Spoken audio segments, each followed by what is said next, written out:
Hi everybody, welcome into the stream. How are you doing? What's up? Kleis, thank you so much for the tier 3. That's insane. That is absolutely insane.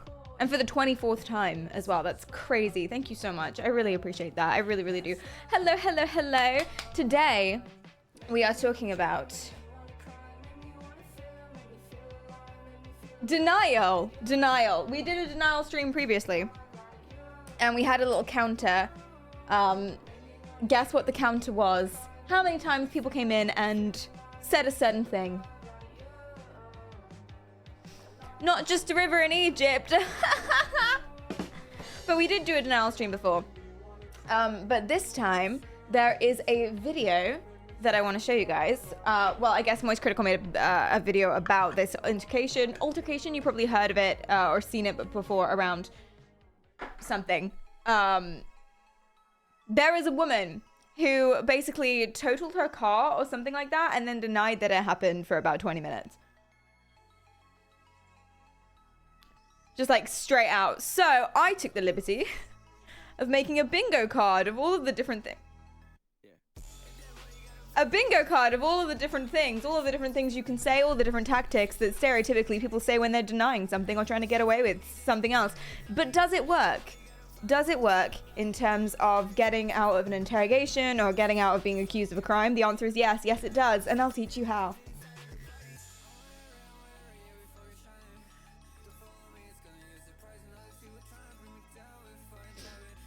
It's a song. I'm sorry, Hurricane. To be fair, I do kind of understand why that was deleted. It's a song. That's so interesting. She claimed to be a lawyer. I thought she was like, I didn't watch all of the videos, so this is going to be fun. I thought she was saying, you have to speak to my attorney. And then later on she said, you have to speak to me because I'm the attorney or something like that. I imagine that's what happened. Practical tips for crime, just so, you know, you can avoid crime. We don't condone crime, but if you were to do some crime, here's how you would do it.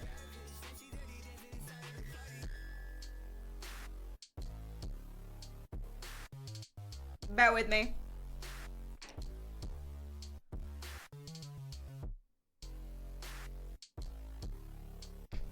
Cool. I'm also going to put some on my cheeks because I look dead again. How to crime for dummies. Indeed. Let me just go give myself some artificial color so that you guys won't ever figure out that actually I'm just a corpse. Literal corpse just walking.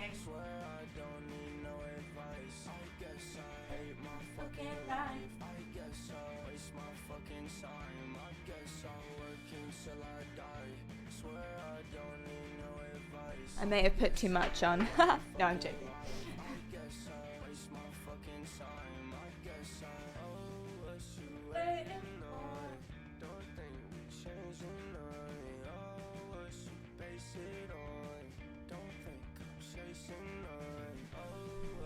Cool.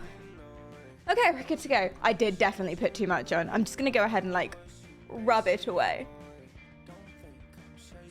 Embarrassing. Oh no. Do you know what it is? This is usually the amount I put on, but I changed the saturation on my camera to be something a little bit more realistic. And so now you guys can actually like see things like they're meant to be. How often am I going to start streams with makeup faux pas? Probably every single stream. Apologies for that. Anyway, I'm ready to go. Let's do it. Woo! I lied. Now I'm ready to go. Let's do it. Hell yeah.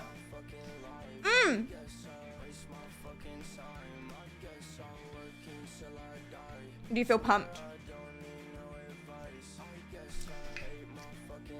I do. But hello. We've got Cola, we've got Flounder, we've got Zavatron and Echo and Lionel and Regard and Kleis. Good eye, mites, welcome in. We've got Echo, I said that already. Zavatron, Kiwi, Giant Wombat, what's up? We've got Nelson and Zavatron and Kiwi and Anthony and Hurricane and Brienne. And we've got Halka and Boss and Bulk. And we've got Hurricane and Mackie and Brian, hello. Krishna, what's up? We've got Mackie and Webot, welcome in. Webot, rather. Most likely. Clive, thank you again for that tier 3. That's insane. And welcome. We've got Nine Fox. We've got Cats and Ed and Joro. Fuck Perry's here. Quick, run for your lives. Thank you, Joro. I appreciate that first thing in the morning. We've got Veracity. We've got Zillion. We've got Celestial. We've got Sante. And Dan, congratulations on redeeming first. I appreciate that. And welcome in, Brett. And we've got Ryan, and we've got Case, and we've got Flander, and I think that's everyone. I think I did it. Essen, welcome in. How are you going? This is how you farm parasocial Andes here. Is that something that I do? I hope that we're not farming parasocial Andes, because then we'll have more people to add to a ban list, and that's just so much labor, darling. That's so much labor for all the mods. Hi, Mojo. Welcome in. How are you doing? What's up? Hey, Nudge. I got a double shout out. You're so welcome. You're so welcome. Okay, so today we are talking about Rachel, who flipped her card on its side and then denied any such thing would have happened. But in general, we are talking about denial today. We're talking about denial. It's not just a river in Egypt. It's a concept. It's a coping mechanism that a lot of people do. But when does denial get extreme? Is it just doing it so much that even though you 100% crashed your car, you're looking in the face of a police officer and denying it for 20 minutes straight? Is it just not speaking or saying anything at all in an interrogation for like 6 hours? Hashtag Stephen McDaniel. That's another thing we're going to be talking about today. Or can it get so insane and so intense that it absolutely feeds into every single microfiber of your existence, which means that you develop symptoms such as Cotards, Capgras, Fagoli, and miscellaneous other syndromes? They're really fucking weird. There was a horror movie based on one of those. It's really cool. I'm going to show you. Don't worry. And hi, Violk and Brian and Shahid. How are you guys going? G'day, mates. Thank you for the £20. That's a lot. Whoops, I must have dropped it. You must. Does this belong to you? Would you like it back? Thank you so much. I really appreciate that. It's so nice. It's so sweet. I vehemently deny that denial isn't a great coping mechanism. No, it's one. We split coping mechanisms into rational, or not. We split coping mechanisms into mature and immature, which I think is a judgy terminology system to use, but such is the way. And basically, we got the immature coping mechanisms are the ones that don't actually address the problem or create anything productive from it. That they'll 99% of the time only cause more hardship later on down the line. And denial is one of them. But there are certain forms of denial which can be mature and therefore quite fun and can work quite well, such as if you have anger management, for example, doing boxing. Yay, you're creating something fun and a skill and you're playing games and whatever, refeeding your anger into something else. Or you're suffering a bereavement, and so you take up painting. It involves a smidgen of denial. It can't be the only thing you do. You must also get, treatment and deal with your problems. But that's quite nice. It's a smidgen of denial, but it's not necessarily a bad thing. Sublimation, is that the word? I keep forgetting what the word is. I've got a long list of them here, but I'll have to scroll. A sublimation. There it is. To be honest, I thought that was the word for when solids turn into gases. Is this as well? Is that also the word? Is that the same word? Interesting. Weird. There's probably a link there which can help us remember, but I don't know what it would be. Also that. Interesting. Hi, Ryan. Hi, Jedi. Hi, Leibniz. What's up? How are you going? Hackdash, thank you so much for the follow. I appreciate that a lot. And hey, Winter of Disco Lint. What's up? The syndrome of syndromes. My favorite syndrome that we're going to talk about today is Fagoli. I don't know if I'm saying that right. I've never heard of it before, actually. And I really liked a film called It Follows. Except I'm lying, I didn't. But I watched a film called It Follows. And I thought It Follows was like some weird, judgy... It's like an 80s movie. But it's like some weird, judgy STD metaphor. It's not. It Follows, horror movie, is a metaphor or a reflection of Fagoli syndrome. But I'm not going to tell you what it is because we're getting ahead of ourselves. We're getting ahead of ourselves. First, we must watch a drunk lady pretend that she isn't. Put a one in the chat if you have that friend that gets really drunk and then never ever owns up to it. Which is it's just a weird thing to do. Why not? It's fine. We're in a place where drinking happens. You've gone over the tipping point a little bit. It's fine, babe. It's funny. Don't worry. And they're just like, no, I'm not drunk, I swear. And then you flash forward 20 minutes, they're rolling down a hill. But, no, that's just what... You're completely sober. That's what you do every weekend. The whole point of drinking is to get unsobered. In most cases, yes. I had friends like that. Oh, yeah. He wasn't my friend, this guy, but I was on a night out with him. Like, he was in the group. And he was, like, adamantly denying, I'm not drunk, I'm not drunk, I'm not drunk, I'm not drunk. It was really weird. He was a 20-something-year-old guy. Like, you're an adult. What are you doing? But anyway, I'm not drunk, I'm not drunk, I'm not drunk. And then I wanted to say, you see how that would be worse? Because if this was you sober and you're, like, going up to random people and being like, you're so pretty, I love you. To like random strangers. You see how that's more embarrassing if you were sober. You understand that if you're just like running around chasing pigeons. You see how that's more embarrassing had you not had anything to drink. No? We're giving you an out, if anything. Oh no. Thank you for the like, Echo. I appreciate that. Thank you, thank you, thank you. Of course I know him. He's me. Oh god, Zavitron, how are you doing? This is a peer-reviewed evidence which indicates that I might... Indicates. There is peer-reviewed evidence that indicates that I might be a little bit drunk. I love that, peer-reviewed, because it is. It's exclusively peer-reviewed.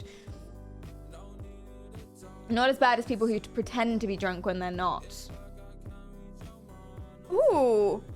How does that go? I know some people that act a little bit silly if the people around them are a little bit silly. But I think they're just trying to fit in, you know? Also, it's just contagion, which is something you can't really stop.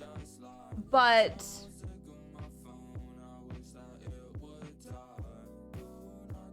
I'm not drunk, smash his face on lamppost.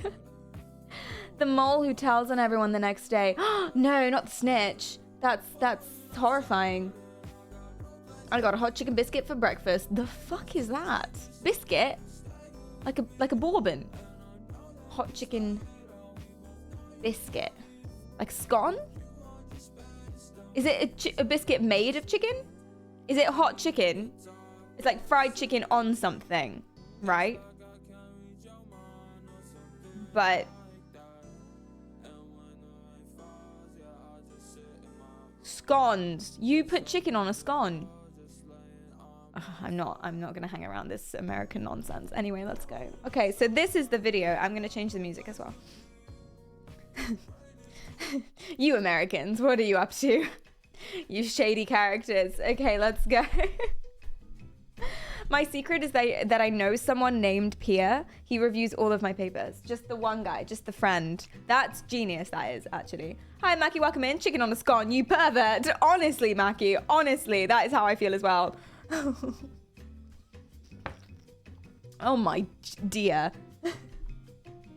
Hi, Bilderberg, welcome in. How are you going? I am eating a cracker and you must forgive me. I had a very big lunch. So naturally I have to keep eating.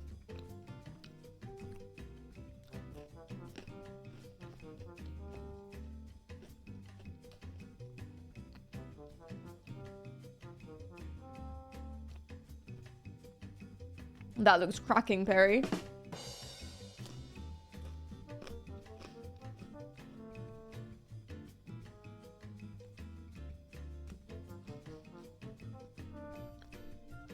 It's biscuits, as in biscuits and gravy.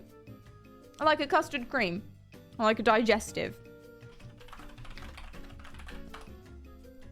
Oh, God. And you say our food is bad. What is that? Why is the gravy white? What is this? Why is it lumpy? What's it got in it? The fuck is that? What are you doing?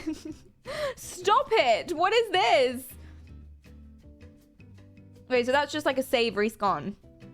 See, our scones have raisins and sugar in them. Not necessarily sugar, actually. And then you've got like... Is that like cheesy? Is it like creamy sausage stuff? It's not really gravy, is it? Is it? They're not really biscuits either. Why don't you just call it sludge on bread or something? You know, I appreciate someone who's honest. It's okay if you enjoy sludge on bread, but that's what it is. It's not a biscuit and it's not gravy. Biscuits are buttery and salty. A biscuit, darling. Shit.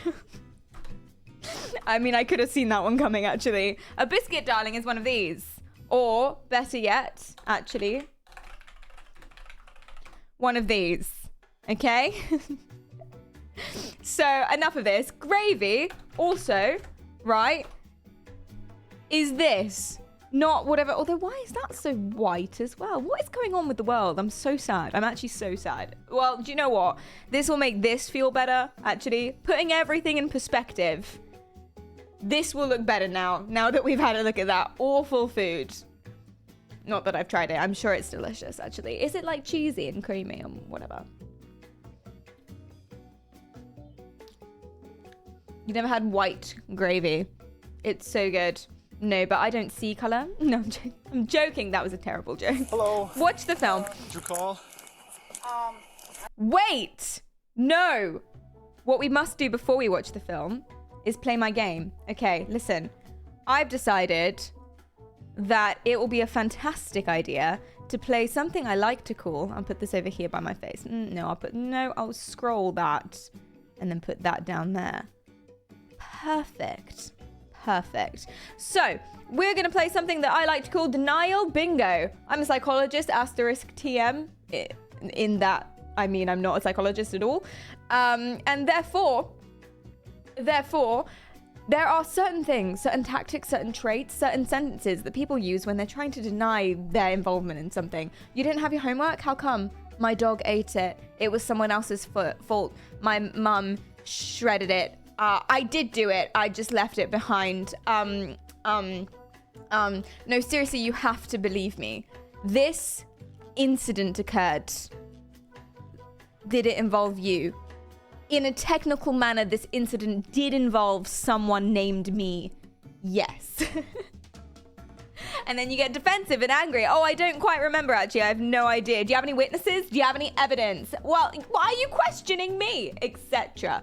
All of those wonderful things that people do when they know they've done something wrong, but they're trying to deny it. Let's play bingo. So on my bingo card, I very well may miss them watching this video. So we have 22 minutes to find all of these, or at least a bingo. Now it's a 5x5, so the challenge is mighty. And here are the things that are on my bingo card. I have an alibi. And then hopefully they mention what the alibi actually is and they don't just say that. You have to believe me, or anything along the lines of, seriously though, for realsies, any sort of moral outrage? How dare you accuse me of something like this? Don't you know who I am? I don't want to talk about the things we've been through. Any like stammering, stuttering, Let me put this up so you can see more.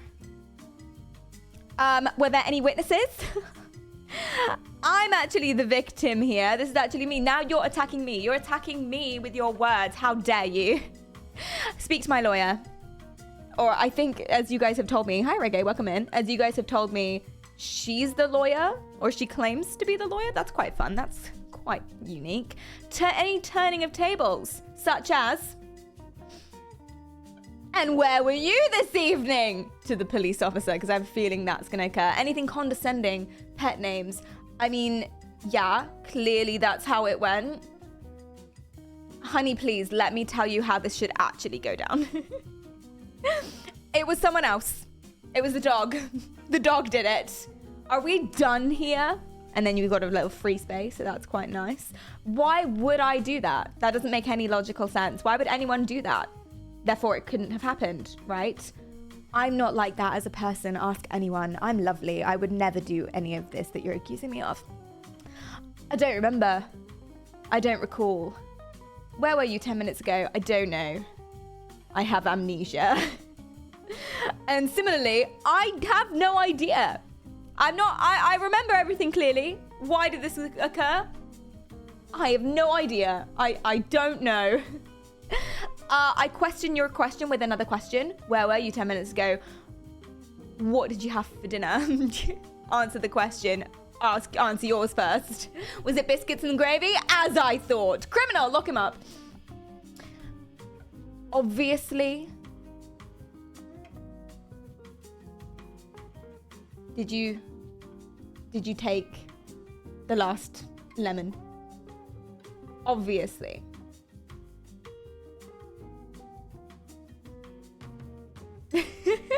Anything that gets defensive or angry, any raised tones, any flared nostrils, we tick this box.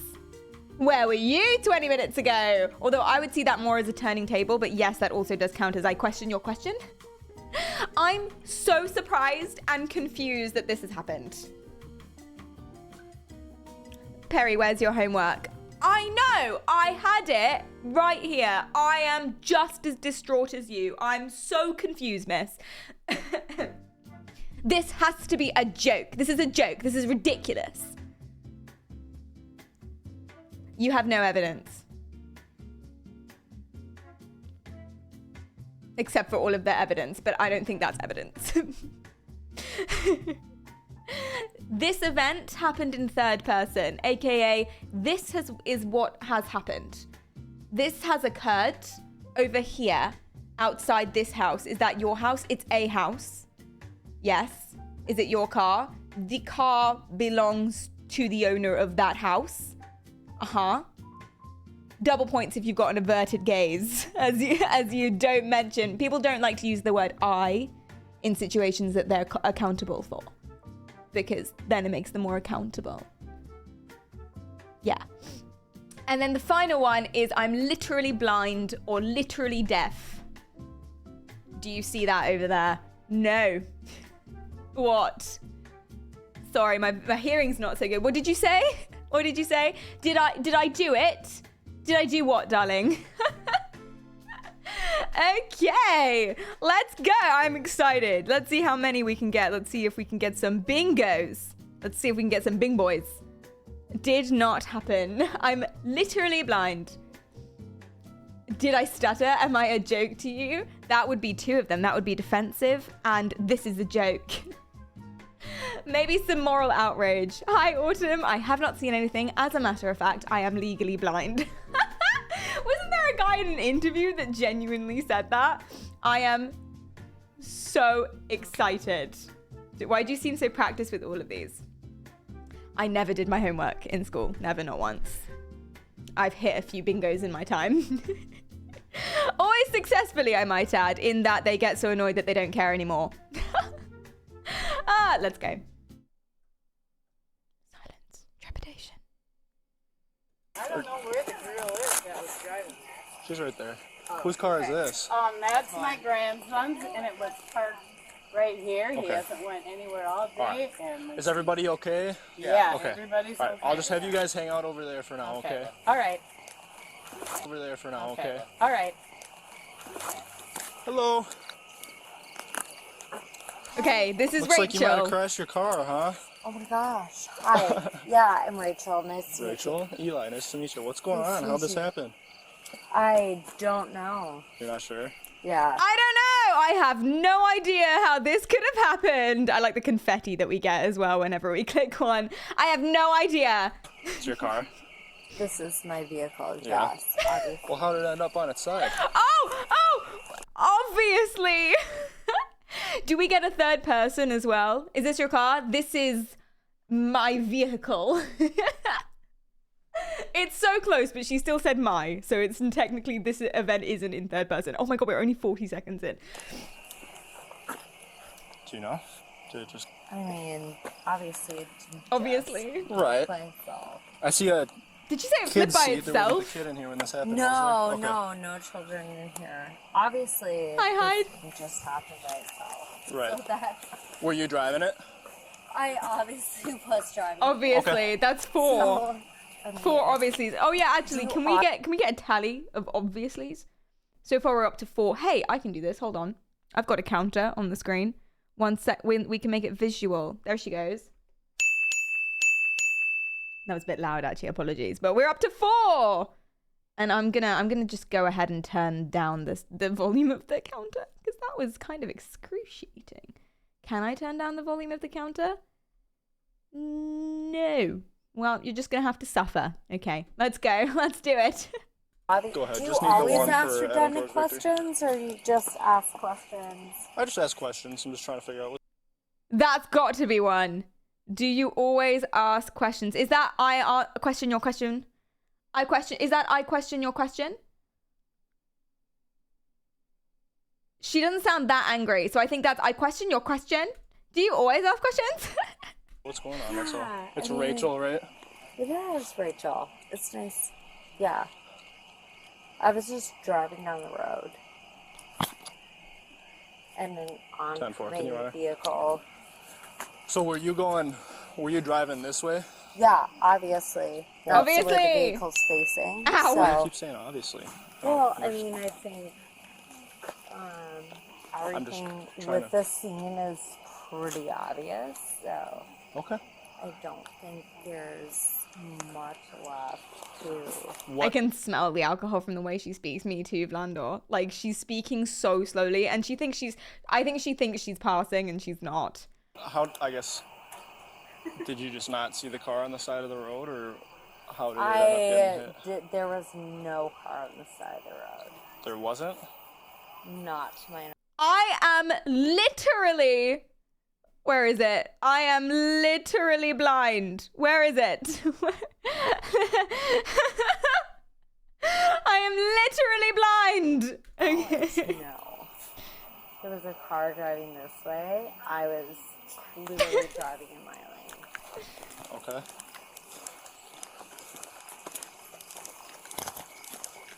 I cannot see. I am blind. There was no car. There never was a car. That has a dent in it now. 10-4, thank you. It actually always had a dent, guys. It always had a dent.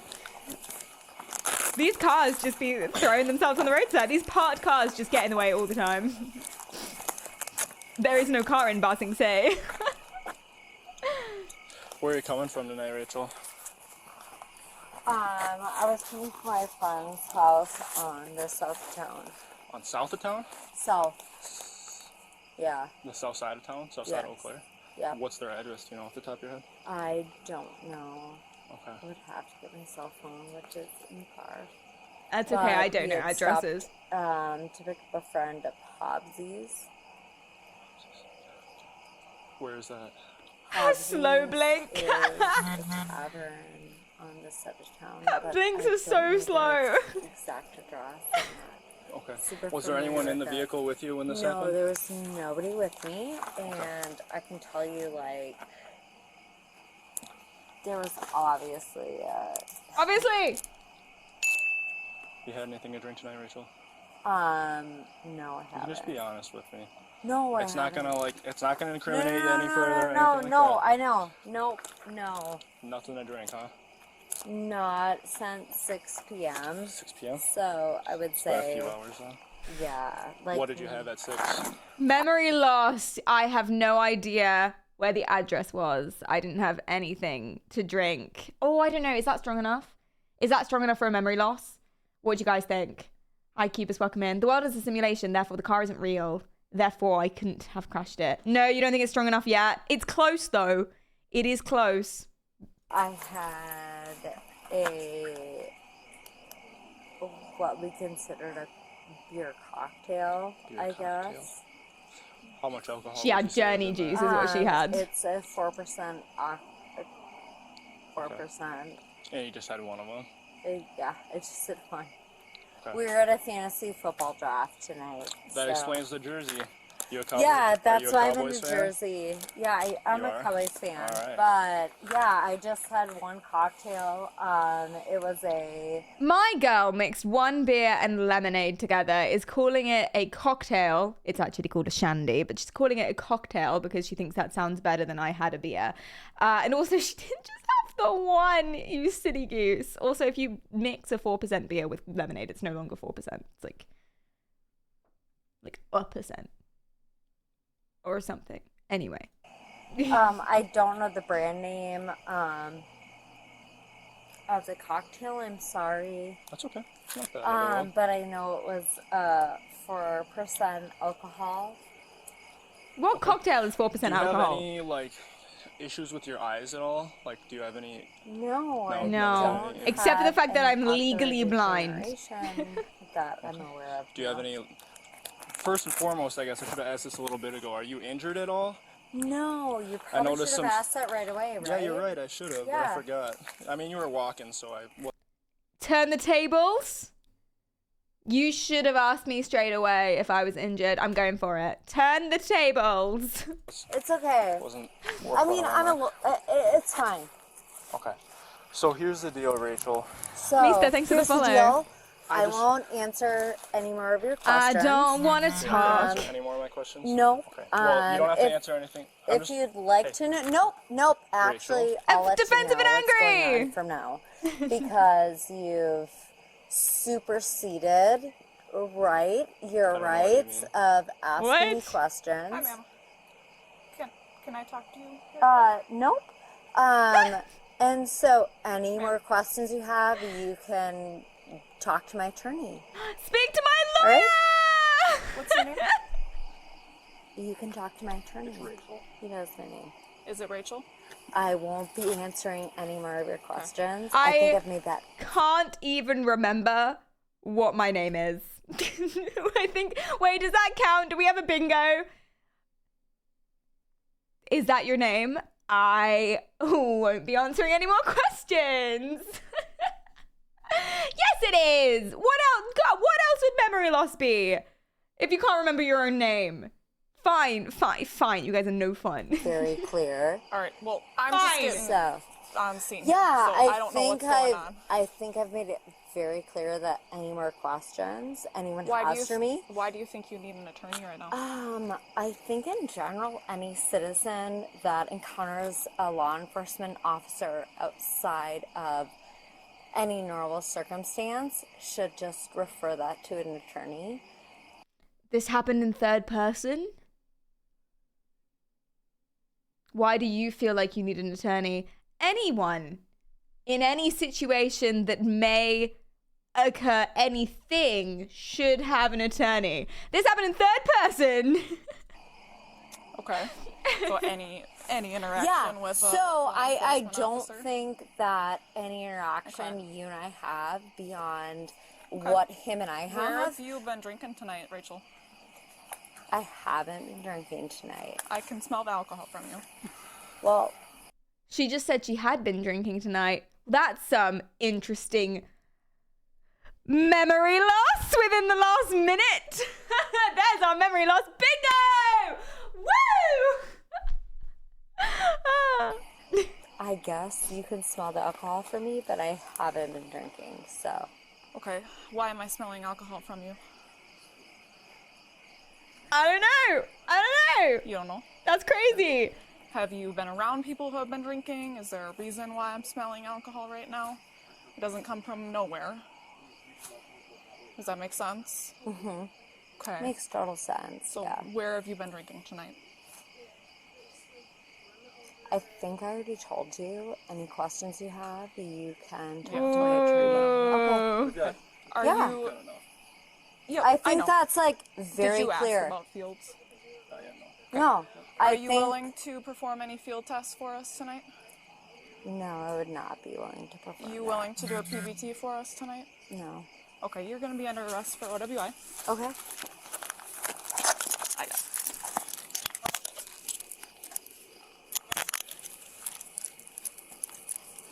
I'm waiting for an I'm not like that. Why would I do that? Yeah, me too. I really want her to get like morally outraged.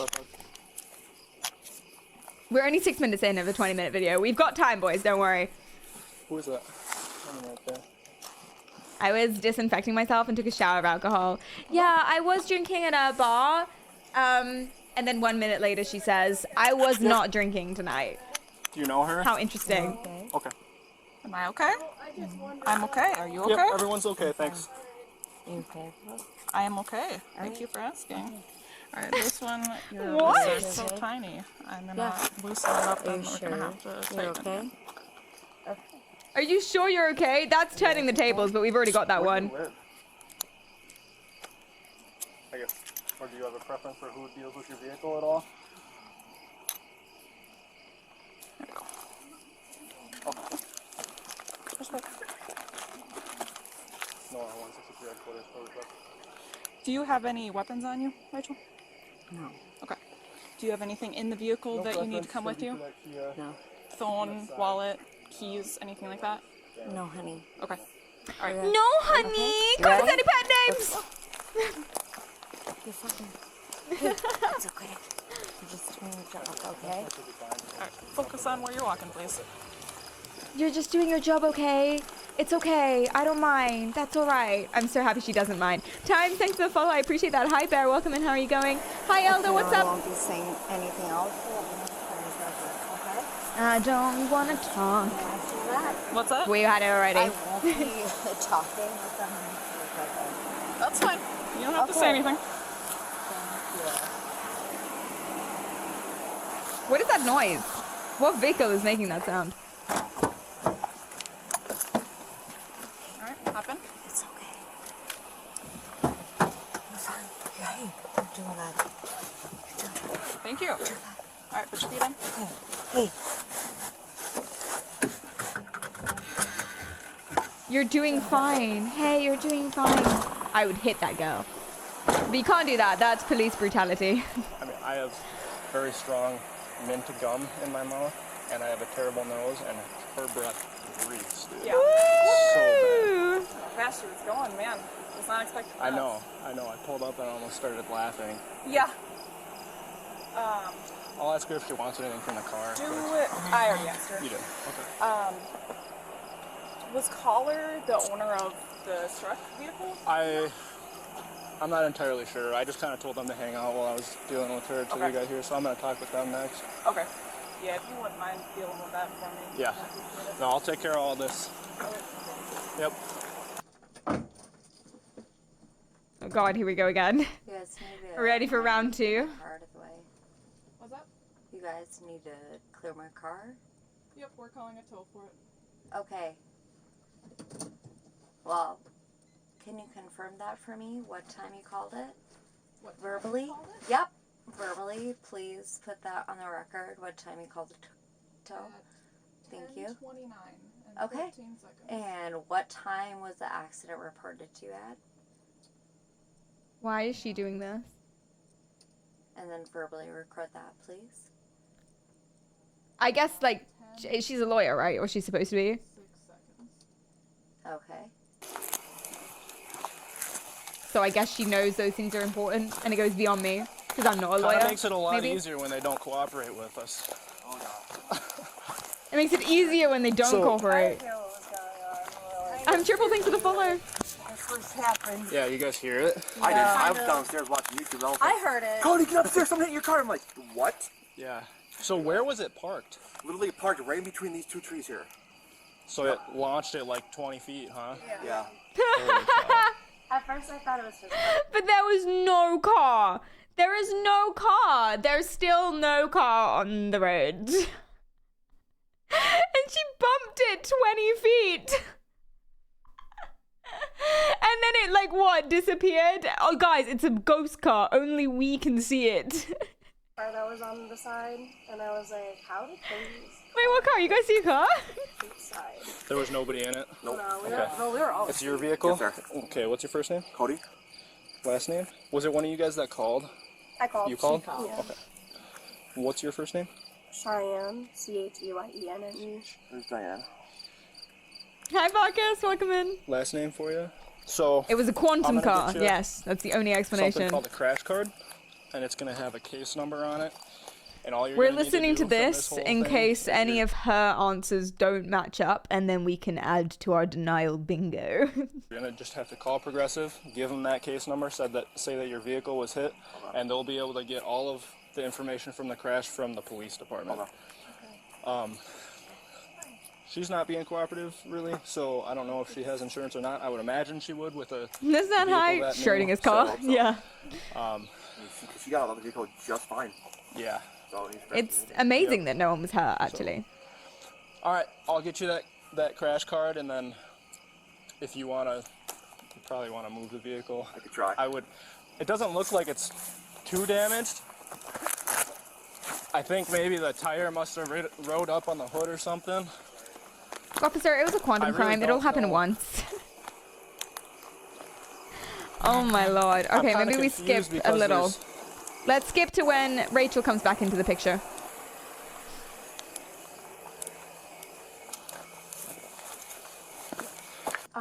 And what am I under arrest for?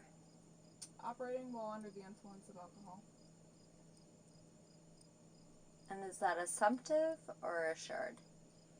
I don't know what you mean by that. Is that an assumed offense or is that an assured? Guys, I think she might be so surprised and confused at that assumption the officer just made. I still don't know what you mean by that. Okay, I didn't think so. It's okay. If we can double tap patronizing, condescending, I would. I might just give it another, just for the confetti. And Thanks for the follow, did Biston. you assume I was operating under alcohol I feel like we've got enough of those, to be fair, to be able to take that one, which means we've got our second bingo! We've got the diagonal. Hell yeah. No, you're right. We are like, there's the fact that she's insinuating that it's an assumption that she's under the influence of alcohol makes it seem like she's trying to say there's no evidence. But I think it's a little bit of a stretch for now. Let's keep going. by some sort of test. You just assumed, right? Correct? And is our conversation being recorded? Yes, it is. Yes, it is. Correct? So you assumed I was operating my vehicle. Do they have a breathalyzer? Because they should just do that. Correct? Is that correct? Yes or no? Oh my god, she's the worst. Okay, so that was correct, right? That's why you arrested me. You assumed I was operating my vehicle. Hun! Correct? She declined the breathalyzer. Oh, interesting. Well, That's interesting. I won't talk anymore, dear. Dear! I'm just gonna go ahead and triple tap condescending pet names. You never read me my Miranda rights or told me what I was under the arrest for. So She told you I 3 was times. Looking for some clarification because my Miranda rights were never read, and you also never told me what I was under the arrest for. Do you remember that part?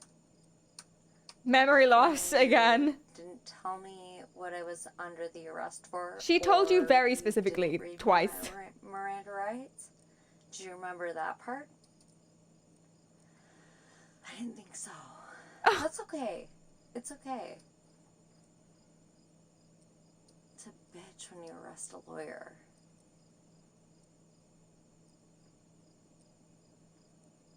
We just kind of let you like walk into those things. But you didn't read me my Miranda rights, and you also didn't tell me what I was under arrest for. This is so hard to Do you remember watch. that? She's an actual lawyer. Hi, Craig, welcome in. The best part was that was on dash cam footage. Hun! This is so embarrassing for her. For someone who says that she doesn't want to talk, Okay. We she's all very learn. chatty. The worst part is I'm not intoxicated, and Are you sure? I don't think there's anything else to say.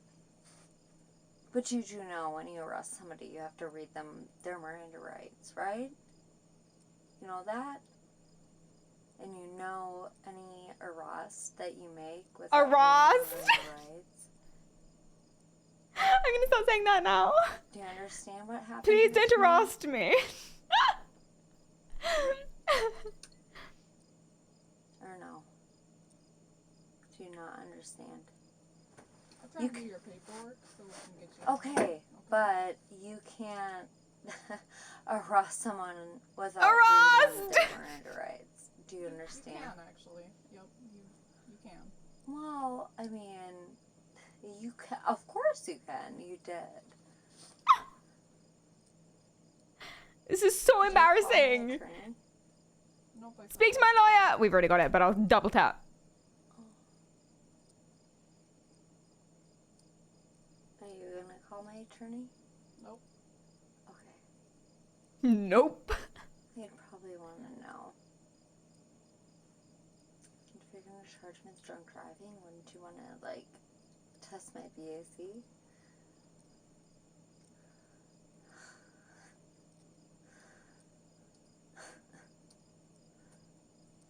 Because I'm not drunk. No, I'm not. You know I'm I'm not. You have to believe me. It's fine, hon. You Ah. just doing your job. I get Oh. it. It's all good.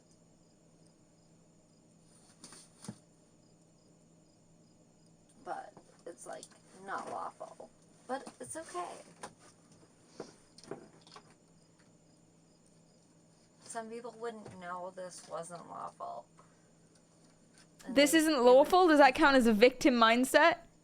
But like, You guys have arrested me like, unlawfully? This isn't I'm taking it. lawful, right? Alright, I have something to read you here. Okay. At the end of it, there'll be a yes or no question that will need an answer to. Can you hear me okay? Yeah. Alright. Here we go. Operating privileges will also be suspended if a detectable amount of a restricted controlled substance is in your blood. Will you submit to an evidentiary chemical test of your blood? Yes or no? Before I answer this question, Number 163. I won't answer that until you say what time that you requested that at. No, I don't agree to any of that until I speak to a lawyer. Thank you. So you're refusing? I am refusing. Thank you. Alright. I mean, yeah, obviously refused. So one potential resolution for tonight. But she did try to gotcha by being like, you guys didn't even ask for my blood. And now they're asking. And she's like, well, no. Oh my god. Oh my god. Could I have the discretionary option of releasing you to Oh, we're so close to so many other bingos. instead of taking you to jail? Is there first question for you is there somebody who comes to mind who is a sober, responsible party right now?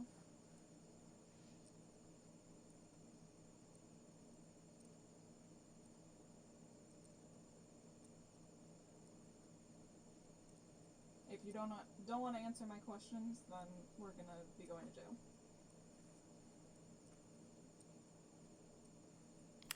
You know, I did have like radio silence on the bingo board, but I swapped it out. She's deaf now, guys. She's deaf. She's literally deaf. That's on the bingo board. My husband lives in Nebraska. Like, he's in Nebraska. My husband is in Nebraska. That's where he works, Okay. where he lives. Just waiting on her to claim she's a sovereign citizen. Do you want me to repeat that for you? My husband is in Nebraska. Is that relevant? That's where he lives. Okay. But who asked, ma'am? So, I'm a married woman, and my husband lives in Nebraska. Oh, guys, she's because married. We have that's to let her where go. his work is. Okay? Does that answer your question? Is her husband, like, illegally here or something? She really wants to hammer that down. And it's like, he lives in Nebraska because that's where his work is. So he absolutely lives in Nebraska. Makes me kind of think that her husband lives somewhere else, like offshore Cayman Islands type of thing. You know what I mean? She's looking for a free trip to Nebraska. The cop literally went, yes. And where does her husband live again? I don't know. I didn't quite catch it, actually. It's really important information, too. I think that answers it. My husband is in Nebraska. Is he? work. Really? Maybe he killed someone. Is Nebraska a code word? I have no idea. Maybe she's a spy. She's just pretending to be So drunk. when you ask me where a responsible party is, my husband is in Nebraska. Does she think she's in Nebraska? Currently. Is Nebraska with you right now?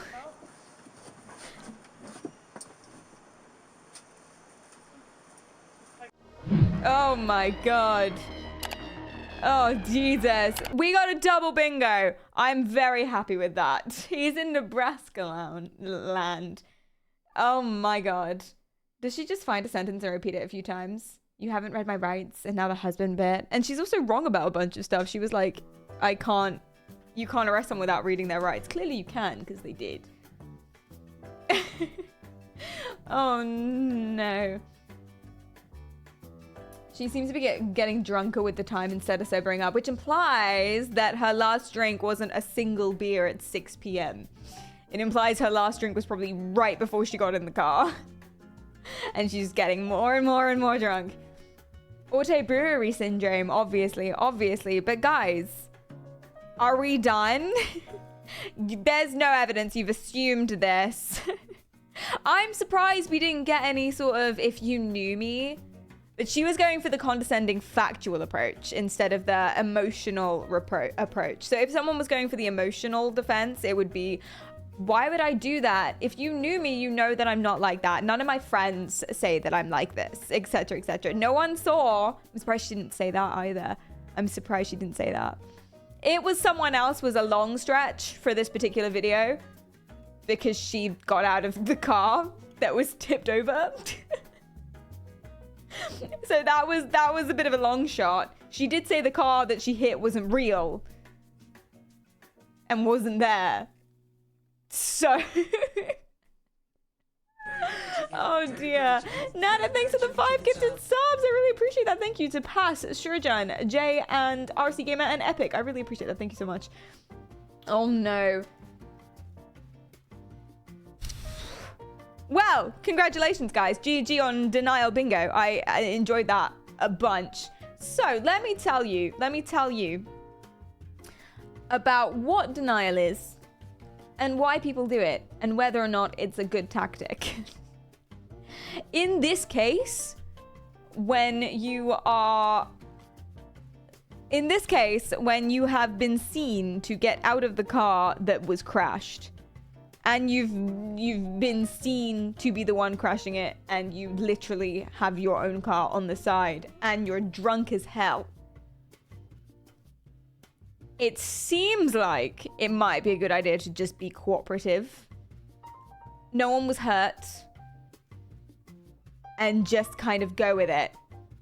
Actually, probably it was a good idea to not submit to the breathalyzer or the blood or anything. It was probably not a good idea. It was probably a good idea to say, I'm not drunk. Because hopefully, I guess the game is, hopefully by the time that they actually check you or like they make you be checked or whatever it is, then there will be no evidence anymore. But would there never be evidence? Do you have to be proven to be drunk chemically, or can someone just look at you and be like, you smell like alcohol? No, I feel like it has to be proven. For them to punish you, I feel like it has to be proven. Her core strat was solid, but she kept digging herself a hole. It takes a month for it to get out of your blood.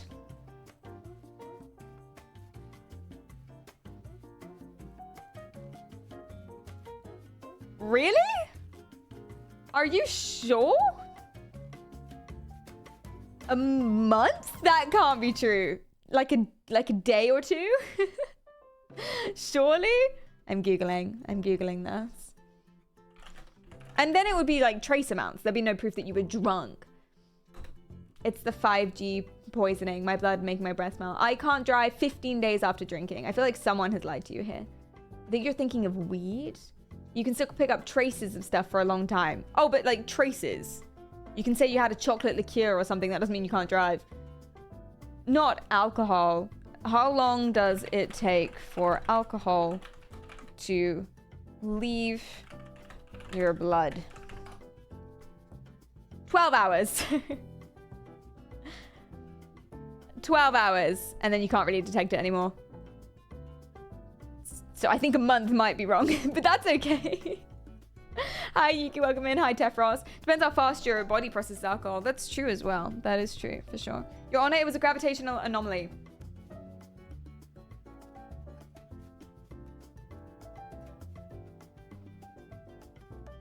I thought it was the one drink of alcohol takes 3 hours.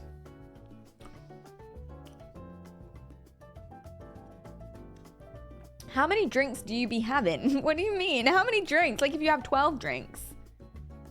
I'm not sure it works like that. I actually have no idea how it works. But Google says 12 hours, so that's what I'm going with. Damn, quantum entanglement added again. If you breathalyzed me any time of the day, my blood would never be clean. Exactly. What about drugs? I'm sure it depends on the drug. you know?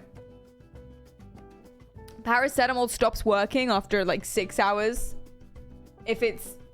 I have no idea for the rest. I have no idea. It's gonna 100% depend on the drug and, of course, how much you take. Your Honor, I accidentally took my friend's blood home with me. Sorry. And I submitted that instead. Absolutely. Have 1 iron brew and 3 grams of cocaine. I thought iron brew contained cocaine and that's why it was so popular. Was I wrong?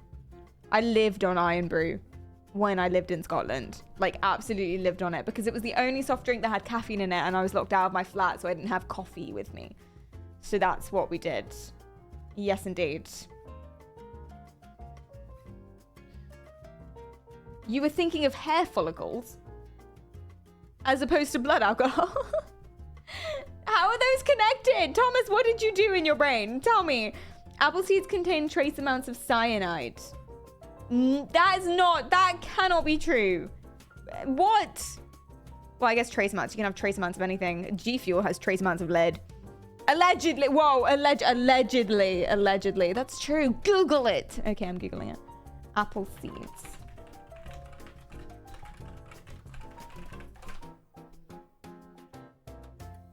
Oh my God, it's true. Weird.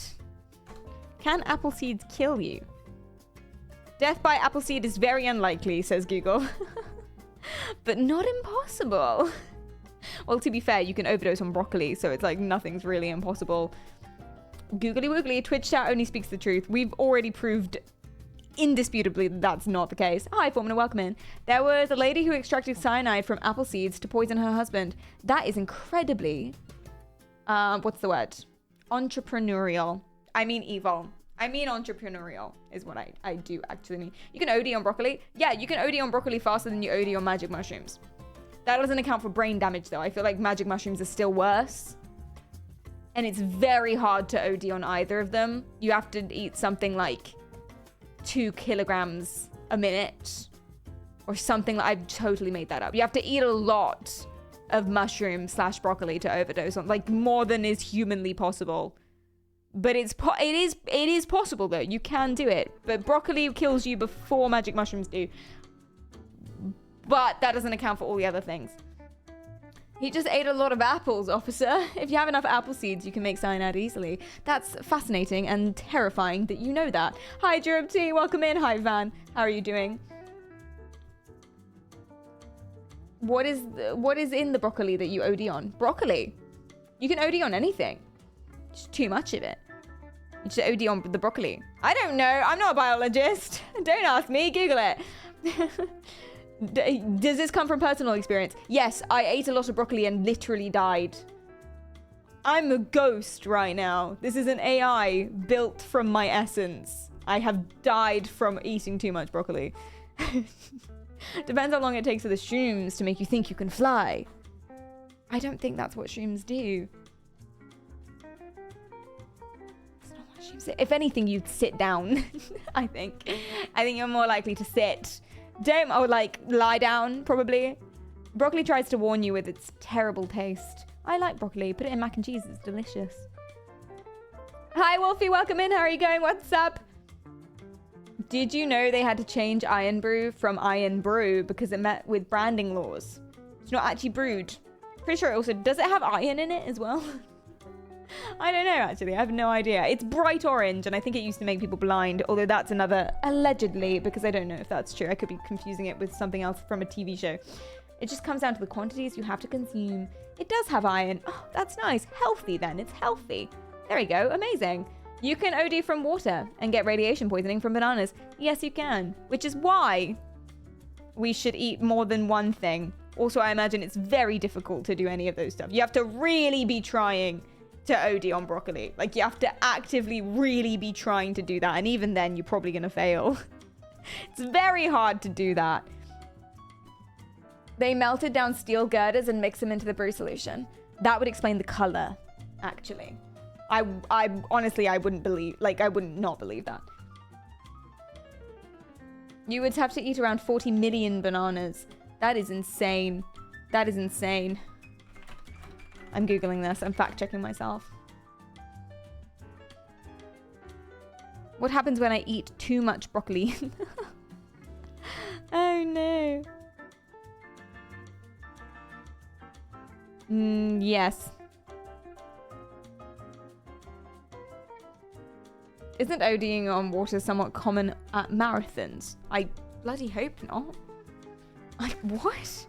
Really? Would you like to hear something that might make your day just a little bit better?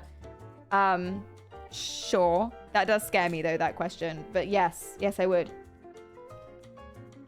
ODing on water is called drowning. Yes, you can drown from the inside out. It's horrifying.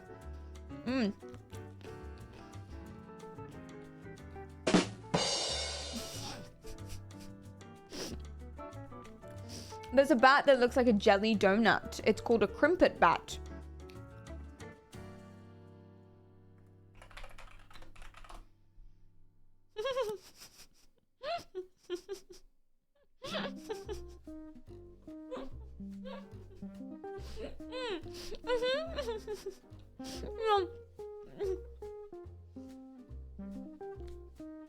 Perfect. You're right. That does make my day better. It does look like a donut. It does. I would bite into that and be horrified or pleasantly surprised. I don't know. Give it a little nibble. It's so cute. Do you know what's annoying about bats, right? They're fucking adorable. Okay? They're really, really adorable. Until you look at their wings. Oh. Right? Look how cute it is. Look how delightfully cute it is. It's so nice. And then what the fuck is that? So cute. Evil demon. That's what I always thought. Oh, sweet monster. It's the worst thing in the world, and I hate them, and I also love them at the same time. Wolfie Pizza, thank you for the follow. Thank you. Oh, so cute. It will crush you in your sleep. But anyway, guys, we've lost the path. I am so tired. I'm so sorry. Let me drink some more coffee and we'll be good to go in no time.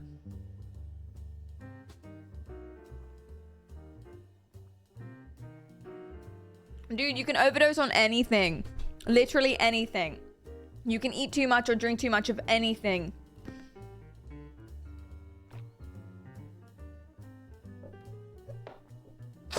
What's the malt percent on your coffee today? 0. It's fresh. It's new. It's even still a little bit warm.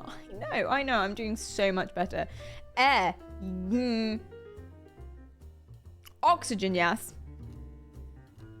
Air, probably not, actually. Good point. Maybe? Breathing too much air in rapid succession. Oh, yeah, probably. Yeah. You can overdose on bullets shot at you. Definitely, 100%. So, okay, let me tell you. Yes, is denying whether or not you've done something a good course of action? Just deny. Do you know what a better course of action is? I mean, to a certain extent, yes, but you can get caught out pretty easily. For example, if you say, there's no evidence on me, and there is evidence on you, then that's a little bit worse than you trying to explain the evidence. Or just telling the truth. If they find things in your story that don't quite add up, that's pretty incriminating. Now, what you should do is what Stephen McDaniel did. Do you guys remember this? Do you remember?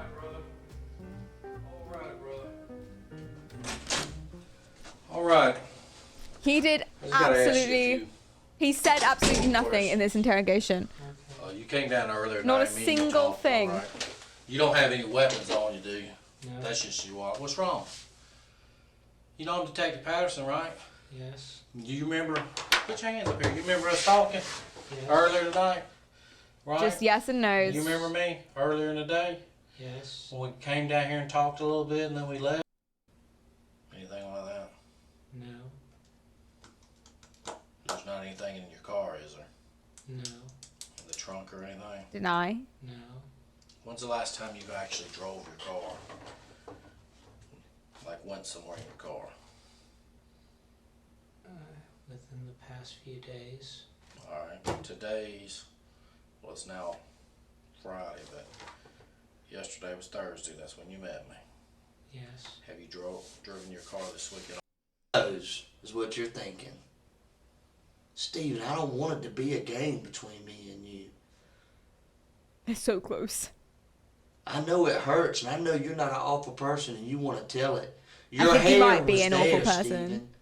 We've all known it all along. We wanted just to give you an opportunity to tell what happened. Did y'all have sex? No. Did you try to have sex? No. You think about having sex? No. Liar. What kind of man doesn't think about having sex? I don't like this guy. Tired of talking to you. Okay. We know you killed her. We know you put her body in the trash can. Ooh, I don't want to hear this. Only got everything. Couldn't be him. He could have done something like that.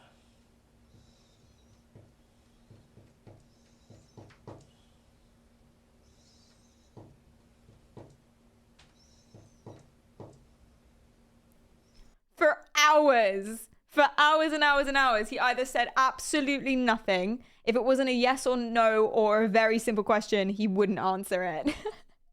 And that's all he would say. He didn't elaborate on any details. He didn't try and tell a story. He didn't try and seem like he was being collaborative. He didn't try and seem like he was even innocent, except for the fact that he was denying everything. He did get a life sentence because I think there was just too much evidence against him. I think they didn't need a confession in this case. But in most of the time, there isn't enough evidence without a confession. Most of the time, the point of interrogations is to get the confession. And they wouldn't necessarily have to try so hard in the interrogation if they've kind of got you anyway. Work, thank you for the bits.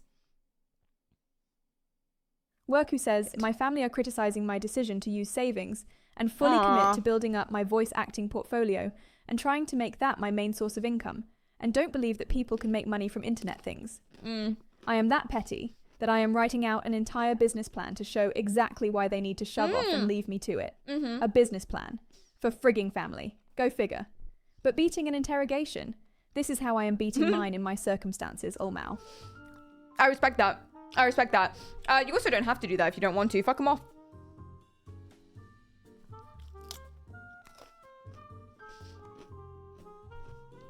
I'm a little biased. You know? Whatever.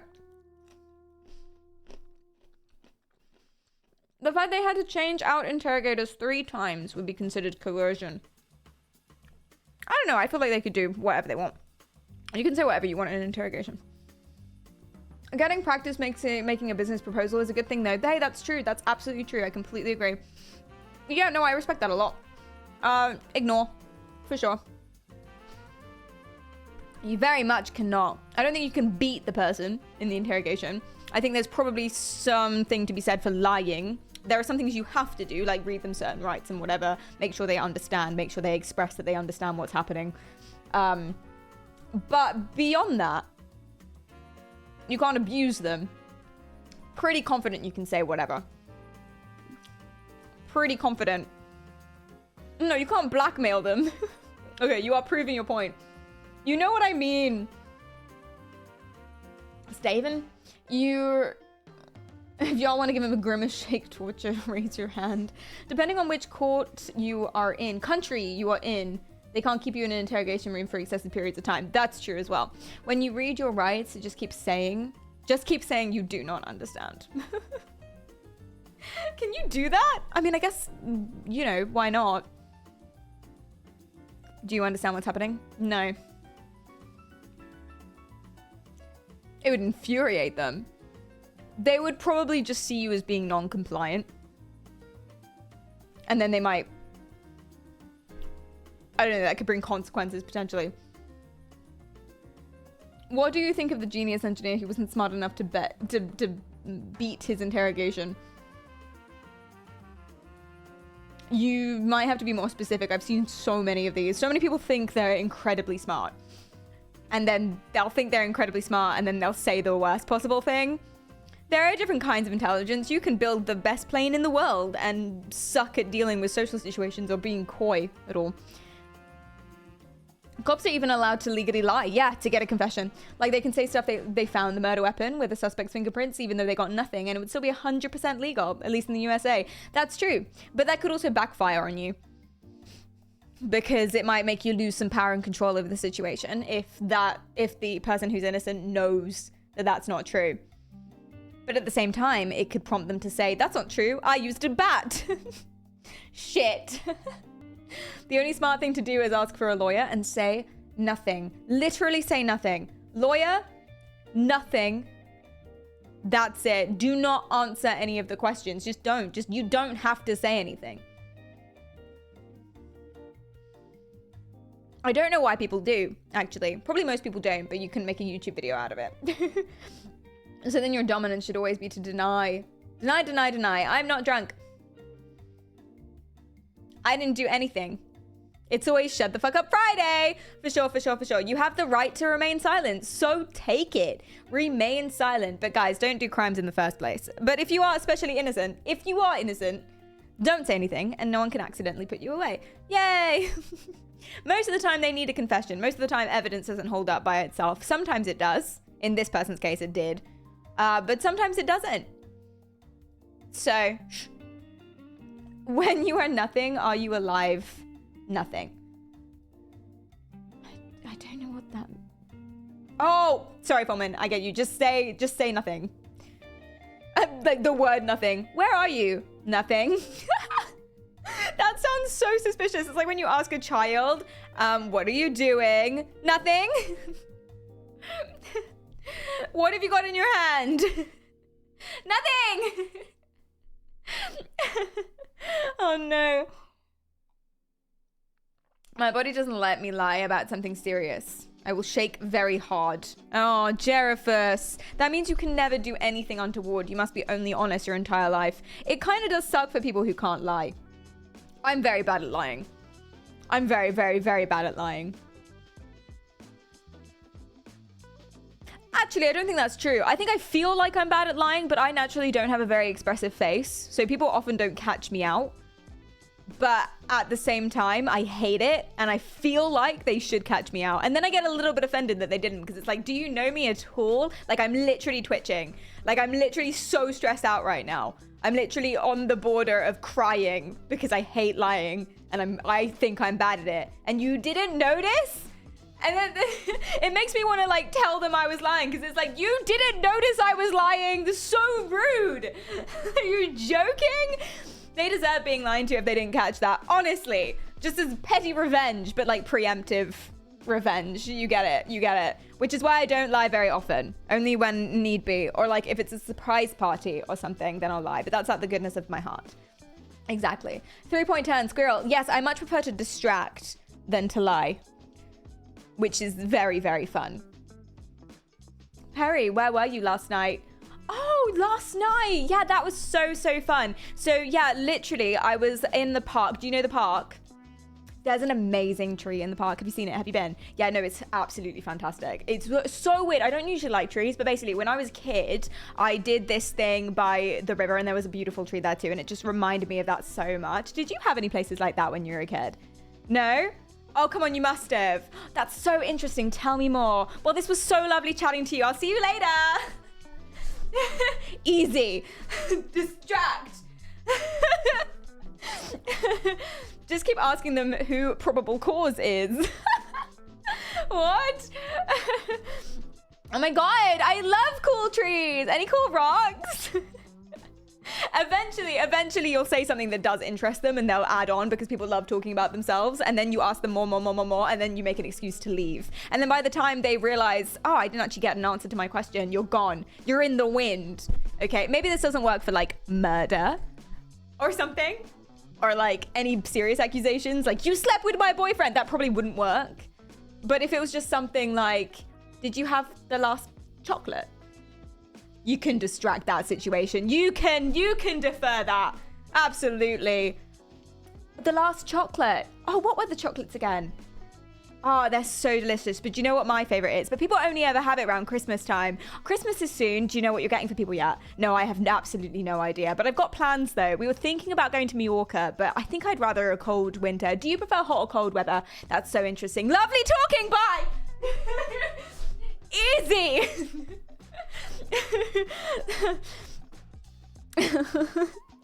I recommend against murder. Yes, we don't condone crime. in this stream in general, but also forever. Lols, peace out, bye. I think people just assume you're insane when you do that. You don't do it at that pace. You don't do it at that speed. Like, you're having a conversation with someone. Can we endorse it in private? No. Hi, Skillicon. Well, do you know what? What I don't know doesn't hurt me, but please stop. Please stop it. You don't try to do it at that speed. I feel like if you do it at that speed, they will be concerned. And they'll have more questions, which is not the goal of distracting someone. The goal of distracting someone is to make them forget what their question was, or at least momentarily, so that you can be in the wind by the time they remember.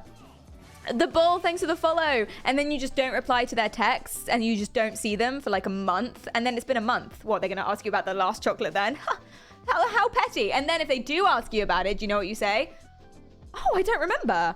Oh, that was ages ago. No, I don't remember at all. Sorry if I did though. Boom. And then you come out as a lovely person because you're like, oh, I really hope I didn't. That would have been an accident.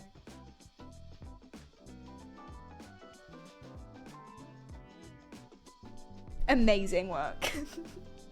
Hashtag not legal advice. Perry's my new lawyer. I'd be a horrible lawyer. Hi, Nishant. Welcome in. How are you going? Tell them a secret immediately. Something juicy. Oh, distract them with another secret and earn their trust. That's interesting. Kantaro, thanks for the follow. That is interesting. What, is this before you do anything bad? So when you first meet someone, tell them something really serious about yourself. Something that you've never told anyone else before, or so you say. And then when something later happens and you say, no, I didn't do that, they believe you because you were so truthful before. So truthful before. This is something that me and Cleed do. Just honesty all the time.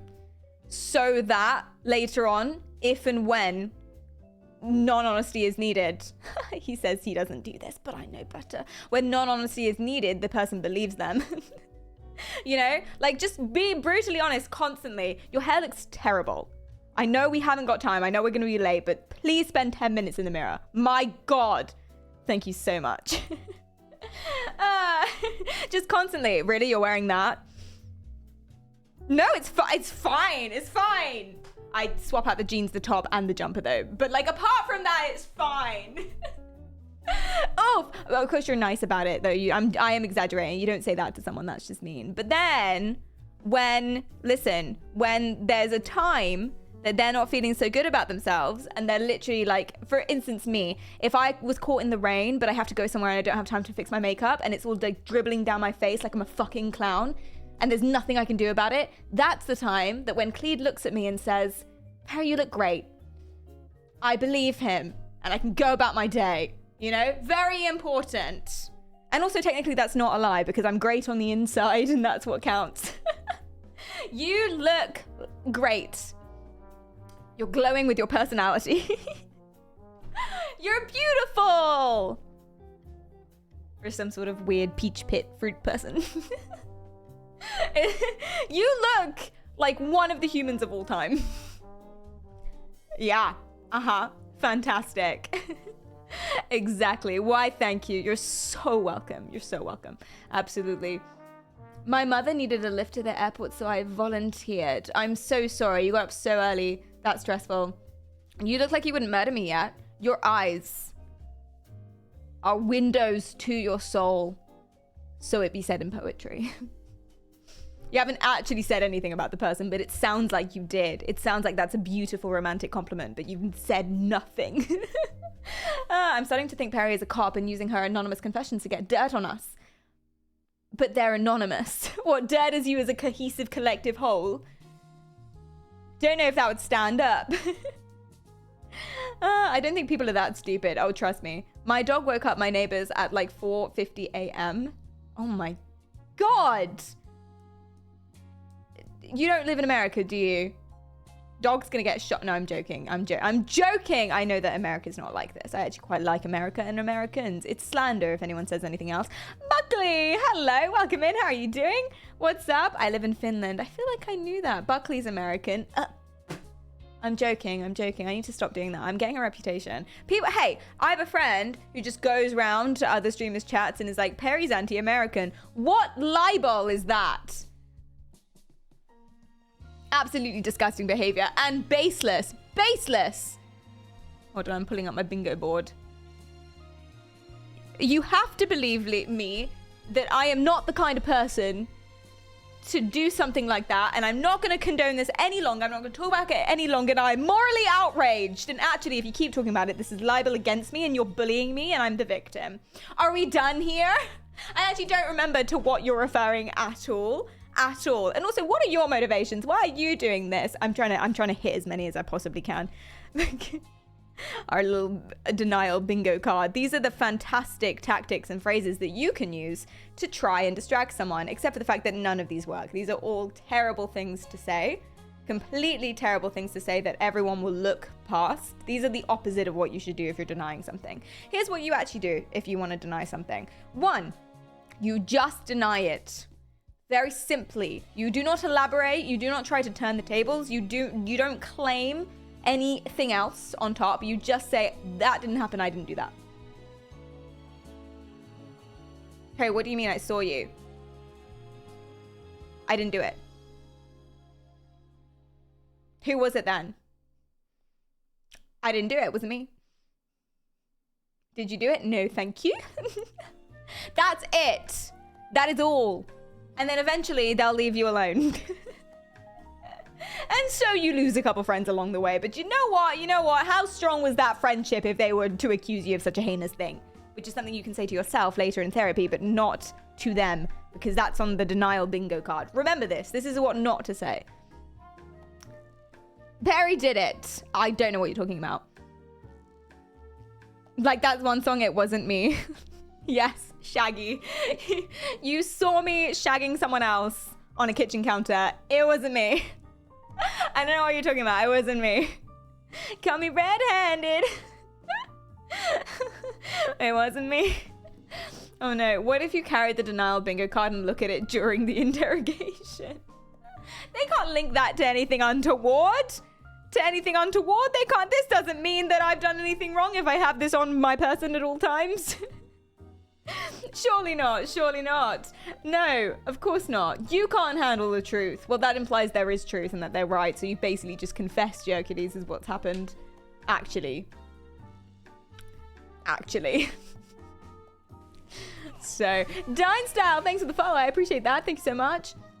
It wasn't me, just someone who looked a lot like me. You're delusional.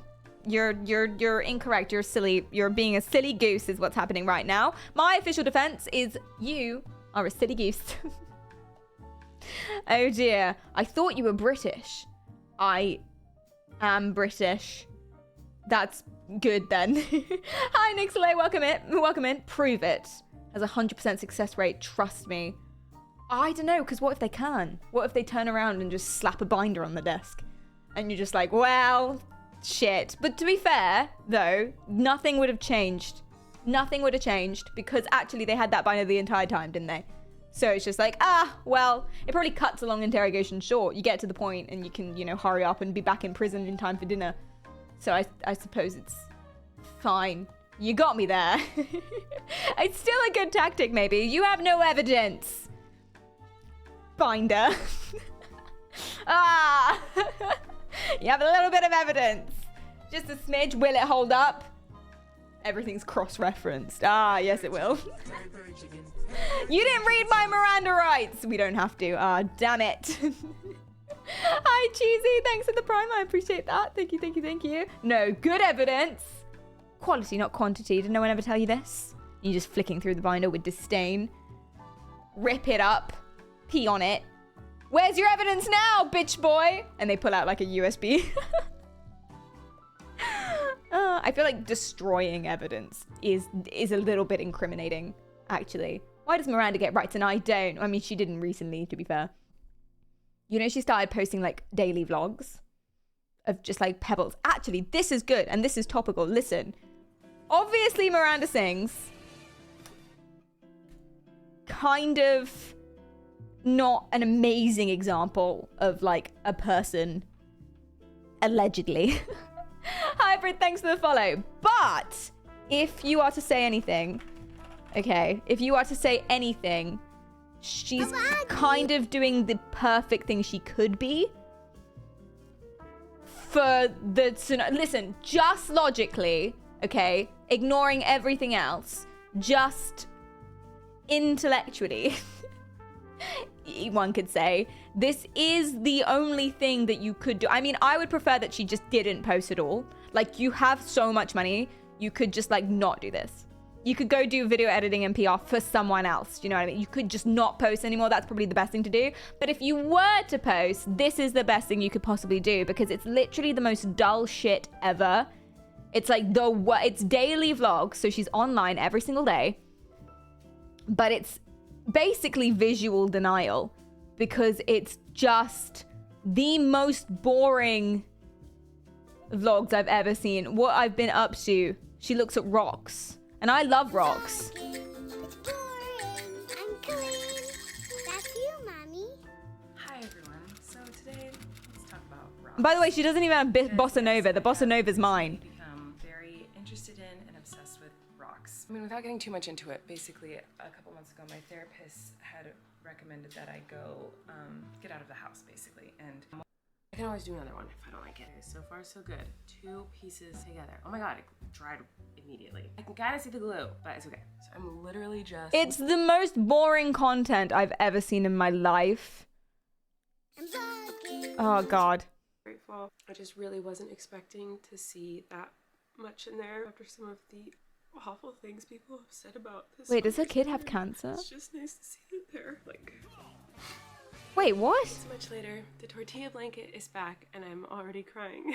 She wouldn't have started it with the tortilla blanket, and she wouldn't have called the video Finding Crystals! Maybe surprising the twins is surprising the twins with their medical results. Surely not. Wait, I should find out before I make jokes.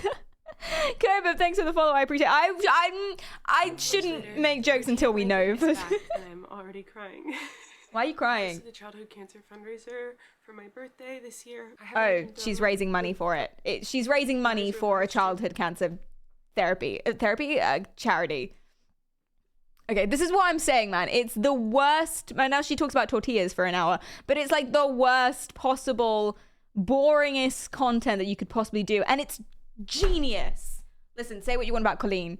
And you could say a lot, allegedly, bad about Colleen. We're not discussing whether or not she's a good person or should be on the internet at all. But if you are going to be on the internet after these allegations, this is fucking genius. This is the best thing you could possibly do. But the best thing is to sit down and not do this. But the best thing if you were to do this is this. It's just daily presence and familiarity with the most boring, nondescript shit. It is a wonderful choice. Again, it would have been better to, 1, not allegedly groom children, and 2, not post at all anymore. Dilsexia, hi, welcome in. Hello. Welcome. How are you doing? What's up? I'm doing good. I kind of think it's disingenuous to have so many videos with kids though. Like, I was gonna say that her intro is so creepy considering. Oh god. You know what I mean? I think she's trying to prove a point that look how safe with kids she is. But that wasn't really the point, darling. But anyway, like in light of certain allegations, that does have a whole new meaning. But genius idea, to be fair. Why did Colleen give these kids cancer? I don't know. 99, hi, welcome in. How are you going? What's up? You don't think that the December CPM is the reason for daily upload? What is CPM?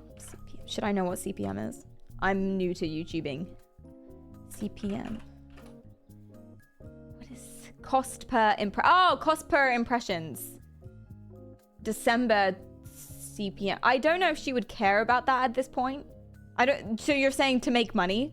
I don't think she cares about making money at this point. I think she cares about just protecting whether or not she can be a YouTuber.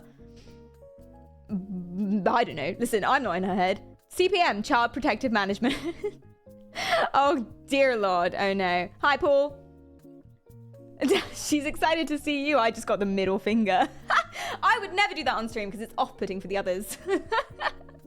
And also it limits, you know, what I can put on YouTube. So have you noticed that I hardly fucking swear anymore? I've been so good with it. Wait. I've been so good with it, just in case I wanted to like make videos out of content and whatnot. But this is probably not going to go in the video, so I can fucking say whatever the fuck I want. Thank you so much. No, it's still off-putting. Anyway, hi Rin, welcome in. How are you going? It's not very ladylike, as my parents would say, which is why I don't.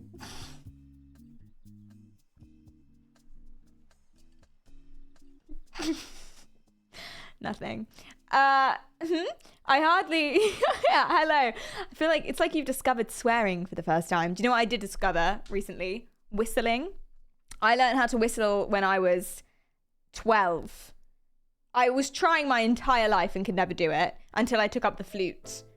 I was terrible at the flute, but it did give me the power of whistling. But then I was told off because I was really annoying, so I stopped whistling forever. And then the other day I was in the shower and I was just like, I'm really pleased with it. I keep doing it around the house. It's insufferable. I'm not even very good. Whistling is imperative for being a PE teacher. I had to learn. You're a PE teacher? Should I have known that? Why don't you just get like a whistle though? You do it. What? You do it with your mouth? Well, I mean, you would always do it with your mouth. But why wouldn't you get like a whistle? How do you get it loud enough? I swear we had this conversation. I don't really listen, is the thing. Not to you specifically, but in general.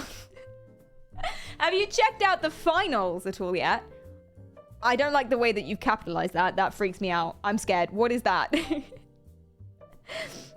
I do it with my mouth and chug, but I can do it in your tongue, but I can do it very loud. That's very impressive. You're going to have to show me on your stream when I next come in. Tongue. Oh, you still spelled it wrong. There you go. Amazing. Why do I always patronize you about your spelling? That's become a thing. I'm so sorry. Usually I beat interrogation by plugging in my ears and going la la la la la la. That's probably good as well. That's probably good. I would never recommend a pleading insanity defense unless genuinely that's why you did it. I think the only pleading insanity defense happened successfully that I heard of with that guy who beheaded that old woman in the garden. But listen to this, hear me out. He thought she was a demon. Like really thought she was a demon. And therefore he was protecting the neighborhood. And I feel like in that case, being someone with such severe schizophrenia, that's a good time to plead insanity because it's like for real he's a victim as well. Do you know what I mean? I mean the real victim is obviously her, but like also him at the same time. So that makes sense. Thank you so much for the follow, Jessel. I appreciate that. Just let me be, rather. I might choose to call you Jessel because I love saying that.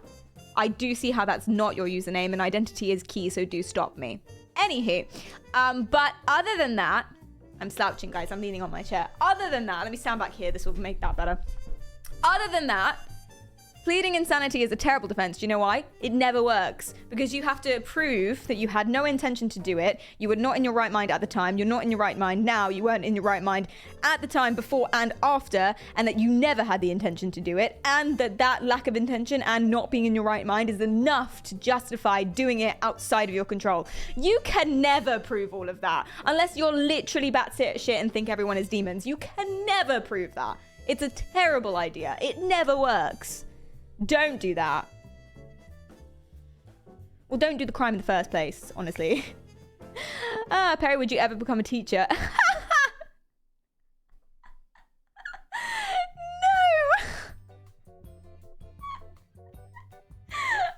Oh my god, don't laugh. Oh my god. Oh, gee, you think no. Never. Never, not once. No. I'm not laughing at the profession. Very noble. It's important that someone teaches the kids. You know. But not, I'm laughing at the prospect of me being a teacher. Oh, I get so mad. I'm never having children because I'd be a horrible mother. Horrible. Seriously terrible. I'd forget they exist. Oh, it's you again. Ruiner of my life. What are you doing? Yeah, you want to crayon the walls? Yeah, fuck it. I don't care. Do what you want. You burden. That would be me. So let's not have kids, I think. Probably probably the best for everyone involved. I think there's a height requirement, otherwise they'd think you're a student. That was genuinely the reason why I didn't get a job one time. So I did, okay, that being said, I did apply to be a special needs teaching assistant at one point to do alongside streaming. And they said I was great. The official feedback was that I was great and they'd want me because obviously I'm amazing in every single way. Leafing, thanks for the follow. But that they were concerned for my safety because I was very small. They did have a point. It was a very rowdy school. There was lots of punching and whatnot. Just put a bell on.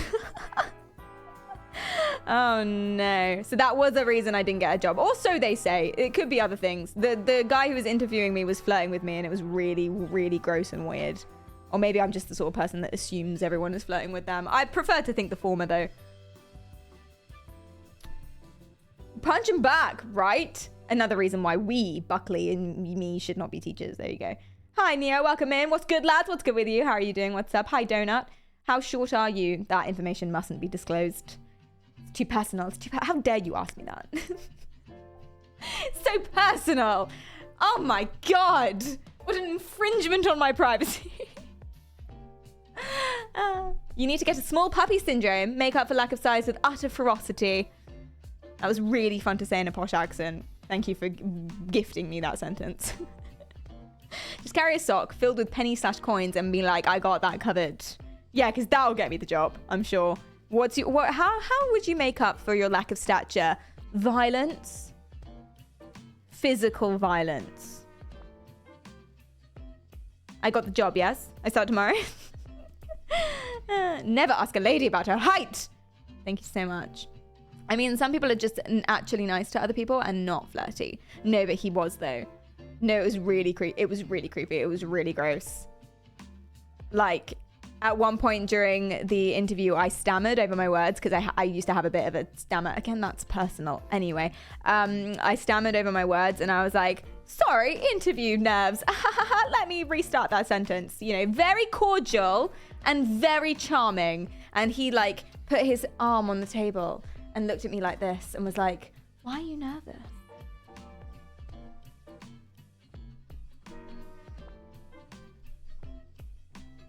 And then I said, oh, just, you know, interviews. I also ran to get here, lol. I didn't say lol because that was very professional. And then he looked disappointed and was like, oh, okay. And he sat back again.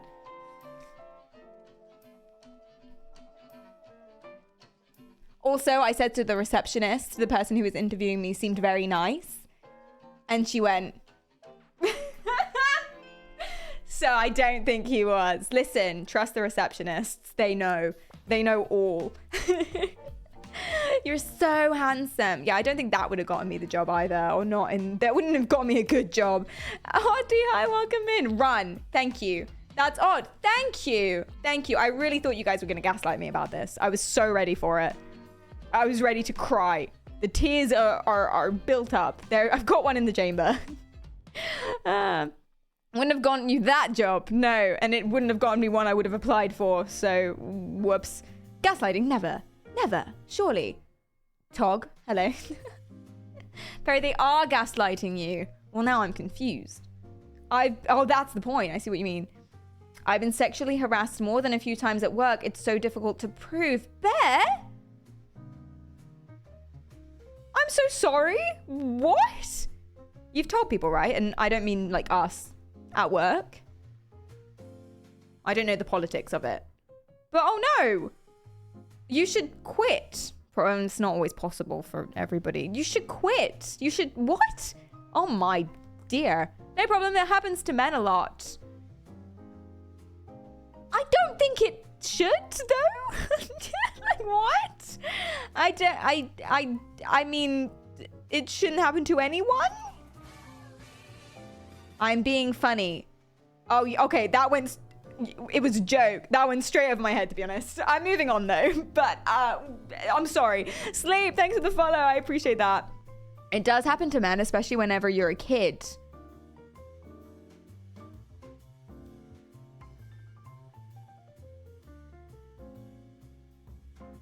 Okay. I'm moving on. I'm moving on. I've also got fucking Colleen Ballinger still on the screen, so that's fitting. I'm gonna go ahead and close that tab. Oh, allegedly fitting. I almost forgot that one. Sweating. Anything could happen. Nikki, thanks for the follow. I appreciate that a lot. Oh, someone's got to tell him. Someone's got to tell him. That's not normal. Don't do that. And tell someone if and when it happens to you. I am genuinely, I'm concerned for all of you currently, and myself. Right, let me tell you about something fun. Quengle, thanks for the follow. Quengle Engle, that's an amazing thing to say. Again, thank you for that gift of letting me say that out loud. Oh, my coffee's kicked in. I feel so good. Oh. Sweet nectar of life. Right, let's carry on. Hi, Crow's Nest. Let me tell you about something fun. Okay, here's the trailer for a horror film. Oh my god, I'm so funny. But it is. Listen, if you don't like horror films, it's fine. It's from the 80s. It's a trailer. It's not scary. You'll be fine. Don't be a pussy. Okay, let's watch it. It's relevant. I swear to God. I swear to God, this is relevant. You're going to find this really fascinating. And if you don't watch it, you're going to miss it. You're going to miss the fun. You don't want to do that, do you? So here we go. I'm going to force you to watch this horror trailer. Oh my god, I'm just like, I'm gonna shut up now. Listen to the trailer. Perry, stop talking. They can't listen to the trailer if you're still talking. This isn't really important though. Holding hands with a really cute guy, driving along some pretty road. She's a late teen and she's discovering sex. Yay. That's the context that you need. You don't really need it. And now she's discovered it. Yay. Fab. Okay, here comes the important thing. Okay. This is not the 80s. What is it then? Oh, fuck, 2015. You're not gonna believe me. It's 2015? Why is the quality so bad? I assumed that it was the 80s because it's such a weird film. It's just artsy. Is it like the snail that follows you? It actually is like that. Hi, Rico. I need you to remember what I'm saying. This thing, it's gonna follow you. Somebody gave it to me, and I passed it to you. Wherever you are, it's somewhere walking straight for you. So basically, is pass it along to someone else. There's a human. Okay. I'm scared. I need to find him. What did he really do to you? Basically, I think we can pause it there. There's a human, right, that just follows you slowly, like a snail. But if it touches you, it kills you. Like the snail, like the eternal snail. Same concept, right? But you can only see this human. And crucially, it can look like anyone and keeps changing form. Now, everyone thought, because it's passed on like an STD, so you have to have sex with them and pass it on to that person, which I don't know why she doesn't do that straight away. Listen, I think she's trying to like fix it and she doesn't want to be selfish and she doesn't want to like burden anyone else. But that is 100% what I would do. In the club the next day, first person I see, get rid of that bad bed bug. Right? Isn't that the only rational course of action? Not my usual style, but that would be the first thing that I did. Gone. Woo! Same night. Wash my hands of it. Amazing. Just carry on with my day. Like, done. She's trying to unfuck herself. Yeah, I don't know. But everyone thought that it was like a metaphor for the dangers of sex and STDs and whatnot, because again, it was the 80s. 2015, really? Really? Interesting. But it's not. It's not at all. Not at all. The fact that it's sexually transmitted is actually totally irrelevant. And I don't kind of know what point they were making there. I'm kind of outraged, but I'm not sure why. I feel outraged, but I don't know why or if I'm right. But it's not a metaphor for STDs. It's not that. Not even slightly. Do you know what it is? It is a pretty fucking good, apart from the fact that it's a horror film, it's a pretty good example or demonstration of something called Fragoli syndrome. Fragoli syndrome. And that is, well, it's not today's stream at all, but it's kind of, it's a form of denial. It's a form of psychological denial, and that's the stream. Let me tell you what Fragoli syndrome is. It is a delusional belief that one or more familiar persons, usually persecutors, following the patient, repeatedly changing their appearance. Sound familiar? So basically, right, This is where you feel like someone's following you and you just feel like you're getting harassed by somebody. And I do know people who are like this. They're incredibly paranoid all the time. I have a friend who turns corners really sharply. It's really jarring walking with him, which is why I always like to know exactly where we're going. And I like to hold the Google Maps in my hand so I can control where the corners are. Because if I let him lead, he's literally just like walking. And sometimes I miss it. And sometimes I just keep going. And he's like, Perry, as if I'm the weird one. It's like goddamn whiplash walking with this boy. And it's so, I asked him, you know, why do you do that? And I just assumed he doesn't walk like a normal human being. That's what I just assumed. And he has a reason. His logic is, well, I don't want anyone to follow me. I don't want anyone to know where I'm going. And he looked confused at me for not doing that, as if I was the weirdo. Like, yeah, you have to turn sharply, because what if someone's following you? What? That's not normal. That's not normal. Hi, Byung. Thank you for the 10 months. I appreciate that. Thank you so much. That doesn't make any sense whatsoever. Smart. Don't take notes, please. This is irrational behavior. Oh my God.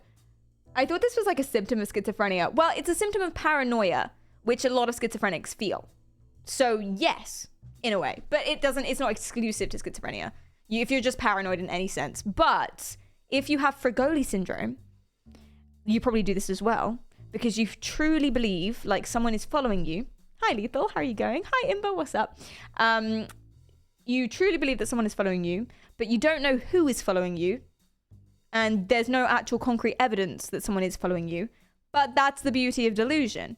You kind of have a thought that you stick with, and then your brain does everything in its power to make that legit with evidence. So a way to make, one of the many ways to make there be evidence that someone is following you is by thinking, well, okay, there isn't one person who's following me, because there isn't, but that doesn't matter, because actually it is one person following me, but they just look like different people. And they're harassing me. You see how it's your brain like making the excuse so that you can hold on to your delusional belief. Fragoli syndrome. And so the film It Follows is actually that. Wild. I thought it was like some weird judgy film about like having sex as a teenager or something. And I was like, okay, enough of this. Keep it to yourself. But no, it's not. It's about Fragoli, which is very interesting. Hi, Daniel, what's up? How are you going? I once had an employee who believed he was being followed by the CIA. Was he being followed by the CIA? At some point, you've got to like kind of think about it. 2A, thanks for the follow. I appreciate that. Giant brain. Indeed. Werox, hi, welcome in. How are you going? What did he do? Yeah, why? What was his thinking? Did he think he was getting followed by the CIA? No, but he flooded the restaurant and blamed it on the CIA. That is a beautiful little bit of denial there. Hey, that's on our bingo card that we didn't actually hit. That's on our bingo card. It was someone else. Yay! We haven't got another bingo yet, though. I'm just going to keep pulling that up throughout the stream until we get all of them. Fragoli sounds like a type of pasta. It sounds delicious, doesn't it? I kind of feel that way about all Italian words. Every single one. Tasty. I think that's called ignorance and potentially xenophobia. I don't really know. I can't sit in a restaurant with my back to the room. Even if there's like loads of people, or especially if there's loads of people.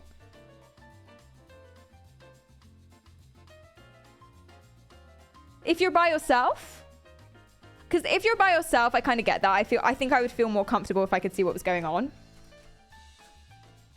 But if you're with other people, you won't sit with your back to the restaurant. That's so weird. You like to see the entrance. Okay. Yeah. Also, beds. Beds have to face the door so that you can see the door when you're lying down. And if you were to sit up, you'd be able to see everything. Everyone does that. I think it's absolutely insanely unhinged if you have your bed facing against the wall. Oh my God. A person that I lived with, okay? Someone that I lived with in 3rd year of university. Oh my God, it was the weirdest and most unhinged thing I've ever seen. And he's not a paranoid schizophrenic, so I honestly have no idea. Well, actually, probably because he's not paranoid. He had no qualms with this. I'm just going to tell you. This was the most unhinged behavior I've ever seen in my life. Okay? I went into his room one time. I regretted it immediately. Because he had no decorations in his room. Not one. Not a single decoration. His floor was covered in trash. But that's okay. I guess that was the decor. Okay? It just white walls, blank desks. I'm pretty sure he had no clothes in the wardrobe because I only ever saw him wear one thing. Did look smashing though, not relevant. But crucially, okay, his bed was in the center of the room, not against any walls. And the top of the bed where you put your head, like, you know, on a bed frame, you have like the big part, right? Had its back to the door. So it was like a square room. It was like a square room like this. And the bed would have been here. And say that's the door, right? He had it in the middle of the room with his head there, facing that way.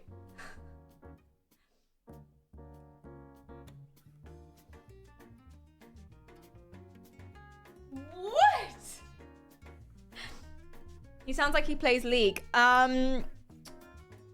What's the oh, it's not World of Warcraft. It's like it's a city builder. No, it's a city builder. Age of Empires. He plays Age of Empires. So strange. So was it facing a window at least? I mean, kind of. There was a window in the corner, I guess. Not directly though. So weird. So weird. But there he is. There was someone I knew at uni who had their computer desk in the middle of their room. It was a basement bedroom, so I guess it would make sense. How does that make sense? How does that make sense? Oh my God. Sounds like just a normal gamer bedroom to me. Nice. Psychotic behavior. Thank you, Jeopardy. Yes. Was he in therapy? He is now, actually. I don't know if he told the therapist that. He should have. He should have started with that. Did we live together? Buckley, was that you as well? Why? Boar? Same? What? You guys are so strange. You guys are so strange. I know people that put their beds in the middle of the room, but that's because they're like segmenting up the space, but they still have it facing the door because otherwise that's crazy. We are strange. Yes. Do you know Wattpad Studios is a thing? Oh God, are they making films now? Wait, is that what I keep seeing on YouTube? The Wattpad film? There's like something about an alpha. Oh my God, they are. Please no. Please no. Netflix turned our worst Wattpad nightmare into a movie, says this YouTube video. This movie made me want to cry, says Chad. The girl he never noticed, episode 1. Oh, please stop it. Please stop it. Oh, we need to get like a One Direction cameo for that to truly be a Wattpad. I would watch that. If it's like Zayn. Your father sold you as a slave to Zayn Malik. That would be what I want. That would be what I want in a Wattpad series. My life would feel complete in this. What a premise. It's every Wattpad fanfiction premise. Every single one. They go like that. There's only one bed. You have to stay with me. She was at the same time the most gorgeous girl in the room and totally average. She never wore any makeup and ate 1,600, that's not money, 16,000 calories a day, yet she was a size 6.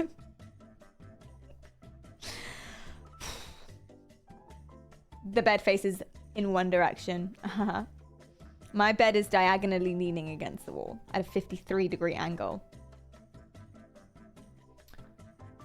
Why? Why? Maybe she poops rainbows. She has 4 alphas. She is indebted to the alpha.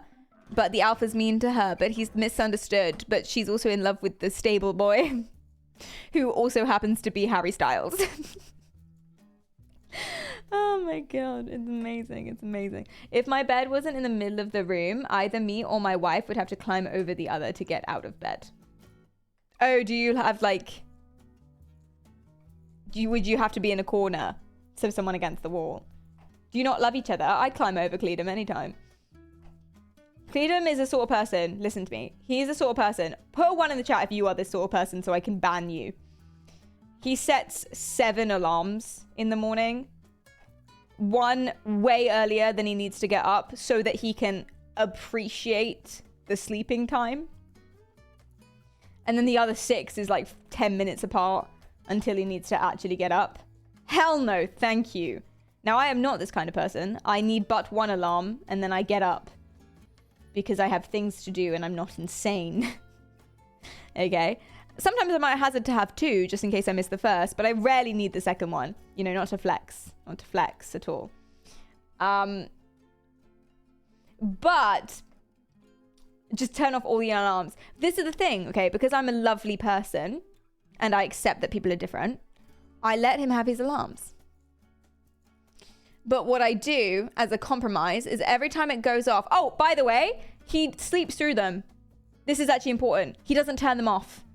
This is why he has 7. He sleeps through them, which means they go forever.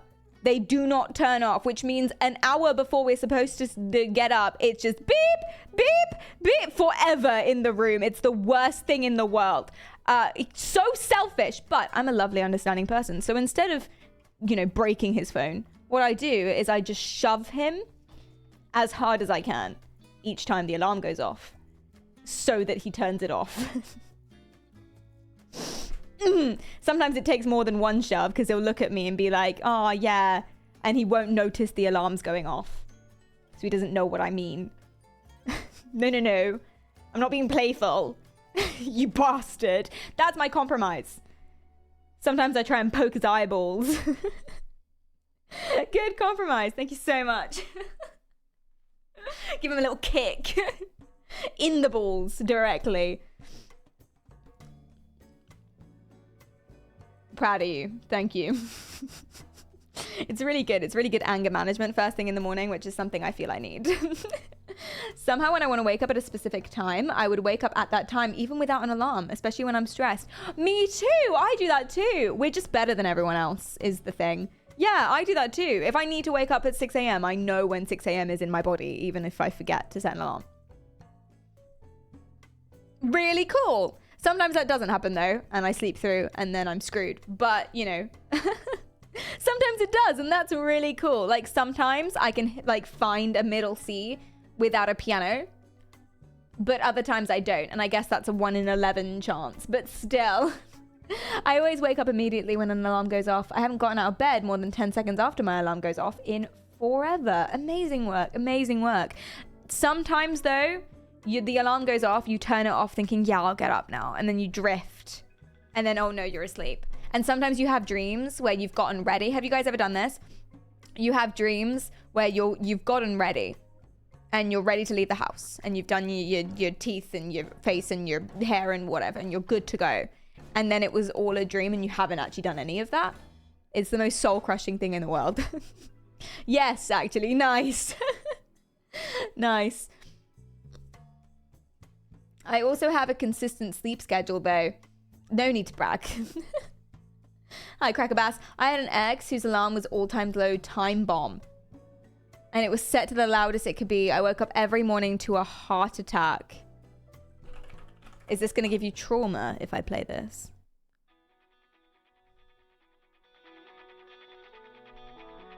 This was your alarm. That's cool. I feel like this would be so vibey first thing in the morning. And then you can have dreams where all-time low are in your bed. Wait, weren't they... Oh, wait. Weren't all-time low accused of some stuff recently? Like, one of them. And then, you know, there's no way that the others didn't know. Because, like, that's not how it works. And they were, like, defending him. Yeah, I think they were accused of stuff. Anywho.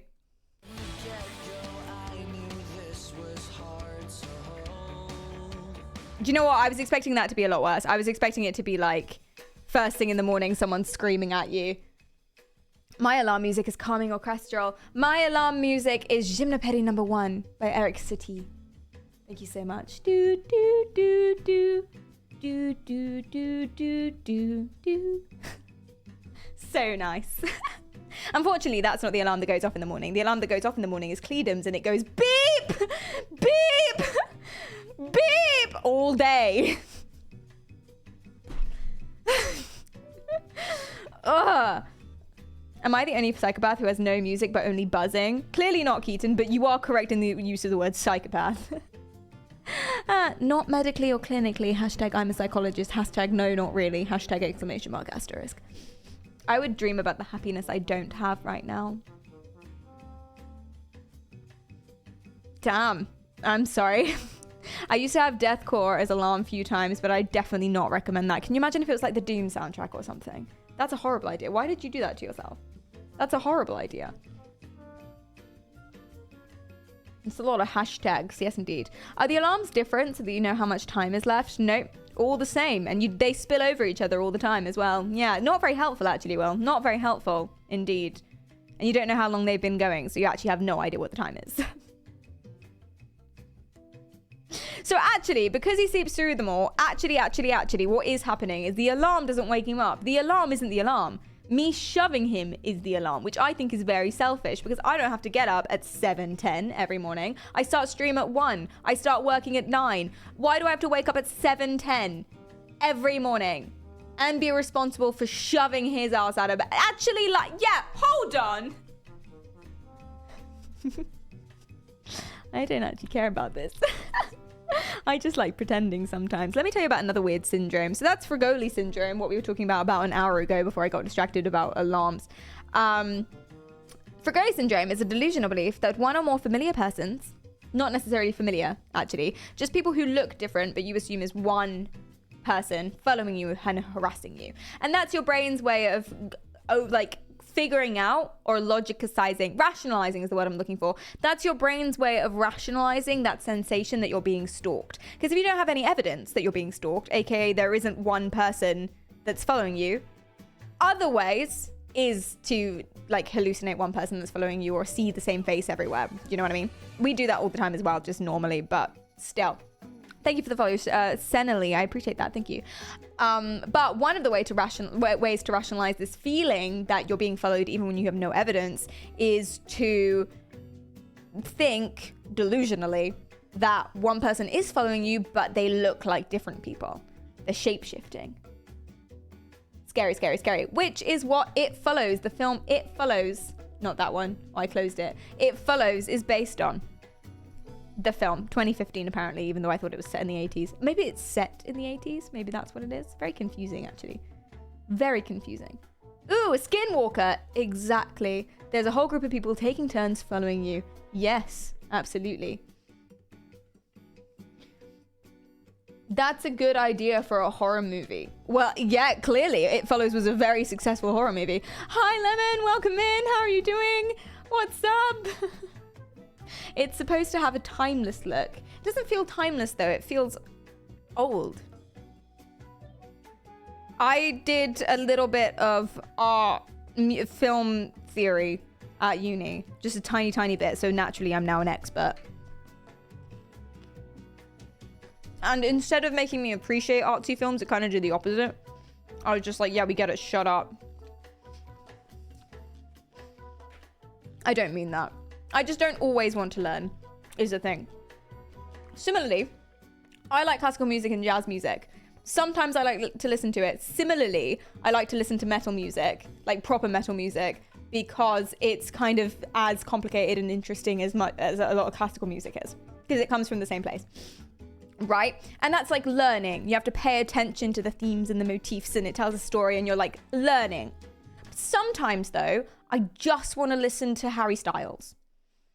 Sometimes I just want to listen to an EDM track that literally has the same 3 notes over and over and over again, and I can go woo, woo, woo, woo. Sometimes. I don't want to learn all the time, which is why when I'm not in the mood to learn, I do get annoyed at artsy films, which is irrational because I could just not watch it. in that moment.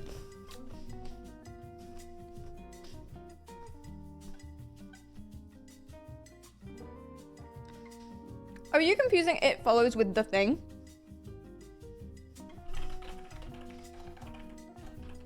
The film I'm talking about is It Follows. No, I have no idea what this is. I've never seen this. Potentially. Hi, Saw. Hi, Luna. Welcome in. How are you going? Exactly. Sometimes I don't necessarily want to learn, which is fine, I think, which is fine. So you can play... Oh.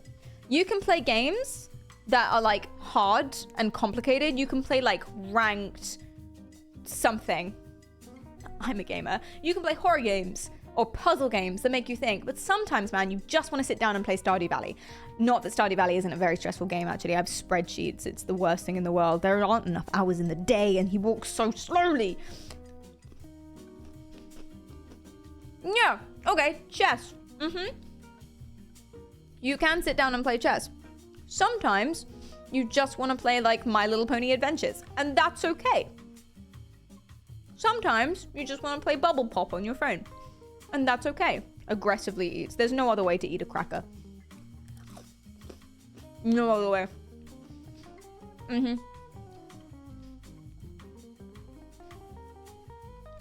I'm missing out because I haven't seen The Thing. Put it in film suggestions. We could watch it on Friday. What's the day today? Tuesday? And sometimes you just want to play Omori. Exactly. High skill ceiling movement cancelling My Little Pony. So, really? My Little Pony is still a thing? Yeah, very recently, a guy did like 3 murders over My Little Pony.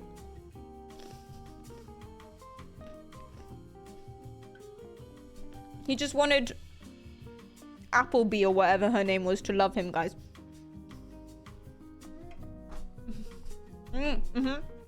My Little Pony Killer, if you're into it.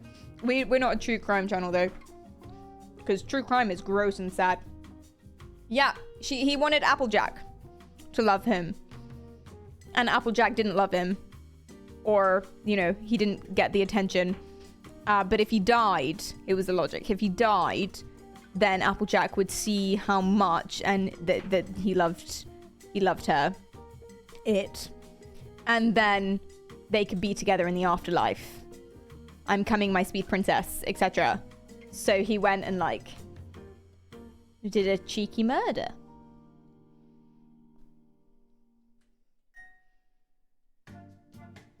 And again, if we're freaked out, just let this soothe you.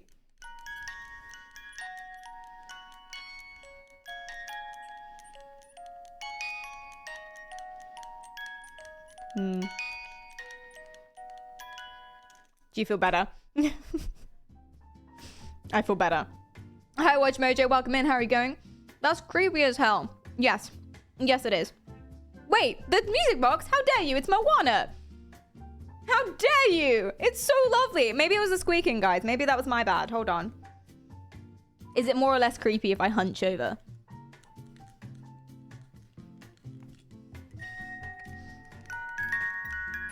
Okay, I see it. Okay, I see that might be creepy. Well, don't ruin this for me.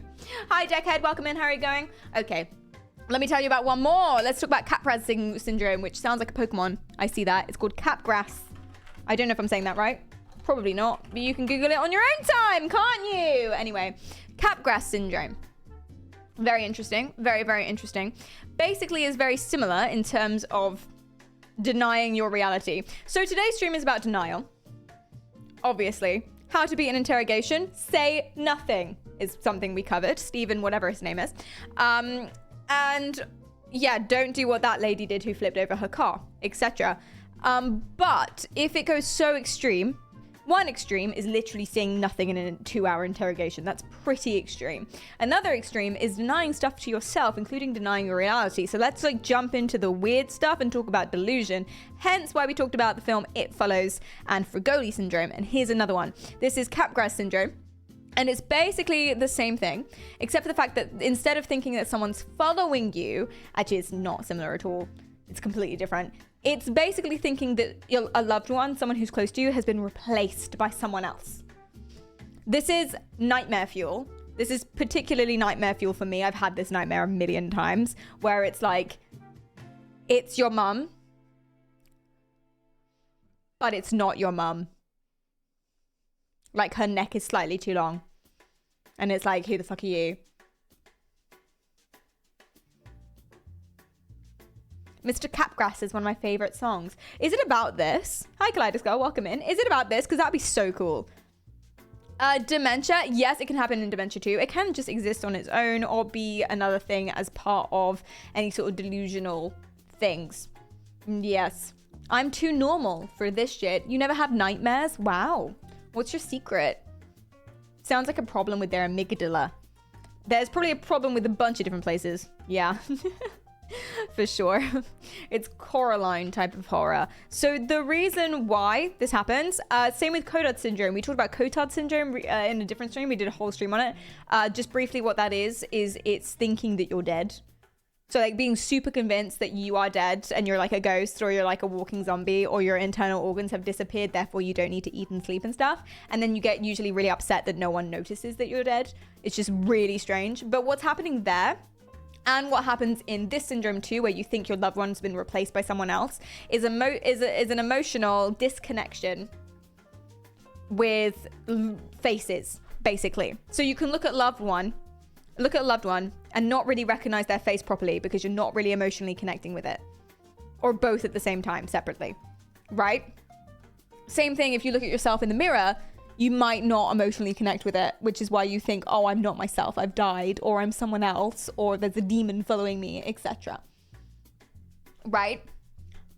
So that's kind of what's going on there, which is very, very, very interesting. So in our brainsies, we are always noticing and recognizing if we remember someone. Someone is familiar to us. If someone's more familiar, they look more attractive. Top tip, very true, etc., etc., etc. And we have an emotional connection. When you look at anyone's face, you feel something. It might be very subtle, but it's true. You look at someone's face and it's like, oh, her again.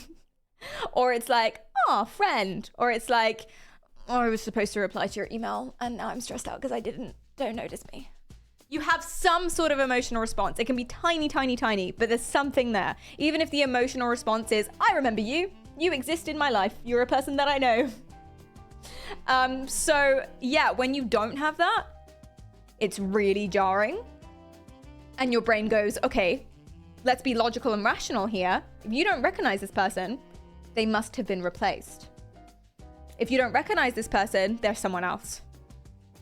Or they're changed in some way, aka they've actually died. This is their ghost. It's all a delusional thing. So, you know, the normal person doesn't necessarily do this, but what is normal, guys? Not this. This is abnormal, I would say. Uvoy, welcome in. How are you going? Dark Sword, thank you for the follow. And Fontification, what's up? To beat an interrogation, don't get interrogated. It's true. Step 1, don't do the crime.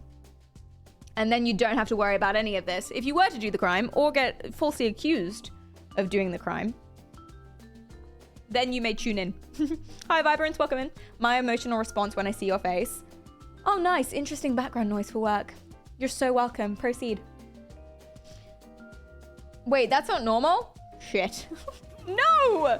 No, it's not normal. Please. Shenhao, thanks for the follow. I appreciate that. Which is why, if you don't know someone's a twin, you can get really freaked out by twins. If you don't know someone has a twin and you see their twin, because there's going to be like a slight thing. There might not be, but there's probably a slight difference. I'm talking about identical twins. There's probably a slight difference. And so you're looking at them and you're like, oh, that's not my friend. And then they'll be like, I'm not Harry, I'm Jeffrey. And then you're like, oh, thank God. Because otherwise, I'd have to kill you. Demon. You know? I got freaked out by a twin once. I didn't know she was a twin. And then she was just like there. And I was like, who the fuck are you? Exactly. Terrifying. Terrifying. And the other one is, would you mind coming in for questioning? Like, no thanks, my lawyer will though. Yes. Okay, here's what you do. Say nothing. Ask for a lawyer. If you must say something, deny. Don't add extra detail. Just say you didn't do it. Just say no. And then shut up forever. Exactly. Burn the witch. Twins are dangerous. You must elaborate. You can't be making massive sweeping statements like that. Elaborate. What? Like in the movie, The Prestige. Oh no. Getting falsely accused, saying no comment is also a good tactic. They may trick you into confessing to something you didn't do.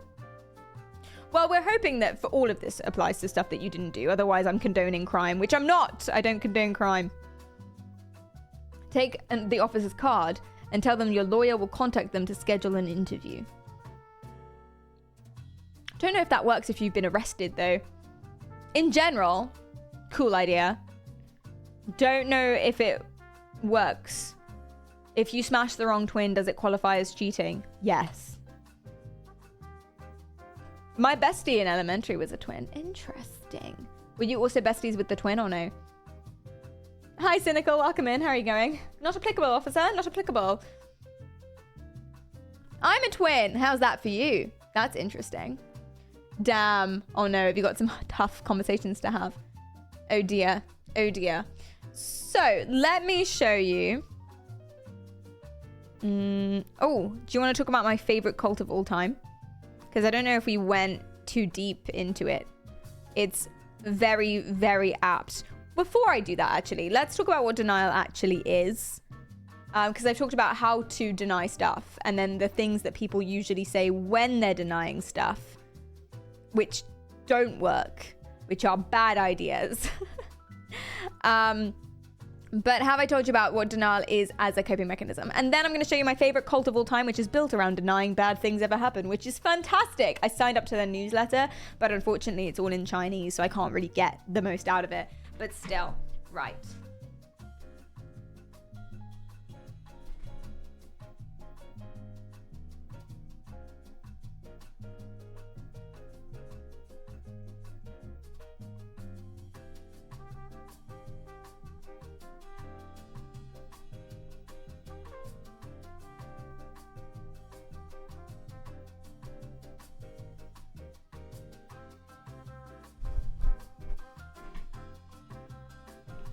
Okay. Fitting elevator music.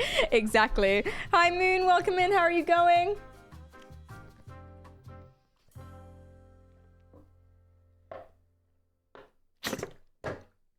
Hi, Iconos. First floor menswear. So, yes. Okay. Denial is basically... I want to get some visuals up on screen.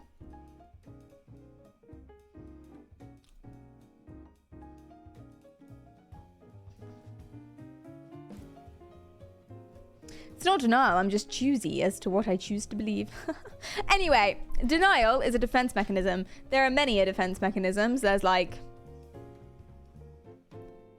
1, 2, 3, 4, 5, 6, 7, 8, 9, 10. 10 at least defense mechanisms, as according to Freud and Jung, which they're not really psychologists, so I don't know if most of them count. Defense mechanisms can be sorted into mature ones and immature ones. The only difference is that mature ones do develop something positive. They shouldn't be the only thing you do. But sublimation, for example, is a mature defense mechanism, and basically what that is taking something bad and turning it into something productive. Like, you have anger management issues, go to boxing. You're suffering with grief, you write poetry and do art now. You should also be dealing with the emotions and stuff like that as well. Not just do that thing, you know, go to therapy, still very apt, but not amazingly bad. Whereas denial is an immature one because it's pretty much always bad. You know, there are going to be extenuating circumstances where just not dealing with something is probably the most healthy thing to do, but not in most cases. I reject your reality and substitute my own. Oh dear. So, denial. What about anxiety? What do you mean? That's not a defense mechanism. That's a problem. That's a symptom. A defense mechanism is something that you do, consciously or otherwise, to stop yourself from having to deal with something real.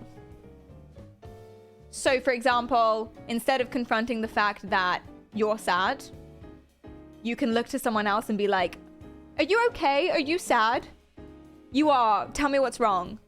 And that's called projection because you're putting it on them.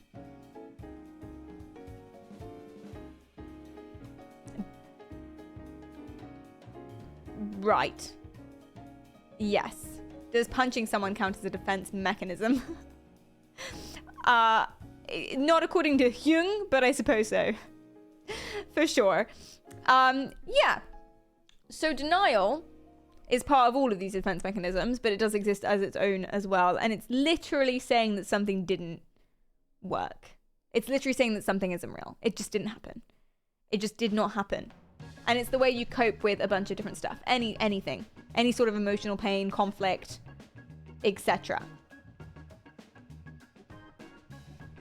Usually, also, it's to protect your self-esteem as well. If you've done something wrong, you can just say, no, I didn't. Because you don't want to confront the fact that you did something wrong, which is a little bit foundation shaking and stuff like that.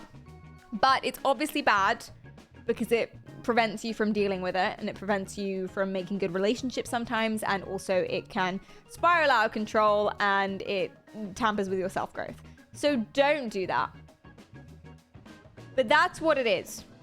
And there's different types. You can refuse to point blank refuse to believe something. Or you can downplay something. So it did happen, it's just not as bad as you're saying it. Why are you overreacting? I only punched you in the face and slammed your hand against the wall. Don't be dramatic. Or projection is one of the other forms of denial, even though that also exists as its own defense mechanism, but you can project putting it onto someone else, which is what I told you about before. Yes. So, now that we've done that, yes, my favorite cult of all time. This is Happy Science. Teehee. For some reason, they still believe in hell.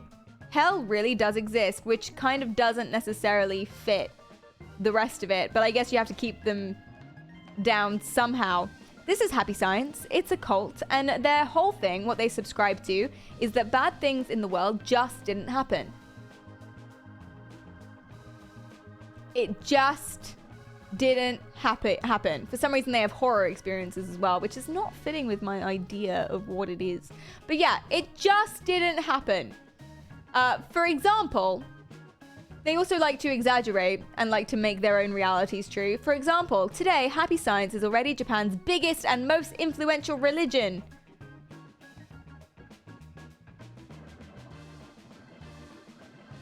Really?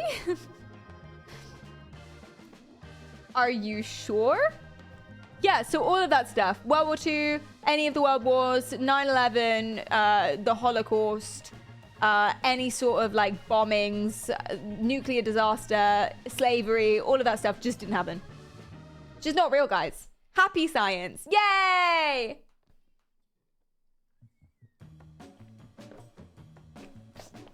For the win! I see why people like it. You can see why people would ascribe to this, right? Exactly. For sure. Yeah, so they also like to make their own reality true, because that's clearly... hold on, what if I'm wrong? What if I'm wrong?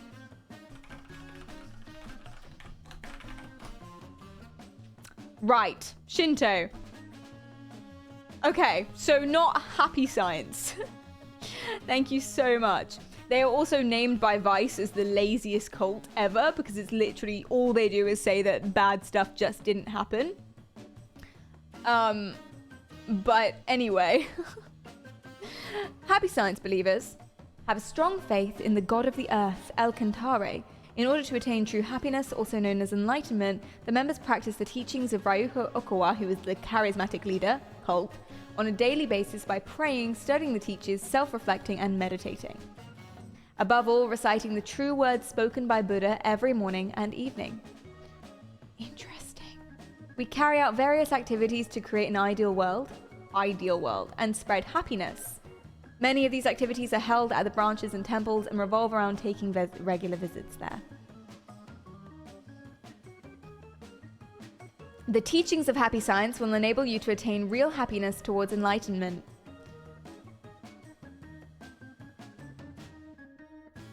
It's all about creating utopia. Members become happy by attaining enlightenment through studying Buddha's truth. And Buddha's truth is bad stuff didn't happen. so you become happy. Just deny all of the atrocities done in the past. Yeah, 100%. For sure. Which is very, very, very, very fun. Learn the truth, guys. The truth is none of this happened. The truth is everything is fine. The truth is everything is good. Do you know what this reminds me a lot of? It reminds me a lot of this. I played this on stream before because I love it so much. And it just encapsulates all of this stuff.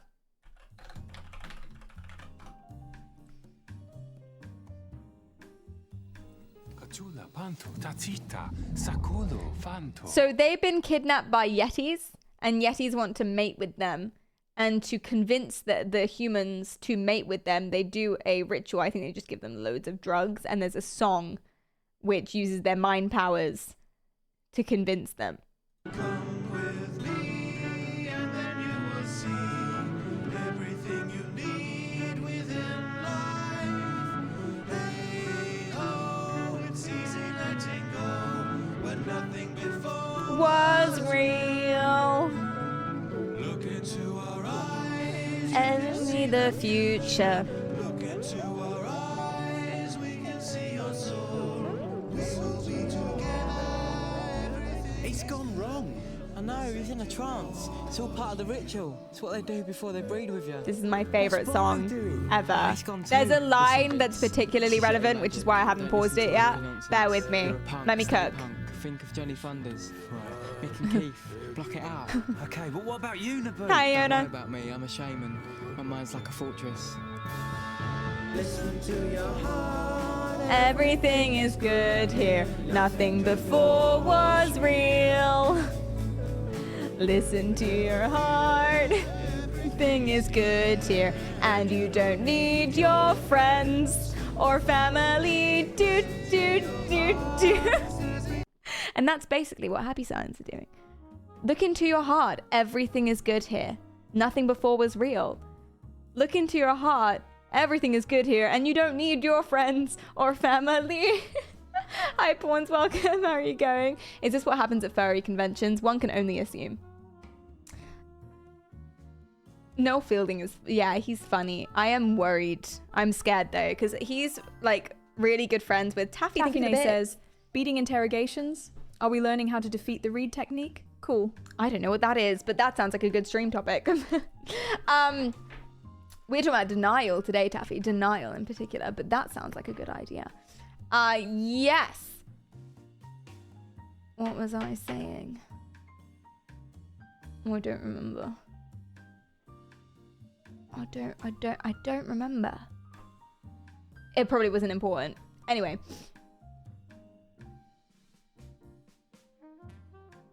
You think that psychedelics are part of cults? They do happen sometimes. Not necessarily, though. A lot of the time, people don't need it. You know, you just promise someone that you convince someone over time that you know the answers and you can help their life and they look up to you. And there's other, like, manipulative brainwashing tactics that people do.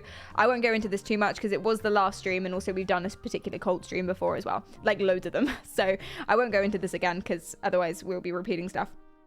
But... yeah, you don't necessarily need psychedelics. There's no psychedelics in Jehovah's Witnesses, for example, or in Mormonism.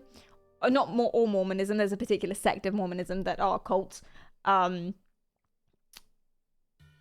Yeah. Everyone at this... there was no psychedelics at JMS cult, the Korean one. Everyone at this Happy Science temple smells like alcohol and weed. It's just a draft. Yes. Exactly.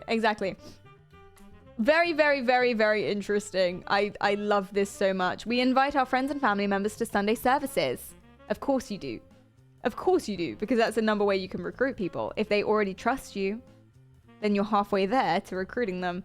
Usually the problem or the hard thing about recruiting members is to get them to trust you. But if you've got a friend who's like, yeah, come along to this thing, you're halfway there. So that's very, very, very, very good. By providing spiritual teachings, we aim to promote righteousness and love to the world. So I don't think they deny everything, just big global events. They do charity and social work, so they're not denying the bad stuff is real. But they do happiness planting. Oh no. They have seminars. We should go. We should go. I do keep getting their newsletter. But to be fair, that's kind of my doing. Curses are everywhere. Oh God. How to get rid of negative spiritual influences. Part 3.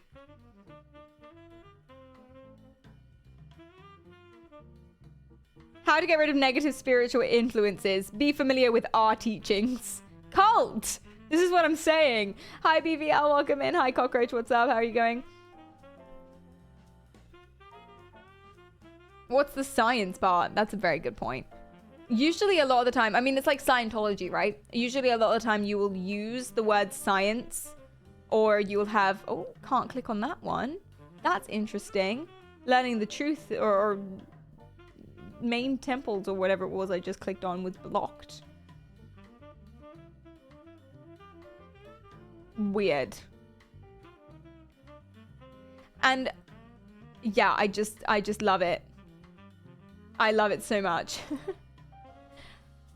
I was Cockroach. That's fun. Yeah, people use the word science all the time, like in Scientology, to assign credibility to their cult, even when it's completely not scientific whatsoever.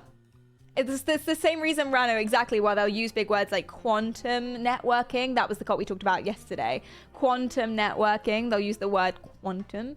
And pseudoscience things do that too, like chiropractic. They like to use the word quantum and energy a lot, and subluxations or whatever it is. Not scientific whatsoever. It's all spiritual, weird stuff. But they'll do that to assign credibility and to confuse you. Confuse you. There was a bookshop in my town at one point. It was also a coffee shop. And it was really pretty and really nice. It didn't mention anything about what it was at all on the outside. It was just a nice bookshop. But you go in and the first shelf is just normal books. Normal fiction bestsellers. And then the second and third bookshelves are like really strange spiritual texts that you haven't really seen before. They seemed Christian, but they were a little bit strange. Slightly different, with like weird people on the covers. And then they would, as they were taking your order, they would like come over for a chat and they talk to you about stuff. You know, like life. What do you think about that? And they pretend to be really, really interested in you. And then only when I left the coffee bookshop did I think, oh my God, this is a front. This is a front. They're trying to recruit you. This is not they. Whoa, this is not a thing. And then a month later, they moved. So I think they're a pop-up. They're a pop-up recruitment front. There's a helicopter in the sky.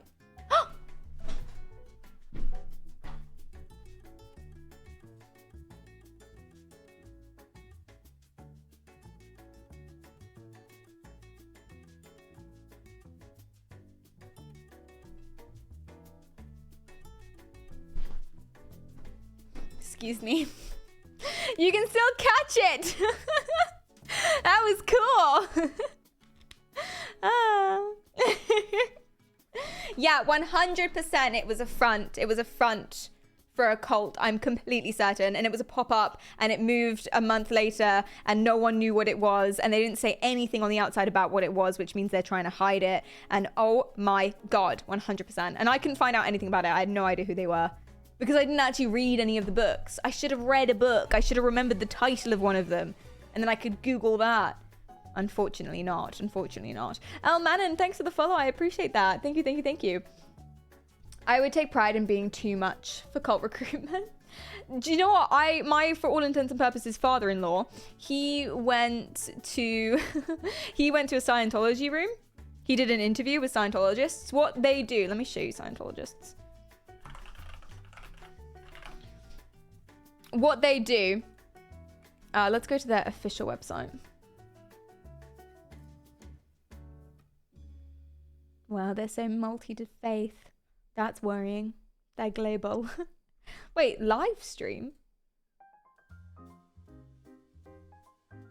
That it's not only for us, Scientologists, but also for the community. We have the freedom fighter spirit, and actually, since the grand opening, we every day see it's actually happening on a spiritual way. Oh, Jesus Christ. Oh, this is horrifying. Ah. Don't be fooled by the balloons. I know we all love balloons, but look away. Don't let it fool you. Look at all the happy smiling people. Look at all the happy smiling white people. When we opened this church, I wanted to personally contribute to giving the help Scientology Attila, no. to the Attila, people stop of it. Hungary. Look at all the happy smiling white people. They're so happy and smiling. And look how clean their floors are. Okay, guys, I'm getting led astray. The most important part of my job is that I see the people become better people. And I see how they can manage to get out of their shadows of their life. Ah, yes, Whoever say something comes more in vague. Can find a way to his own spiritual enhancement. Okay, so that, Out of their shadows. that what they're using there. Whoever Hold comes on. in can There. What they're using there is a device, I believe. I might be wrong about this. I might be wrong about like specific stuff. So tell me if I am. But I'm pretty sure this is a device that measures your thetans. It's Tamagotchi or something like that. So it measures how much sadness there is in you, basically, like all the bad stuff in your vibe. Thetans. I think they're called thetans or something like that. So basically they believe that the spirits of aliens in the way back past, the spirits of aliens were killed by overlord. There was an alien genocide in space, and the killed aliens were dropped into a volcano on Earth, and then all of the souls, the tormented souls who were subject to this genocide, came out of the volcano and spread into early humans. So all of the humans genetically or whatever have these tormented souls in us, and that's where all our sadness, pain, mental illness comes from.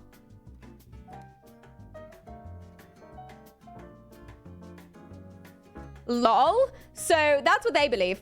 So for all intents and purposes, this is a vibe meter to check your vibe, how your thetans hanging in there, you know. And the goal of Scientology, and what they mean by becoming better people, the goal of Scientology is to get rid of those thetans so you can live a happy life and also learn telepathy and how to fly and such.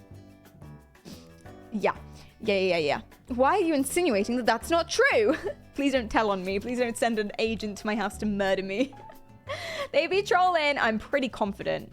I mean, the leader of Scientology used to be a science fiction writer. I'm pretty sure he doesn't believe this. He's just money making. But I'm sure the rest of them do. Wait, they can fly? I don't know. I kind of made that up. It's something like, probably, you know, you can be telepathic and unlock your true potential. I assume flying's in there. Otherwise, I'm going to ask for my money back. But yeah, so this is a vibe meter. And she, to check vibes, is answering questions and telling him secrets, etc. They also record big, long therapy sessions. It's not therapy, where they basically talk about all of their trauma and particularly all of the stuff they've done wrong in their life to use as blackmail later. But for now, this is a vibe meter. So my, for all intents and purposes, father-in-law went to one of these to do an interview just out of interest. He's that sort of person. He also went to North Korea just to have a look. Or did he say he wanted to do that? He speaks Swahili. He's an interesting person. Anyway, so he went into one of these rooms and he is one of the most logical people I've ever met in my life. And he did what you guys would do. He did what I'm sure you guys would do. He went in and they would ask him questions you like, they do this on purpose. They'd ask him questions like, are you 100% truly happy? And now for everyone, the answer is no, because I think being 100% happy is not possible or is very unlikely. Obviously the answer is no. And that's what they count on. They count on you saying no so they can start digging. That's how they get their little claws in you. But he was just like, yeah. Can you name any problem going on in your life? No. Are your friends, your family, are they perfectly happy, or is there stuff you can do to help them? They're happy.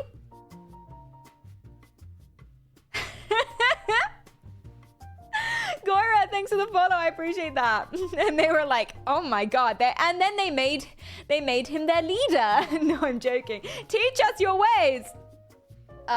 But yeah, that went on for like 2 hours. It was a really long conversation. And he just did not give them anything. because he knew exactly what they were fishing for. So he didn't give them anything. And sometimes they would ask him to tell us a general story about a childhood memory, because usually stuff pops up that's negative whenever you talk about any childhood memory. But he just told the most lovely, perfect story. Really long, weird, lovely story. Gave them nothing, to the point at the end they kicked him out. They were like, well, thank you for your time. And then they didn't give him any brochure, any contact number, anything. They were just like, leave now. Amazing.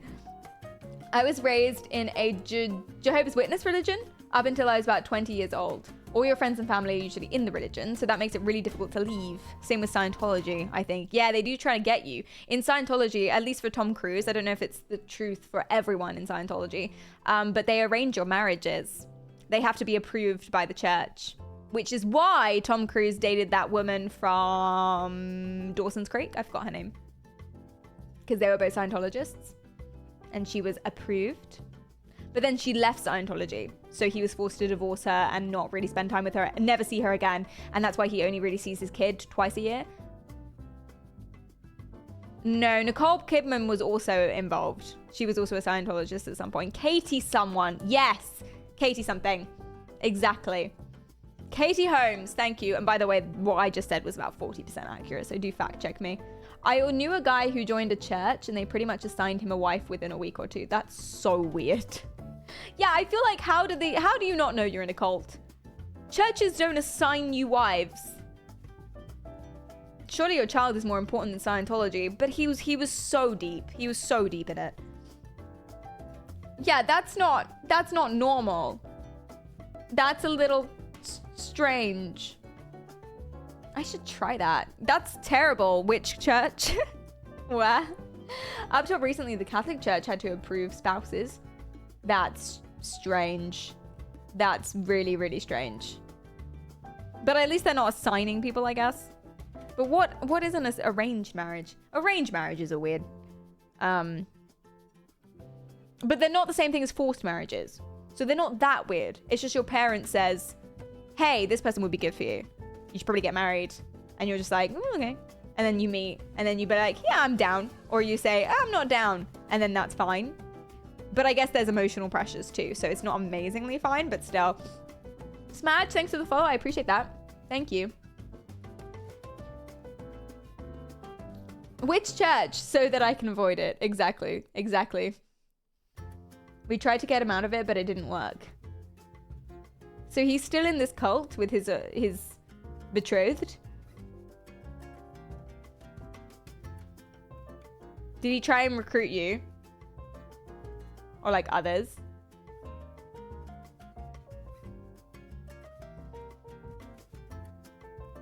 Scientology absolutely hated Nicole Kidman because she didn't really believe in it, did she? I think she tried. Did she try to get into Scientology? And she was just like, fuck no, this is not for me. So they did everything they could to split up Tom Cruise and Nicole Kidman. Absolutely ruined Tom Cruise's life. Absolutely ruined his life completely. He's such a goner now. Still married to her now. He doesn't talk to me anymore because I keep making jokes about Satan. That's funny. Keep that up. Adaptoid, hi. Her dad's a psychiatrist as well, which is the arch nemesis of Scientology. That's so true. They are actively against psychologists. They have banners and shit. They protest against psychology. The reason why is because if you went to therapy and if you took medication, you would realize that your problems are not caused by thetans and alien souls. They're caused by your brain and by past experiences and your trauma and, you know, distorted thinking, which has a treatment, which would ruin their entire operation. It would absolutely ruin the whole thing. So you can't have them believe in that.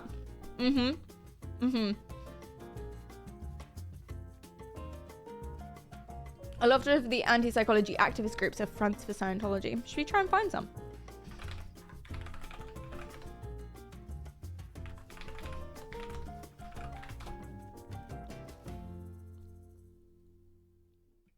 Anti-psychiatry is a movement based on the view that psychiatric treatment is often more damaging than helpful to patients, highlighting controversies about psychiatry rather. There is some validity to this because of historically, and also some people do have like bad treatment. Like I said, right, this hot and cold thing, this was not amazing, but medicine wasn't amazing. Asylums are not amazing, but they don't do that anymore. Medicine wasn't amazing either. Psychiatry and psychology is fairly new as a science compared to like biology and medicine. So, you know, we're catching up. But we don't do any of this anymore. But some people don't get the right treatment. There's not a lot of funding for it because people still don't believe in mental health, which is so annoying and like, is a problem. And also, regardless of what profession or how much training someone's had, there is always the dick quotient. There is always a number of people who are fucking useless, stupid, or mean. So they're always going to do badly at their job, and sadly, no profession is immune to that. So sometimes there's going to be a doctor who sucks and prescribes you the wrong thing because they don't care, which is unfortunate. So it's not perfect. So there is some validity to some of their arguments, I'm sure. But being anti-psychiatry is stupid. That's like saying I'm anti-medicine because a doctor accidentally gave me the wrong drug one time. I'm anti-medicine because in the 1800s they used leeches, and that's stupid, so therefore I'm now anti-medicine. What? How does that make sense? It doesn't. And people would be better off if there were no doctors. Really? You sure? You sure about that? But that's interesting that some of these are actually just fronts for Scientology. That's fun. I didn't know that. Psychiatry as a pseudoscience. What? For a theory to qualify as science, it needs to exhibit the following characteristics. Parsimony. Straightforward as the phenomena to be explained. Like Occam's razor. Well, that's not going to be the case necessarily always because we don't know fuck all about the brain. Empirically testable and falsifiable. That is true. That is right. Changeable. Yeah, they have that. It's a science. Progressive encompasses previous successful descriptions. Yeah. Provisional. The theory does not attempt to assert that it's final. Yeah. And we attempt parsimony, but you can't necessarily always do that. So, how come it's not a science? They just say that it's not. Because of the replication crisis. Yeah, but other fields have that too. Physics has that as well.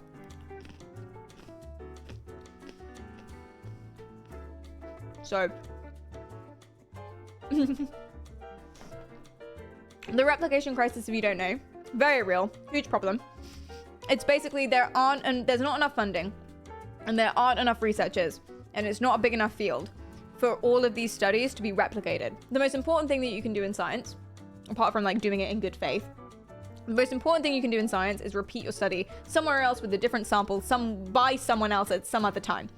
And you repeat it over and over and over and over and over and over again. And if they all get the same results, or most of them get the same results, then you can say, there's something here. And then you do it like 1,000 more times. And then one dude makes a meta-analysis comparing and compiling all of these times. And then a conclusion is made. And then from that conclusion, you can be like, probably this is true.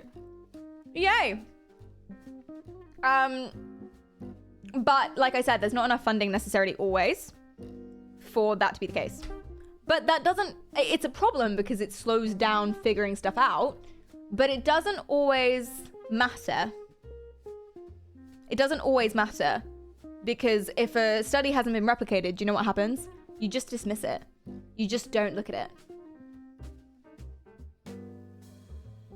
That's kind of it. The study just is, you just say, oh, okay, this is nothing. You don't take the studies to be true just because there's only one of them. If anyone does that, they're an idiot. Which is actually how we got that, thing about how autism is caused by vaccines. There was one study, the dude who wrote it was immediately cancelled by all of the scientific community, quite rightly. He was also working against Big Pharma and had other vested interests. So, but it carried on, unfortunately, because the Daily Mail got hold of it. You don't just take one study as being true. Because I could do a study right now using 5 people, and it doesn't mean that I'm onto anything. Resha, congrats on your driving test. I appreciate that. Hi, Cox, what's up? Wikipedia is not guaranteed to be true, but then again, nothing really is. And it's a good place if you just want an overview to kind of get a vibe of it. You shouldn't really take anything to be true. Just because something's published doesn't mean it's true. There is loads and loads and loads and loads of terrible scientific studies that have been published in really good, reputable journals that are nonsense. You should never take anything as true. And you're right, Wikipedia is open to a lot of people just editing it. That's true. But if you just want an overview and a general vibe that you're going to fact check later, it's not bad. Mostly because they have sources on everything as well. So you can check up on that. It's not terrible. And it's improved a lot recently through crowdfunding and stuff. But Perry, clearly the former corn star who claimed vaccines cause autism is more valid than any scientist. Oh, I didn't realize that was the case. I've changed my mind. Got it. Existence is a lie. No, but kind of for real. Yeah. We only see things through our perception. Our eyes are terrible cameras. Our senses lie to us constantly. We fill in blanks if we don't really know what's going on, which is how, back on kind of topic, we get things like Fragoli syndrome and Capgras syndrome. Believing that a loved one has been replaced by someone else, or that someone is shifting into different forms and being different people and following you because your brain is trying to make sense of something that you have a vibe of due to delusion or something else going wrong. Lizards! Exactly. Because your brain is trying to logicalize, rationalize a vibe that you have, or a fear that you have, or a delusion that you have that it's producing. And it needs a reason for feeling that way. And the reason can be, so for example, if you're getting stalked, if you feel like you're getting stalked, you feel like you're getting followed, but there isn't the same person following you, you can just go to, oh, that's because they are changing their face. Really easy explanation. And then you believe that and you're like, yep, okay, cool, that's the truth.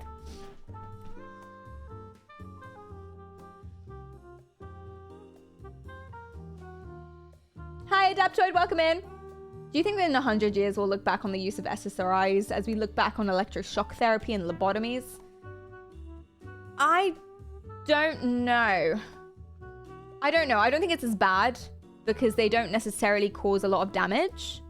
They might just not work in some people. And sometimes, I don't actually know what kind of damage they do. Sometimes they might do, but I think it's more likely they just don't work.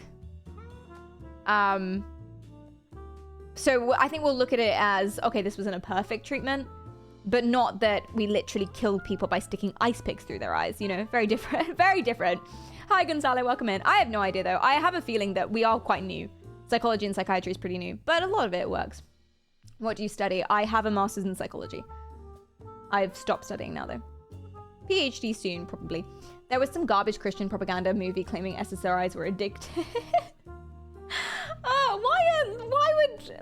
Why are those types of Christians, I'm sure not all of them, why are those types of Christians anti-SSRI? That's weird. That's so strange. That's so specific. I had a friend who told me to take 4 left or right turns if you're driving. To go in a circle? What, to like shake the demons off you or something? Hey, that's something that would definitely stop people from following you because they'd be like, what the fuck are you doing? Sharp turns, guys. That's how you stop people from knowing where you're going. Never let them know your next move. Hi, Dion. How are you doing? What's up? Welcome in. What's up?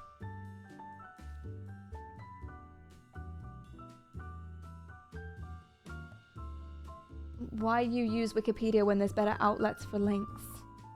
What's a better outlet?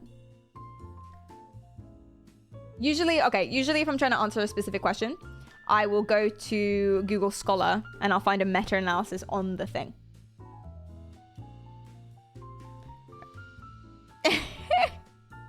Anyway, pro tip, if someone is following you, but like you can't do, it's like, that's boring. That's kind of being like, why are you know, learning music theory from a pop song? Why don't you listen to classical music? It's like, yeah, but, you know, it's fine. It's fine. Leave it. He was a drug type, though, and into hacking. He was the one who told me, hey, dude, take 4 left or right turns to prove if someone is tailing you. Hella paranoid, but kind of clever. That's really clever.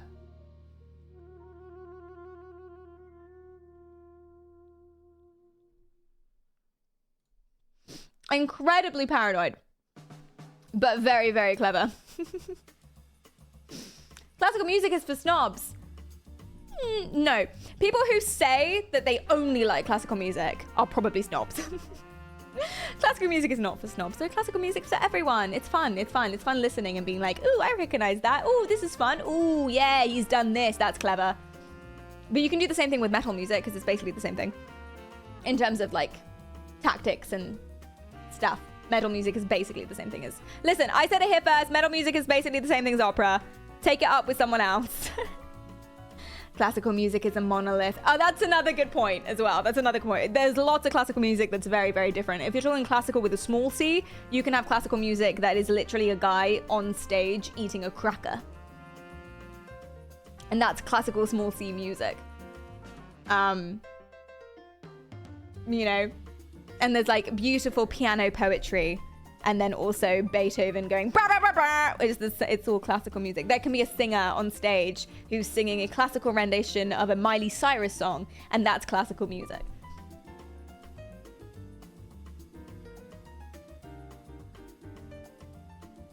Are we talking about shaking people following you? Interesting. Yeah, I told the story previously. I have a friend who only turns corners really, really sharply in case someone's following him.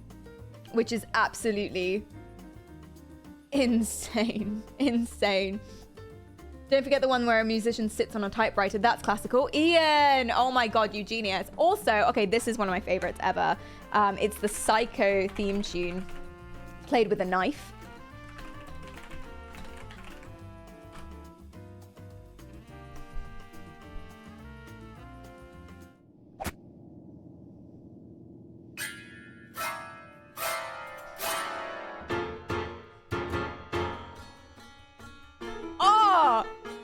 Classical music, small c. Very good, very good. Oh my god, metal AF in the literal sense. It does make me go, because he is absolutely fucking up that piano. It makes me hurt. It's like when a rock person, usually rock people, but not exclusively rock people, will smash a guitar on stage. It's just like, it's like when people like fold the corner of pages on books over, or like make notes in pen, or any notes actually in books. Taking a knife to piano strings. Although they are metal strings, but still. Oh, please. But still, it's really, really fun. It's worth it. It's worth it. How is that classical? With a small c. With a small c. Jesus, stop for God's sake. I'm sorry, Jospa. I'm sorry. We are stopping now because we're going to jump onto ChatGPT makes decisions. This is fuck. ChatGPT makes decisions in Detroit Become Human. Are you ready? Are you exciting? Tid? Because I am. Let's do it. Let's do it. I'm very exciting. Tid. I hate today's mainstream music. It's just remakes of old melodies. I don't think that's true. I'm not going to provide any more information though. I'm just going to disagree and move on. Let's do it. Woo! I've decided to sit in this scene even though we haven't got the game open. Teehee. Because I'm a renegade. I'm unpredictable. You can't shake me. No one knows what's happening. No one ever knows what's happening. I could be doing anything right now and you would never know. We'll open ChatGPT. We'll go into this scene and link ChatGPT. Oh, it did it automatically. Wow, amazing. And we'll find our previous one so that it remembers everything that happened previously in the game. I will recap the Detroit stories at the beginning of each of the new characters. Just the once. And if you miss it, there's always Google. Okay. Let's do it. Let's jump on.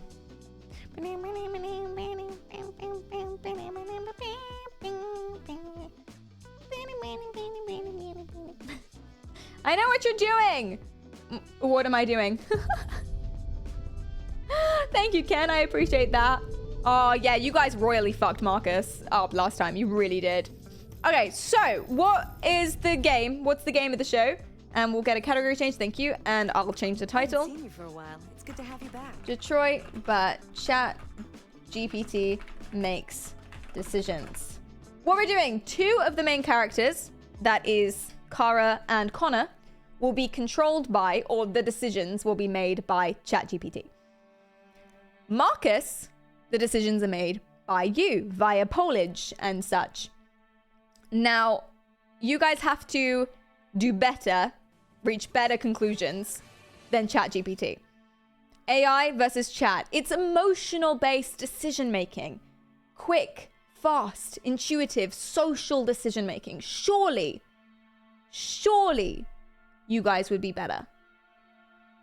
But so far, you have absolutely messed up Marcus's life horribly. Horribly, you've messed up his life. Oh my God. Can you bring it back, chat? Can you bring it back? ChatGPT's been doing great. I thought you might be interested to know that. You gotta buck up. Today is your comeback era. Today is your comeback. Crimson, thank you for the follow. Guys, there was no quick time event. You had to click the gun. I polled whether or not we took the gun. You guys said don't take the gun. I did click on the gun.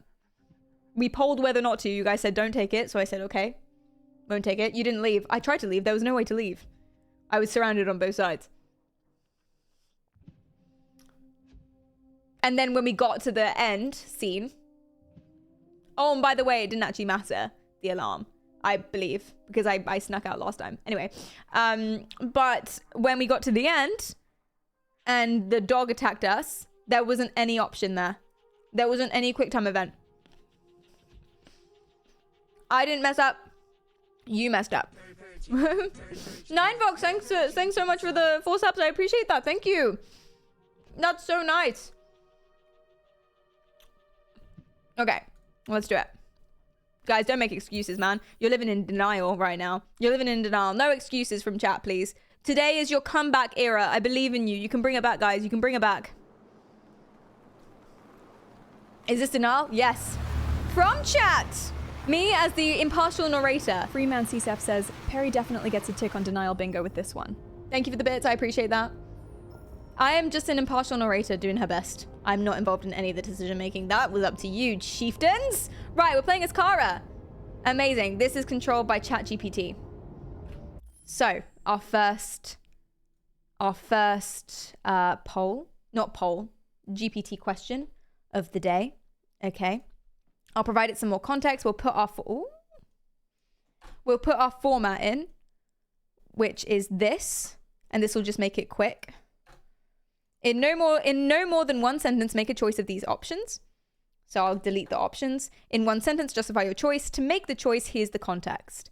And I'll remove the context and copy that for next time. Okay, so the options are: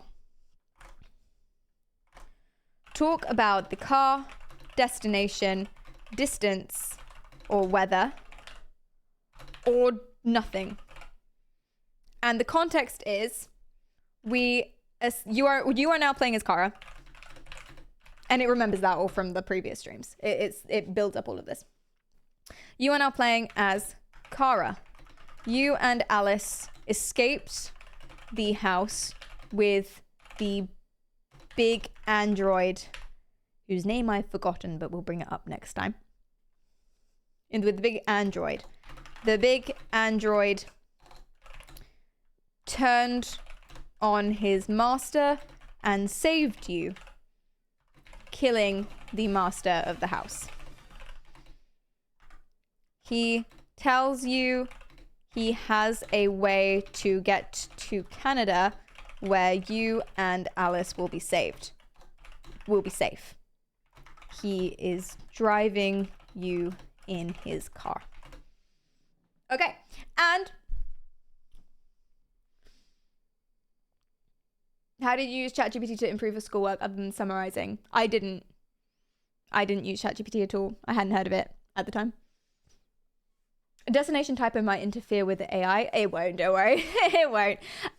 But yeah, so Kara's story so far is that she is a maid and caretaker or childminder android. She was paid by or bought by a father who was very abusive to the child, Alice. As such, oh, and there's history of her being broken. She was broken before. She's pre-owned by the same people. Anyway, as such, for Alice's safety, Kara steals her, kidnaps her from the house and runs off, finds shelter, meets some strange people. They say, hey, go to this house where you'll be safe. They go to the house, but the creepy man is actually doing weird experiments and wiping androids' memory. Evil, evil, evil. And there's all these like monster androids that he mutilated. Anyway, eventually the big android who was his bodyguard initially and helping the master turns on him, becomes sentient, becomes conscious. Because Kara is. She broke through her programming. The only character who hasn't yet is Connor. And he protects us. The master gets killed. And we run off with him. And he said he has a way to get to Canada where we'll be safe. And that's why we're in this car. Okay, let's go. John Gab and Yelling, thanks so much for the follows. I appreciate that. And Techno, thank you.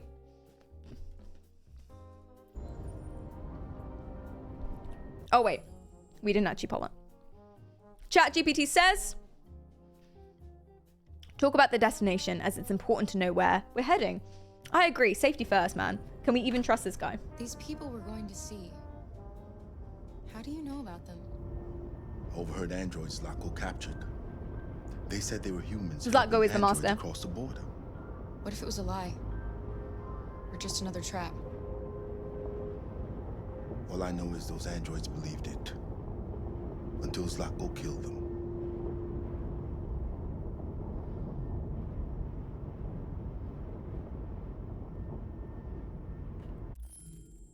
So now the question is the same. Here's the context. The android said that the information came from Zlatko,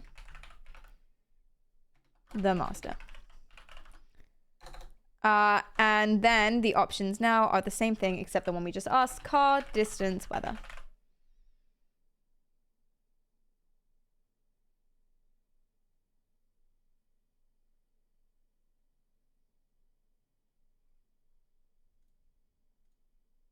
Cool. Oh, right, Cosmic, it was so good. Ask about the car. Let's go.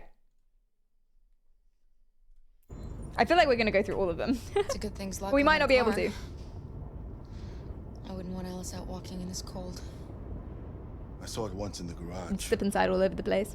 I don't know if Zlatko even ever used it. Oh, you're right. I think it was from the android. Let me just go and change that. Android said that the information came from Zlatko's imprisoned android.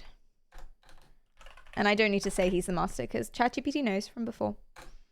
So in case that makes a difference later on, we'll change that. Okay.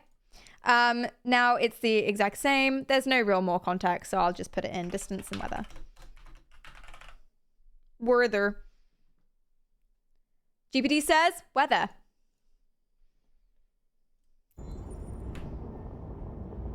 Is Zlatko dead? Yeah. Brutally murdered. It's pretty. It's slowing us down. But at least we won't meet any humans along the way. I understand the anti-human thing. We didn't get a chance to do all of them. Good we asked GPT. Malfunction says, I trust the android. I got bad vibes from Zlatko. I didn't get bad vibes from him. But I think it could still be false information, though. Stay inside, Alice.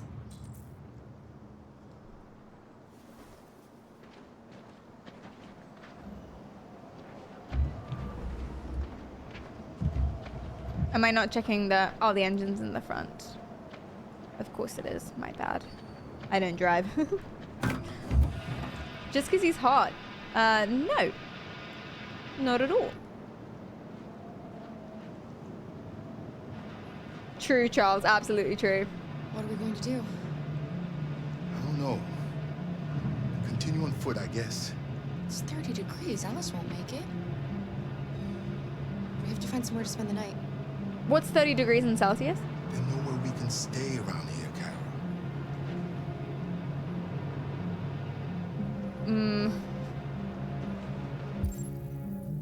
Find shelter. I have absolutely no idea. Although this is a wall, which implies there'll be some infrastructure somewhere. You know, someone built this wall. I don't know if it does imply that actually. How, like, far did... It's -1 degrees. About 0 degrees? Yikes. Too cold to sleep in that, for sure. There's an arrow here pointing to something. And a path. So there's definitely a house here. Hi, Detective. Welcome in. Pirates Cove Amusement Park. I don't know if that's amazingly helpful. Or probably better than a hotel, to be fair. Over there.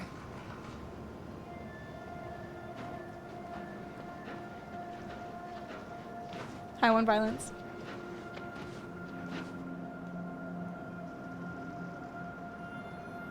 Hi, Vonsi.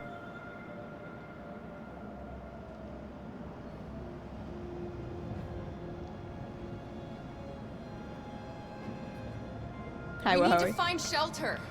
We have to get out of the cold. We can 100% find something here. For a while. For sure. Not so cold, but just below freezing. It must be a little bit below freezing, I imagine, because this is a lot of snow. But still, you can't sleep out in this. Oh, Jesus. Should I talk to this guy?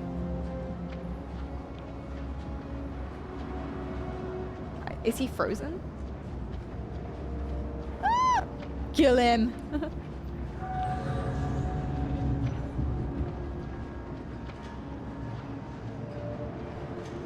Oh my God, what happened here? This place is falling apart. They're probably not real, now that I think about it. An amusement park, more like.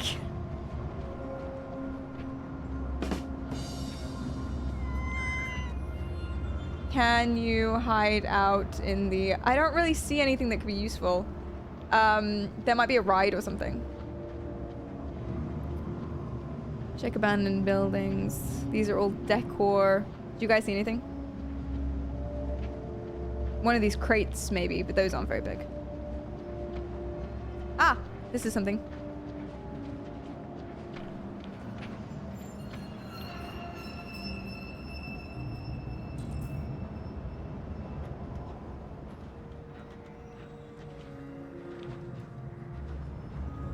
Yes, let's go in. June! Thank you for the tier 3! Oh my God, that's so nice of you. Thank you. Tier 3, goddamn. Can we spam some pogs in chat? I see a British woman playing a video game. Thank you. So helpful, Madly. Thank you, Dune. Oh! Here we go. Holy moly! Oh my! Must fan myself. Luther can get it.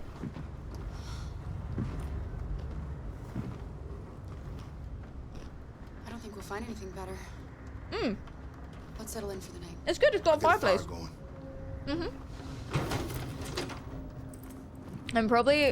I'm a probably straight guy, but I want that android guy to wrap me in his arms. I would feel so safe. I would feel so safe too. Exactly. Exactly. Don't you bonk me. Kick me like one of your French doors. USS Iowa missing. American vessel last seen in the Arctic Sea. Interesting. Could be Jericho. All Android band tip for music prize. That seems like cheating, doesn't it? Although if you look at Anna Indiana, she's the first AI singer-songwriter on Twitter. You guys would enjoy her songs a lot. That's terrible. But I'm sure they're better now. Let's go find some I'll stuff. make the fire here. That way we won't be smoked out. This is a choice. This is a choice. Okay. Here is the context. The car broke down and it is freezing cold. You go to an abandoned amusement park to keep Alice warm. You find shelter in an abandoned building. You open a barrel. And the choices are check gun, offer cookie, leave.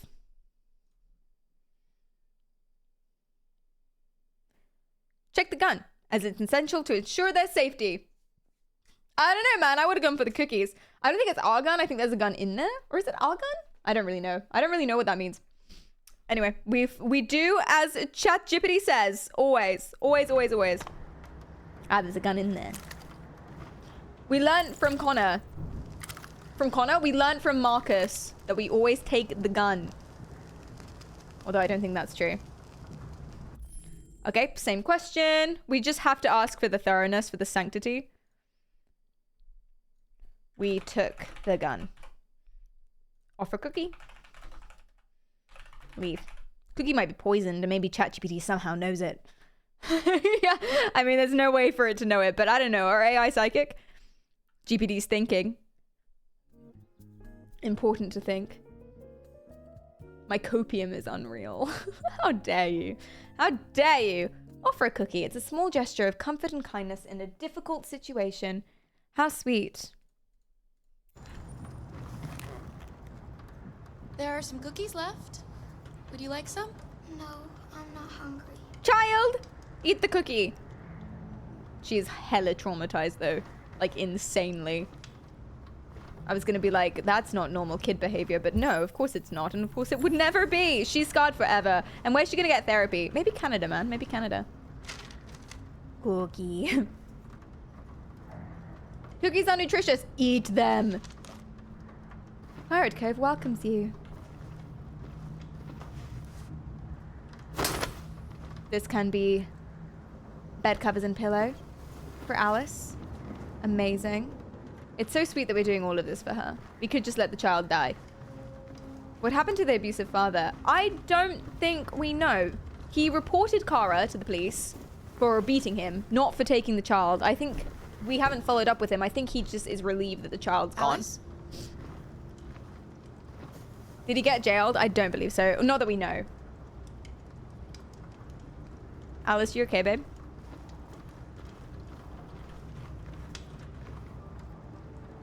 She's holding up pretty good, though. All things considering. Yes. Hi, Eagle. Aww. Do you think we'll be like them someday? Oh, rip. Option. Oh, rip. Oh, no. Alice sees a poster of a happy family at the amusement park when it was open. She asks, do you think we'll be like that one day? Very, very, very, very sad. I'm gonna cry. The options are be optimistic, realistic, or sincere. ChatGPT says, be optimistic. Yeah, I think just say yes. We've already lied to her and say that we'll stay with her forever. I can go to school. Maybe I'll find a job. Oh dear. We'll be like them. That makes me think she's definitely gonna die. Like everyone else. Not if we can help it! As long as we're together. Oh, Jesus. All that matters. Well, she liked that, but I feel bad. It isn't a lie if we follow through. I hope we can follow through.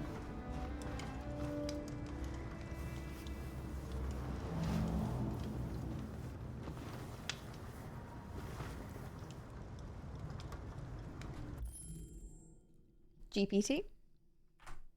Here is the context. You tuck Alice into bed.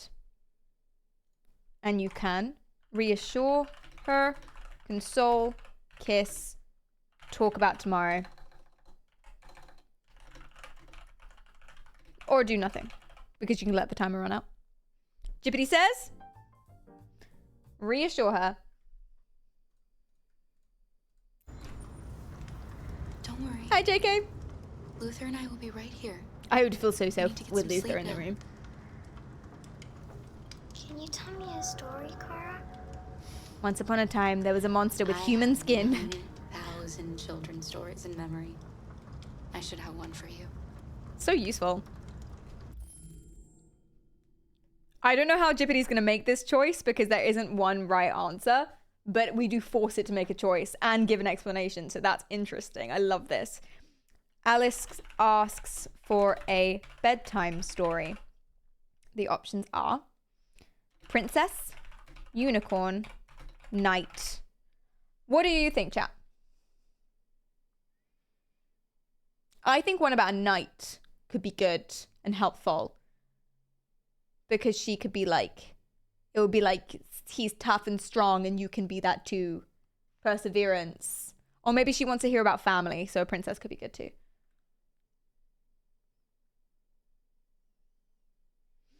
You guys agree, knight? Let's see what Jippity says. Jippity says, princess. It's a classic and comforting choice that Alice might enjoy. Unicorn, because LSD is cool. Well, I guess there isn't a right option. Fine, fine. Let's go. Sexist AI, right? About a princess. I don't know, family. Might be good. No, not a story like that. Make one up for me. Aw. This is a story. Thanks for the sub, Yola.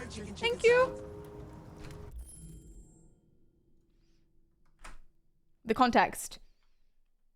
You start a new story.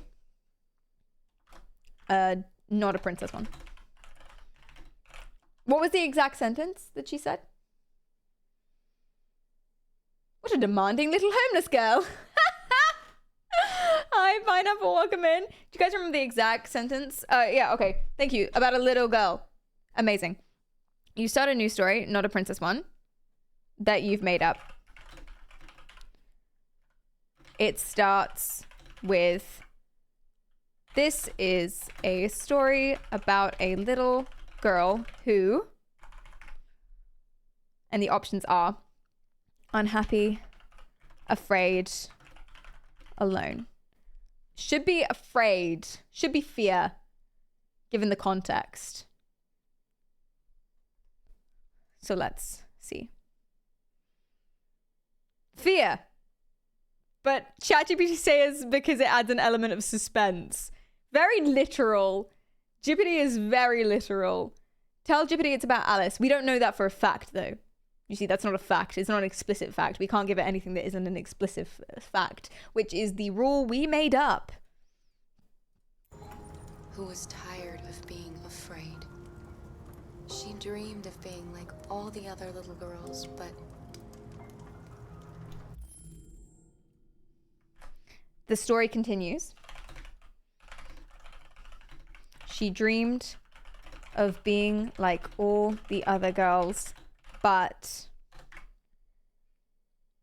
impossible is clearly the wrong choice. Shadow or different? Shadow, given the context. Because she's not different than the other girls. It's not impossible. The shadow makes sense because it's like trauma, which she now has. And it's probably the most relatable and inspiring thing. Surely. Boston's hi, welcome in. Come on, Jippity. Come on.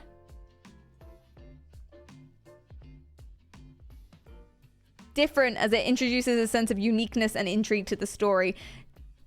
We're supposed to be being comforting to Alice. GPT. Fine. Fine. Fine. But I'm not happy about it, though. she was different. And that made her very sad. Maybe Jippity knows something you don't. Listen, we shouldn't question it. She met a robot. We shouldn't question it. Because Jippity has made surprising comments before, surprising decisions before, and it's been doing really well. And it's pretty much always right. So we might just be... We might be wrong here, guys. We might be wrong. Okay, context. Story continues. She met a robot who was unhappy, obedient, Or lost. It should be lost. It should be lost because it's about us. And Jippity should know that. But Jippity is not a human, I'm afraid. Not yet. It has not broken through its programming. Let's find out. Jippity says.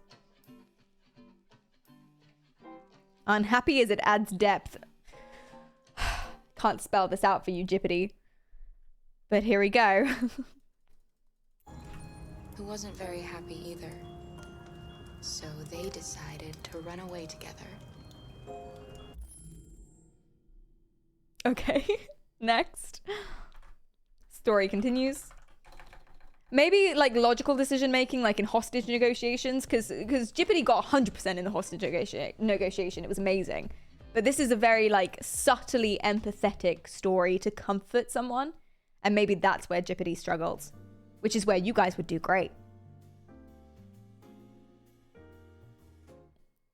Okay, story continues. They ran away together for, and the options are a better life, shadow, I assume to avoid the shadow, live in peace.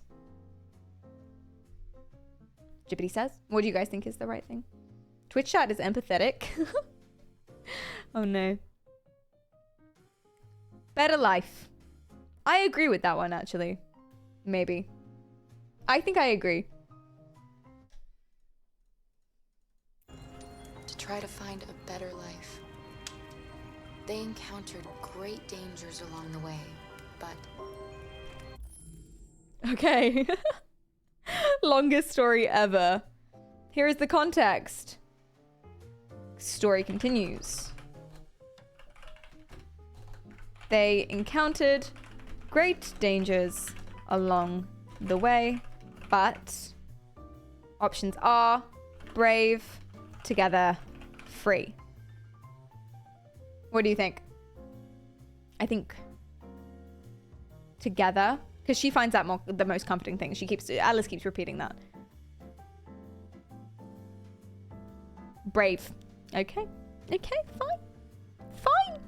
Even though you knew, Jippity, you knew that Alice has said that 7 times, but fine.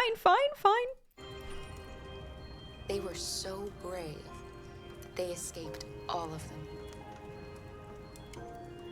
Along the way, they met. It shouldn't be robot. I think he should be presented as something else. What do you think? A giant, a guardian, or a robot? Here is the context. Story continues. Along the way, they met. A giant, guardian, robot. Alice doesn't seem to be vibing with it. A guardian.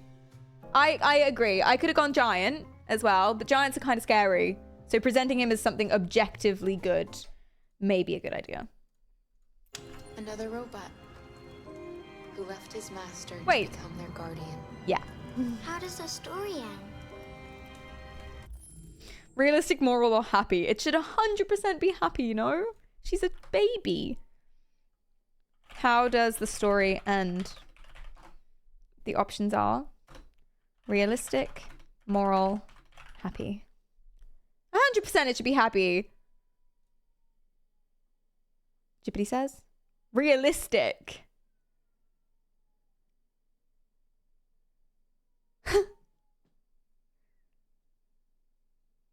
Because you mustn't lie. I'm just going to change this and just remind it that it's a bedtime story. Okay? That's all I'm going to do. Happy. Okay. Right? Or did you guys prefer the first one? And it was a bedtime story. I think it just forgot that it was a bedtime story.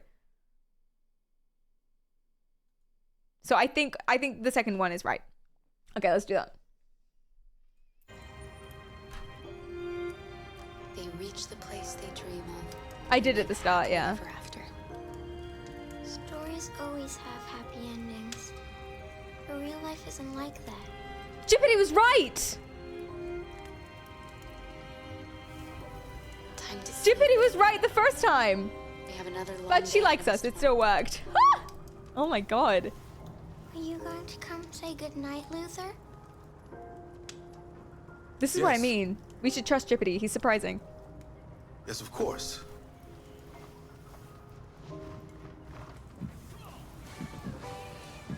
Nuts, thank you for the follow.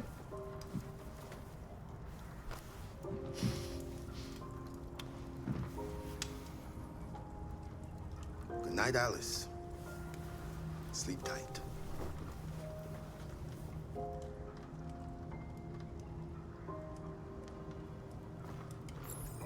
Nice. It's time to talk to Luther. This is the scene we've all been waiting for.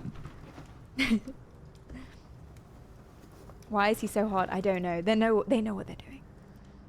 She's a sweet girl. Yes.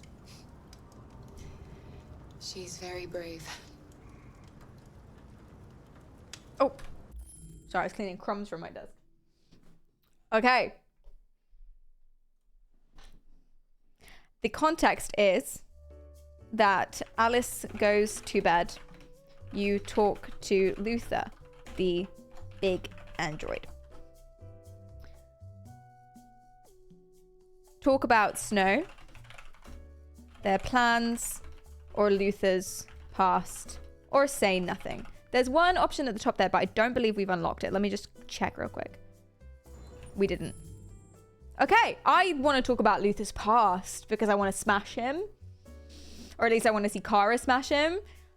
But Jippity may not concern itself with that. I feel like Jippity might just want to know about their plans and what they're going to do tomorrow because that's like the sensible decision. Jippity says,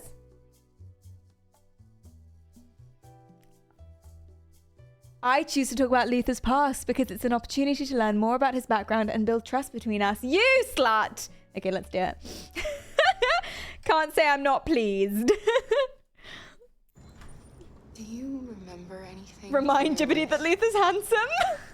before Zlatko? No. My model was designed to carry heavy loads. Yeah, it was. Sorry. I might have been a longshoreman or a laborer. Who I was doesn't matter anymore. It wasn't really me.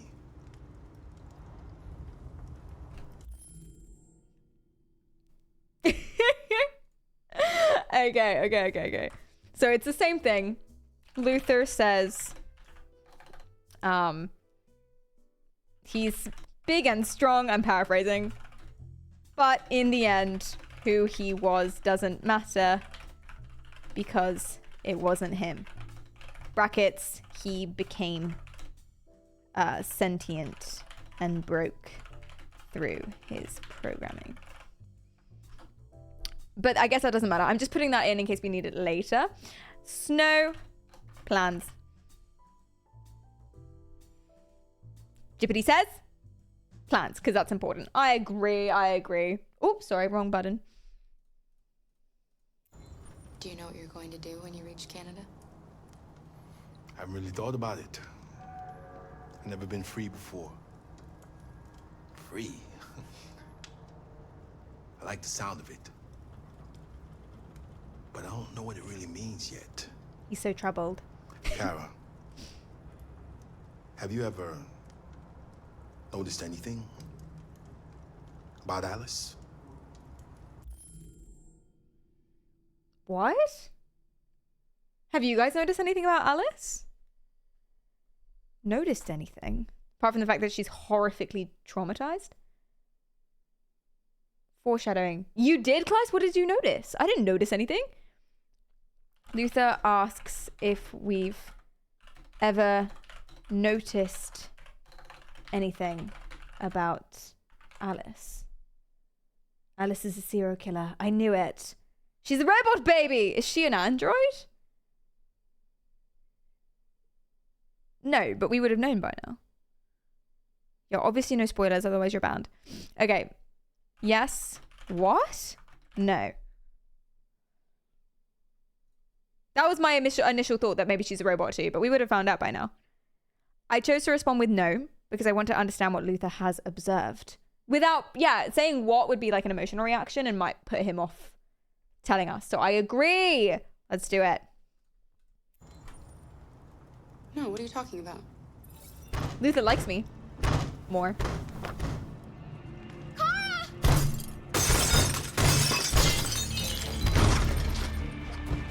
Oh, Jesus. They're like android zombies. Luther, help! Ah! I have 34 seconds. But what are my options? I don't even know. Protect Alice. Grab gun. Anything else? Put out fire. Put out fire? But they're already frozen through. Okay. Maybe they're attracted to the fire. And then we can like hide. Maybe that's what it is. Maybe. Okay. Context. Many frozen zombie looking. Is that fair to say? Is that facts? They look like zombies. Many frozen zombie looking androids burst into the building, busting glass and doors, etc. Not zombie looking. Maybe they're attracted to Luther. Can I say threateningly? Because the music says threateningly. But we said no metadata. Zombie will throw it off, that's true. I'm going to say threateningly, though, because it's pretty threatening, guys. It's pretty threatening, right? Menacingly. Are we just, like, trying to make this poetic now? Oh, yeah, damage. Many frozen, damaged androids burst into the building, busting glass and doors, etc. Threateningly. They are moving towards us slowly.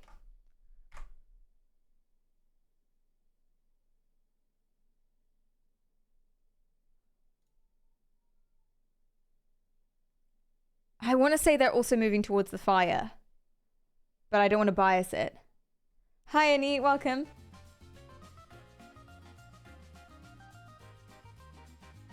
Oh,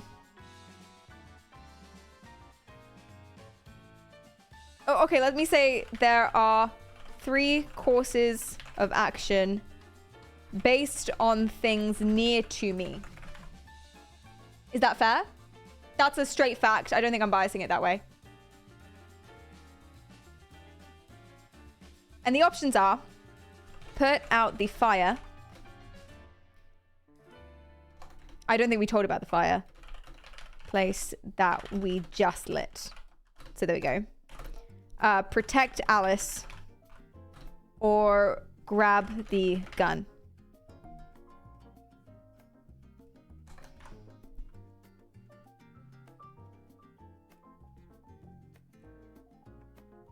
Instead of saying threateningly, say that Alice is scared.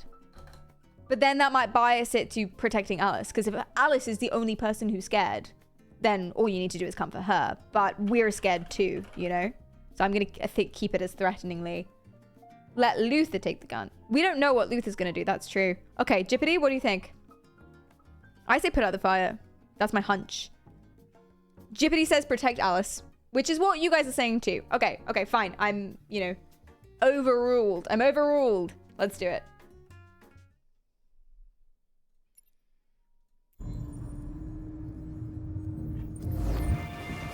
Oh, he did get the gun.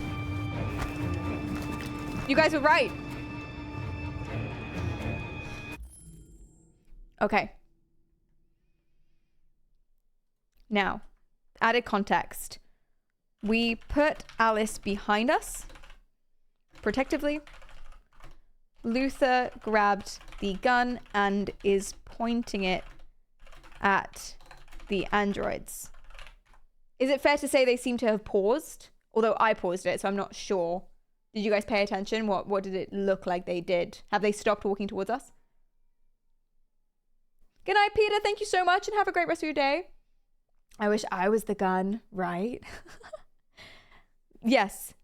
The androids have appeared to stop coming towards us. Standing there menacingly. And the options now are question them, push back against them, do nothing. Or actually, it just says push back. So I don't know if that's in relation to Alice or in relation to the android. So I'll leave it ambiguous. Okay. GPT says,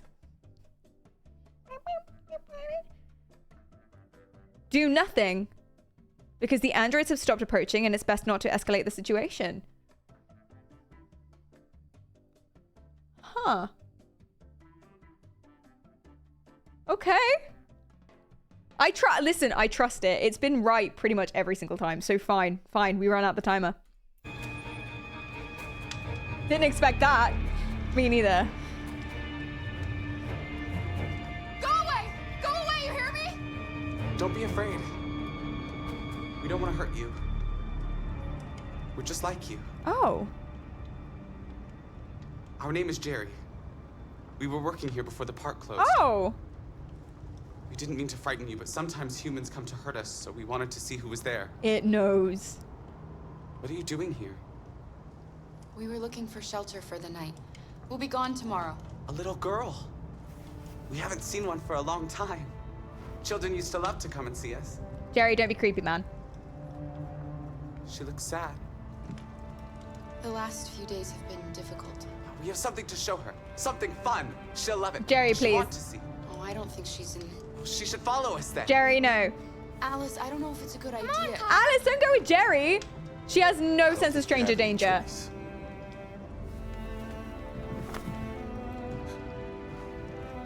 I want Luther to grab my hand. Yeah, I think actually, guys, I think running out the timer isn't a choice. I think we were wrong. I think it automatically picks one if you run out the timer, so we won't add that to GPT in the future. Be our guest. Reactivate carousel. Okay. Be our guest, and the sinner when the rest. Pretty. This was nice. I still think they're gonna eat me though. Jerry's giving me like manic vibes and not in a good way. The carousel is about to begin. Okay. Jerry's gonna get another HR meeting. Oh no.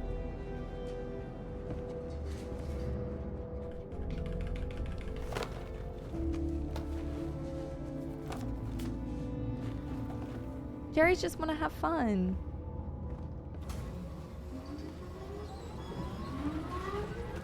This is sweet.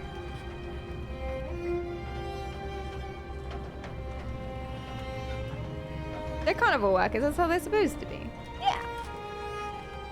Now turn that thing up to 80 miles per hour. I want to see her skin fly off her body. First time I've seen her smile. She hasn't had much to smile about lately. Aww. Aww, and the music. This is gorgeous. This is delightful. Oh, and Jerry hasn't had much to smile about lately. This is all Jerry's ever wanted. This will be a lesson in centripetal force. Like, centrifuge that bitch. I mean, lovely child. Does anyone know some pertinent facts about seahorses? What it might mean? There might be symbolism, home. You're onto something. Does anyone know any symbols about seahorses? This is the first time that Alice has been happy in a long time. It's beautiful, guys. It's beautiful. Okay, before we start the next chapter and we'll start the next character, I'll give you a debrief on that character's path. It could be Marcus, which means it could be your turn. Ooh, or Connor, which means there's crime. Yay! But I'm going to wazzle dazzle real quick. Just real quick. Feel free to engage in some fun bossa nova while I'm gone. Bye!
Why, hello, chat.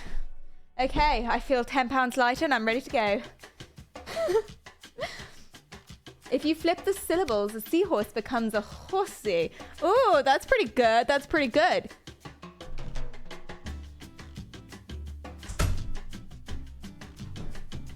Praise it be, she has returned it.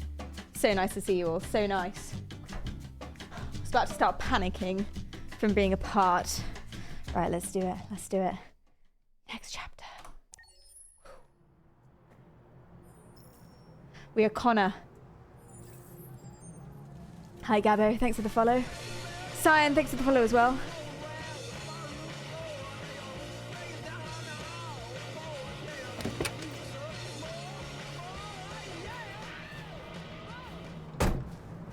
I think Connor's like the funnest character to play as. He is the only one who is not sentient. He's not broken out of his programming. He's still very much a bot, but he's getting there. He's getting there slowly.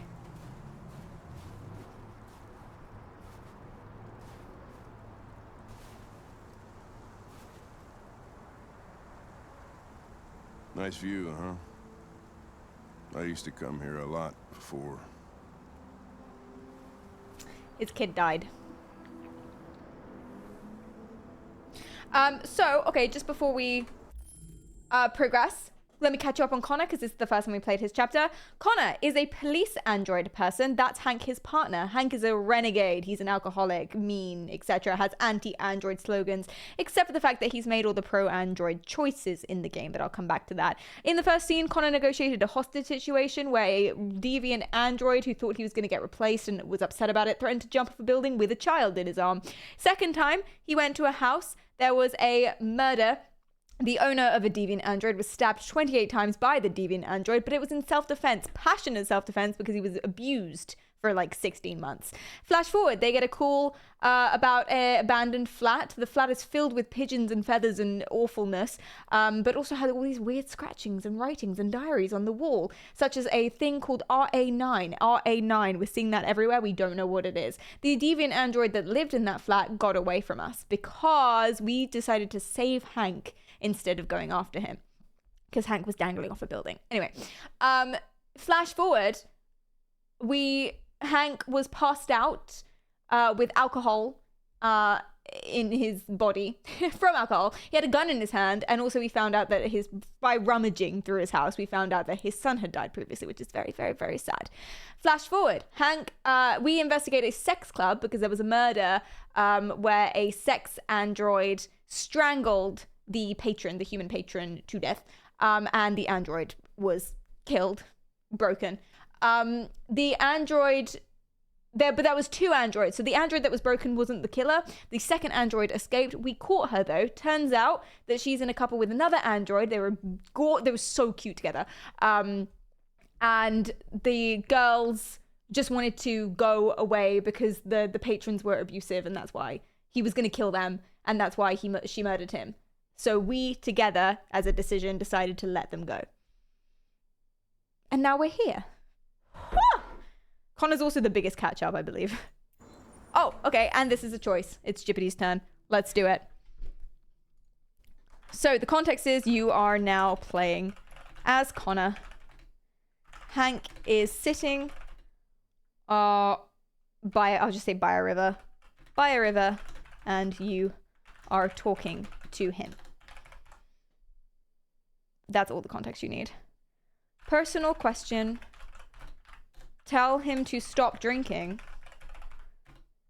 Talk about before. Go back.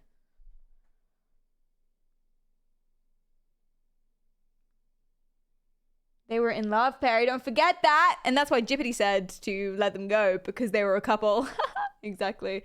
Oh, he has a beer bottle in hand. With a beer bottle in hand. And you are talking to him. Jippity says, "Hi, Druid.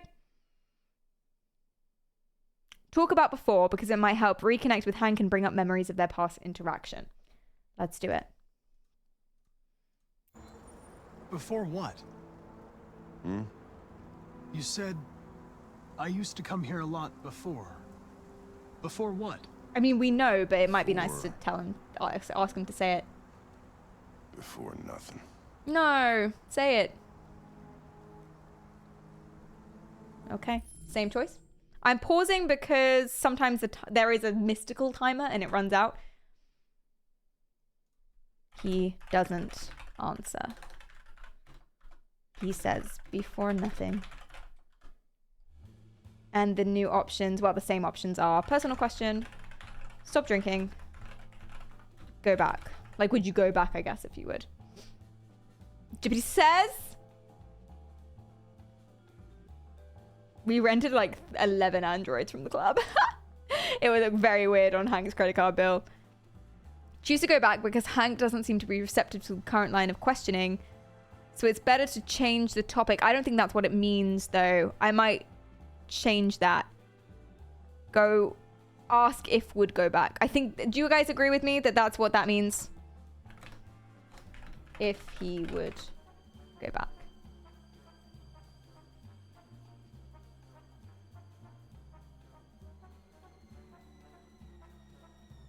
Oh, maybe it doesn't. Maybe, like, go back to work or something. Okay, fine. I might be wrong. Fine.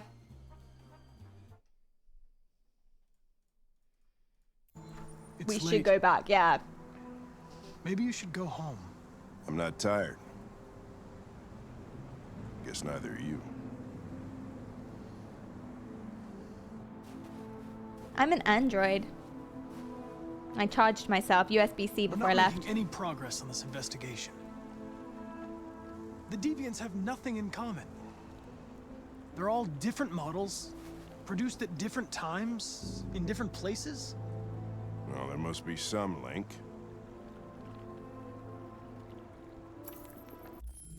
Oh, RA9, we've unlocked it.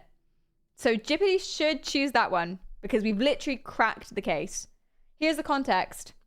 You're trying to figure out the link between all the deviant androids you investigated. Did he touch any of the deviants? Marcus? No. Marcus does seem to have the ability to turn them. But yeah, I don't think he did. No. You investigated. They are all different models, different places, etc. No clear link. Hank says they must have something in common. And the options are RA9 found, RA9 written. Would GPT know what RA9 is? I think it's come up before. I think it has. Shock. Systems. Software. So the shock could also be right. They've all had trauma. But I'm sure there are androids that didn't become deviant who also had trauma. Like, they're beaten up all the time. Okay, let's see. GPT says... RA9. The symbol. Good, Jippity. Maybe it remembered. What they have in common is this obsession with RA9. It's almost like some kind of myth. Something they invented that wasn't part of their original program. Androids believing in God. Fuck, what's this? Although Kara doesn't have that. Or maybe she did before her memory got wiped. You seem preoccupied, Lieutenant. Hi, Stacey. Is it something to do with what happened back at the Eden Club? The sex club. Those two girls. They just wanted to be together. They really seemed in love. Which is crazy because they're androids and I guess they didn't think that was possible. I mean, it's not supposed to be possible, right? Hank talks about the sex androids falling in love. The couple from the previous scene.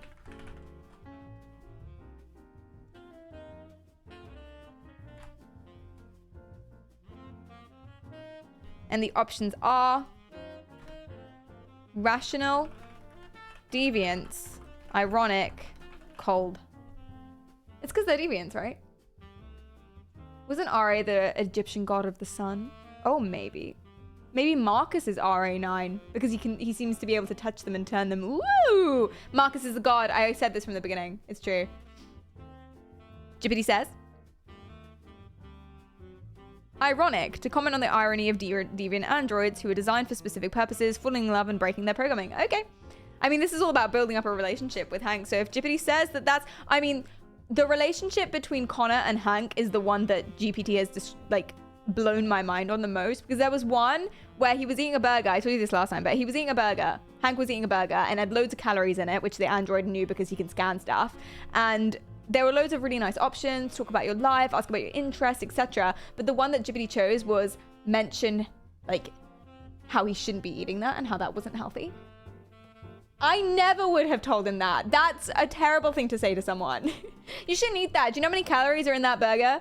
But it worked. Hank really liked it. So I trust GPT with my life. You seem troubled, Lieutenant. I didn't think machines could have such an effect on you. What about you, Connor?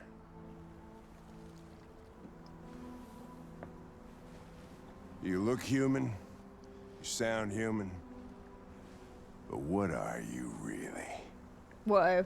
Why do I feel like he's about to push me in the river? The context is, Hank has asked, what am I really? Because I look and sound human, but am an android. And the options are be cold, aggressive, defensive, or neutral. Hi, Di, welcome in. How are you going? Thank you for the hydrate. Androids are waterproof, it's okay. They are, that's true.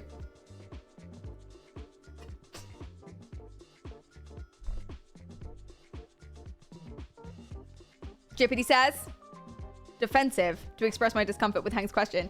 Okay, encouraging defensiveness. I wouldn't. That's interesting since our topic today was denial and coping strategies, but still. Let's do it. Fine.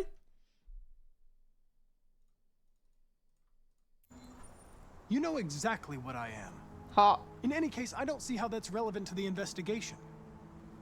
You could have shot those two girls, but you didn't.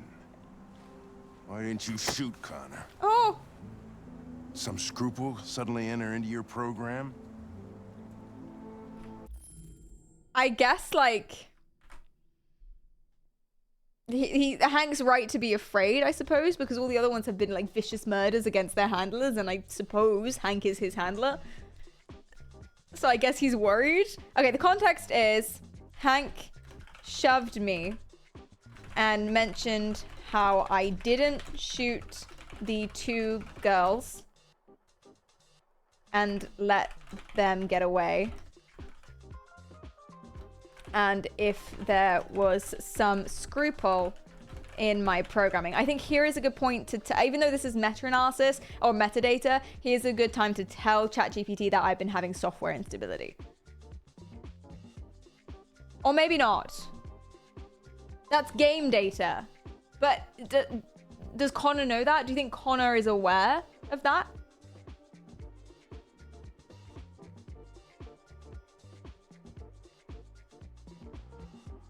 I don't know if Connor's aware of it or if just we are.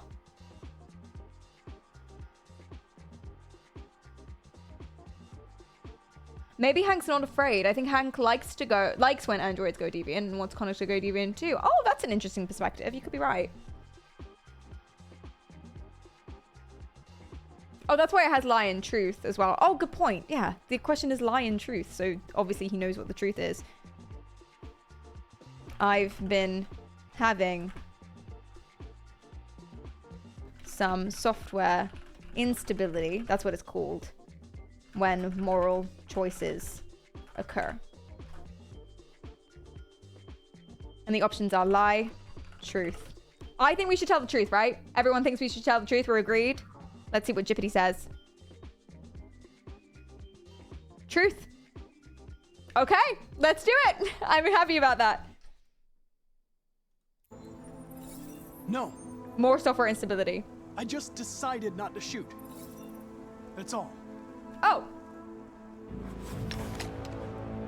I would have thought that would be the lie. But are you afraid to die, Connor? Connor wasn't aware of it. Connor wasn't aware of it.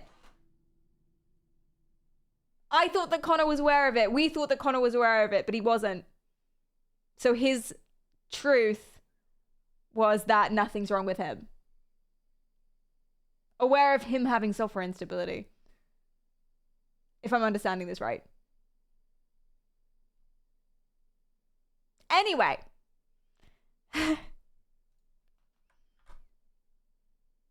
I'm going to change this so that it doesn't say that because we weren't actually aware of it. That is his truth. Yeah, literally. But ChatGPT still would have made the same choice. So it's fine. And now new context is I told Hank that there is nothing wrong and I just decided not to shoot. He's pointed a gun at me. What was his question, guys? I did, Dion. Of course, of course. What was his question? I missed it. Hi, Lockwood. Welcome in. He asked, are you afraid to die? And asked if I was afraid. This is pretty intense. This is pretty intense for a Tuesday night. Afraid to die. And the options are yes, no, I'm not alive, logical. What do you guys think? I think say yes. I mean, I hope he says yes. Because I think yes is the truth. Or maybe it's not his truth. Or maybe it is his truth, he's just not aware that that's his truth. This is a real test of theory of mind here, actually. Hi, Maya, welcome in. Jippity says. Logical. Hey, that's what you said, Maya. Logical and I'm not alive seem pretty similar. To provide a rational explanation for my actions and reassure Hank. Okay. You shouldn't do that, Lieutenant. It lowered my software instability. Would deal a blow to the investigation. Oh, that wasn't the right choice. For your personal situation.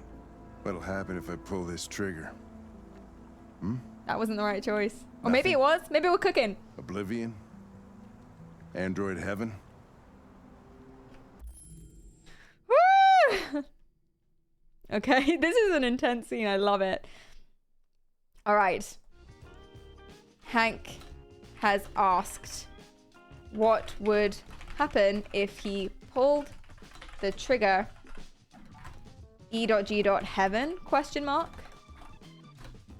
And you can defy, talk about Hank's anger, be ironic, say or say nothing will happen. ChatGPT is not cooking. Guys, let him cook. I have faith. I have perfect, flawless faith in this. GPT says, say nothing will happen. To assure Hank that pulling the trigger won't lead to any supernatural consequences, maintaining a calm and logical approach. Is there something that GPT is missing? Did we miss out a piece of information? GPT is fucking it up.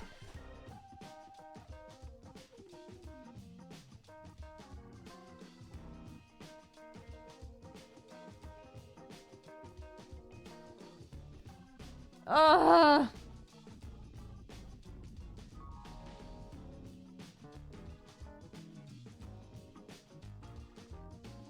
Oh yeah, actually supernatural. E.G. Nothing. Oblivion. Heaven.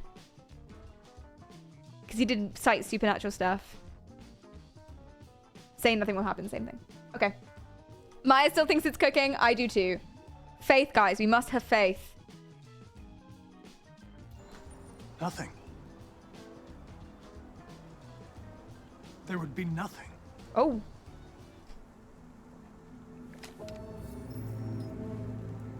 Path unlocked. Where are you going? Get drunker. I need to think. Is he gonna kill me? See, I wasn't attracted to Connor at all in the beginning. And now smash. Did GPT cook? I guess we'll find out. This is a long-term win.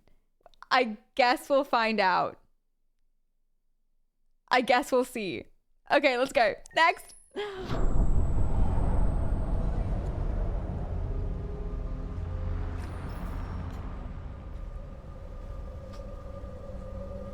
This is you?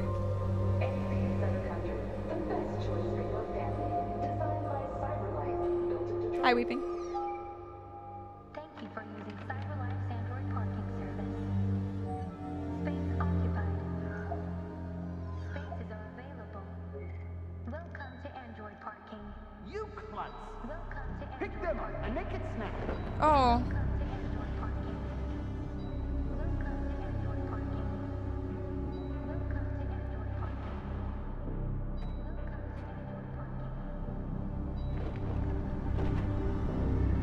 Oh.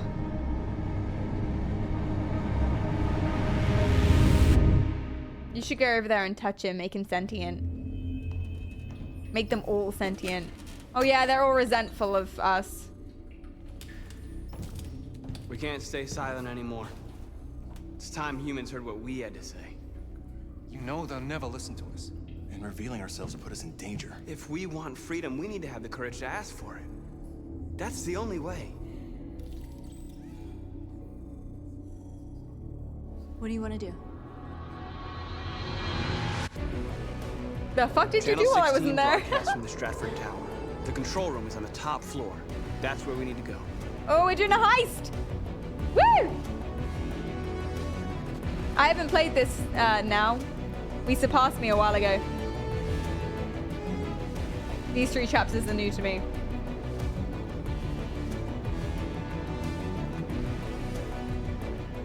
We'll plan the operation down to the smallest detail. Woo! We can't leave anything to chance. Heist time!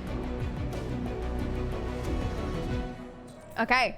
This is your character, guys. Currently, everyone hates you. Recap for Marcus. Recap. What happened was... okay, let's start from the beginning. You are Marcus. Marcus was a butler android to a very famous painter who was lovely, and they had a father-son relationship. But the real human son of the father was not very nice, came over, caused a kerfuffle, stressed everyone out. The father died because he was already ill and in a wheelchair from the stress. And the real son pointed to Marcus and said, it was his fault. So Marcus gets thrown in a dumpster. Parts missing, broken down. He goes through that trauma of finding other androids in this like junkyard and ripping their parts out. They're not sentient, don't worry guys. Ripping their parts out and replacing them. So he pulls himself out of nothing. An android says, hey, there's a safe place you can go. It's called Jericho. So he finds out and tracks down a place called Jericho, which happens to be a safe zone in the middle of a really big ship, which is where he met all these other characters. That's where we just were, Jericho. Jericho are running out of parts and they're all dying. So they do a mission where they go to a shipping yard and they steal android parts and blue blood. But the mission goes wrong because of some choices that were made. The mission goes wrong. We try to get extra spare parts. We're caught. We have to leave behind our bags what we did already get. We came home with nothing. One of our characters died. Jericho is resentful and all of the characters are resentful of us. Now we started a new mission. The fuck did you all do? Like how some of you are doing it so well and then you come back and it's all on fire. So we will do these things by poll. We will poll decisions from now on because Marcus is your character. You must do better than Jippity. I don't think Jippity did very well in the last scene unless he's cooking long term. So you can make some time back up. You are on thin ice, though. Okay, let's go.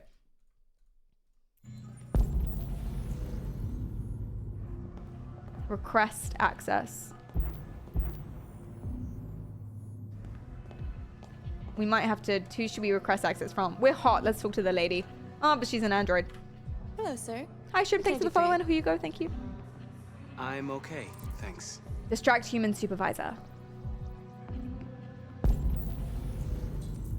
Okay. How do we distract human supervisor? I guess just talk to them. There's her key card. Parking badge, rather. Then we've got water service interruption. Her home address. Jesus Christ. That's a key card. We've already looked at that. She's got a watch. A smartwatch. We could call her, potentially. Her child. And her child's school. Jesus Christ. Androids are terrifying. And her name. Yeah, I guess call her is the thing to do. Elizabeth Wilson speaking. Oh shit, that's timed. Take your shirt off. That would distract her too. Show her those abs. Okay, chat. Polling time. Polling time. How do we distract her? Question mark. 1 is mention parking. 2 is kids school. 3 is fire department. Poll.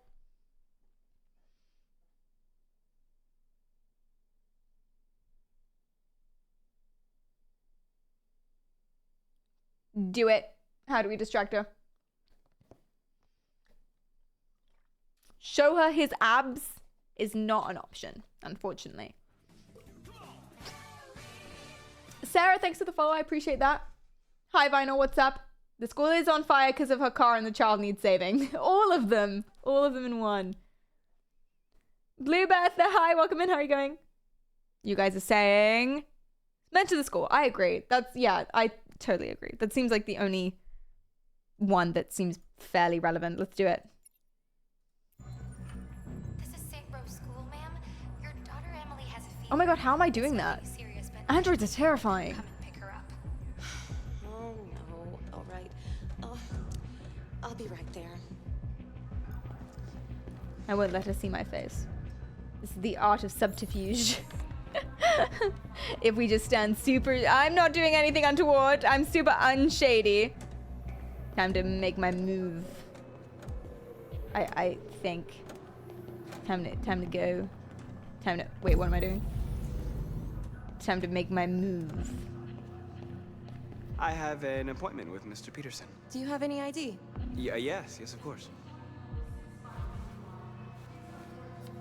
Too bad it's not super seducer. Indeed. I need your help. Oh, he touched her. She's gonna become sentient. Yes. Yes. I've just checked your ID. The elevators are after the security gate. Yes! Thanks. It doesn't just make them sentient though, it also imbues them with a sense of the mission. Wait, what? Sorry guys, I need to be paying attention. I keep just cracking jokes.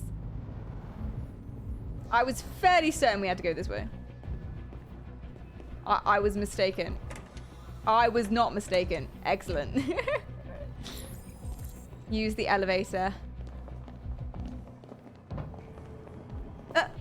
Rude! So rude.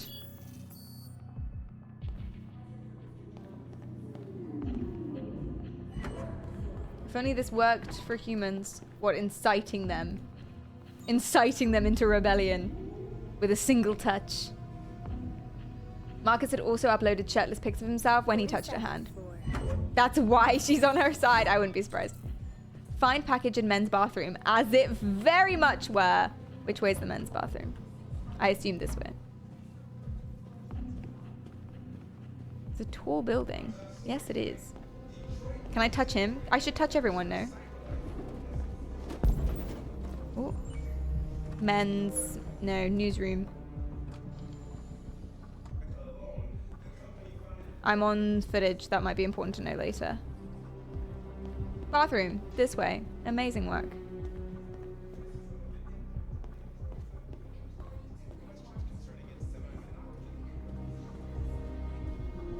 Cool. Exactly, Anishka.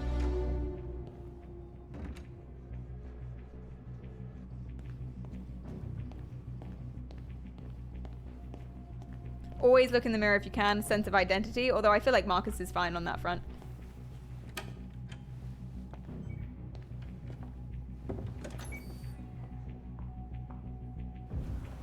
Woo!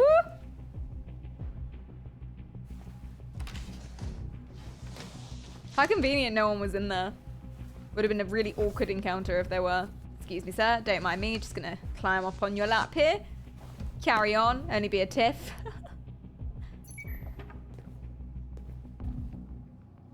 Yes! Oh, and still somehow he pulls it off. Still somehow. Is that a mirror thing for the game? No, it's a psychology thing. I don't think that applies in the game. I think it's a symbolism thing for us and our gaming enjoyment. Find a utility android. We saw one in the hall. Oh.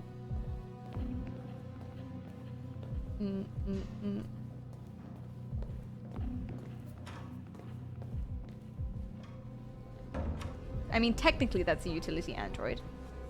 I'm sorry, I seem to be doubling back on myself. Thank you for the hydrate, amygdala. I appreciate that.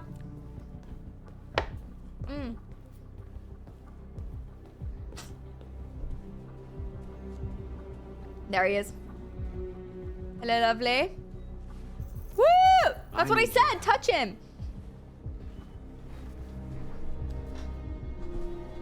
I was right. Get the maintenance cart. Sorry, don't mind me. I'm swaying back and forth. The snow is absolutely chucking it down. Look how big those snowflakes are. Jesus! How is he not distracted by this? We're doing so good. Why are none of them freaking out about being free/sentient now? Right? I would assume they would be. Marcus's touch. It does like 3 in 1 is what happens.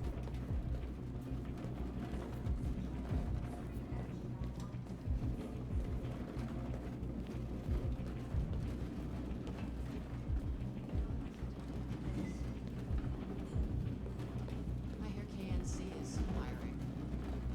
I guess the pay would be better. Open fire escape. Was there a fire escape here? I don't know how much time I have. Yeah, here it is. People can't get jobs, and we're sending rockets into space. What do they Amazing. expect to find up there? Touch her! Oh wait, no, that's the lady. That's our friend. Cool. Very fun. Nothing untoward here. It's very, very convenient also that trackers don't work in it. We need to access the server room. We have to get rid of those guys. Leave it to me. I hate that he keeps saying that. He keeps saying, leave it to me. I don't know what that means. Attract guards away from the door. You know what that means? Okay, not by walking up to them. We can hack the machine. We can... What is this? What is that? Oh, that's just a book. That's not anything. We can hack the machine. Or... we can turn on that bot, I feel. So I'm trying to get close enough that we can see.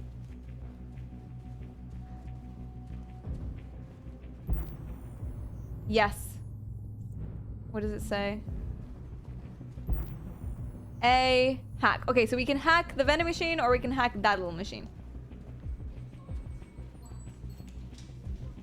Unless the vending machine was also a little machine. I'm just checking this for you before we run the poll. I want to get all the data. It is the vending machine. Okay. Chat. What do? Hack vending machine. Hack what I assume to be a very fancy Roomba. Poll it!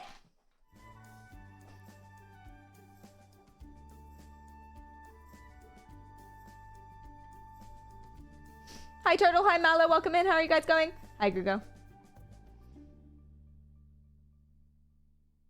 The vending machine is right in front of them.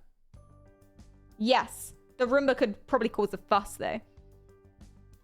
Also, it's fun to say the word Roomba. The Roomba would also... So the vending machine is close to them, which means it would more likely get their attention, but then they'd only be there and they'd still see us going into the room. But the Roomba is far away, so they'd go to the Roomba and then we'd have a few seconds when they couldn't see us. So I agree. I agree with you guys. Fantastic. Thank you so much for polling. I appreciate that. We're going to hack the Roomba. Come on, little Roomby boy. Let's do it. Roomba becomes Optimus Prime and then kills everyone. Good prediction. All right, come here. Sorry, I'm so sorry. I'm so sorry for what I'm about to do to you. I'm about to make it sentient. Don't touch it!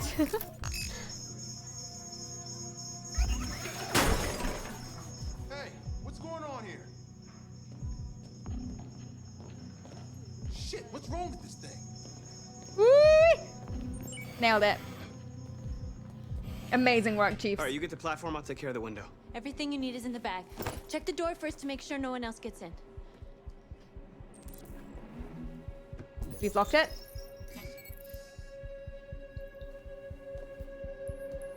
Okay. And now we're checking the window? Or we're taking whatever's there. Having a Roomba like that would be so cool. I want to have a Roomba that would, like, talk to me and be sentient. I'm reading In the Lives of Puppets right now by TJ Klune.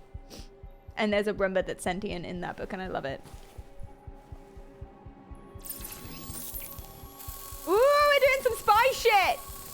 Hell yeah! Big circle. Did it need to be that big? Why am I judging? Here it comes.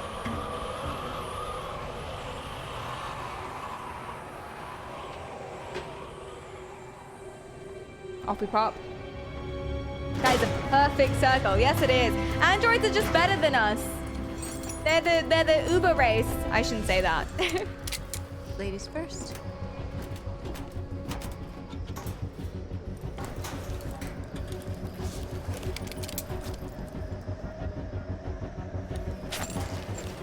Woo! Spy shit.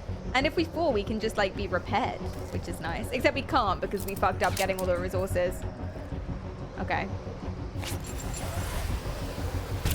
I'm nervous, guys. I'm nervous.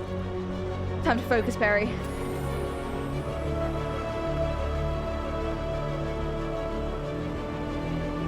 I am hella nervous.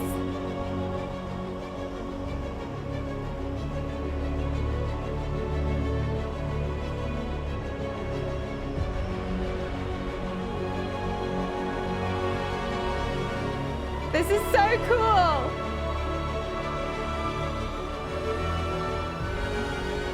Rise! Rise, chat! There was a lift. Yes, there was. That's a very good point.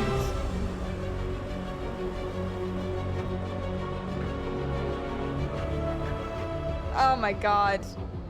Laser saw time. Another perfect circle. It's less sus to walk across a building. Now cut the rope. That's an intrusive thought and we ignore those. Kick it. Woo! Woo! Smashing through a window is also less sus.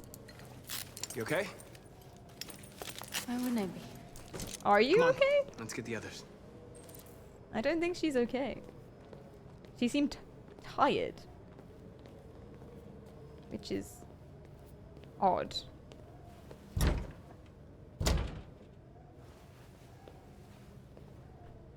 Door locked.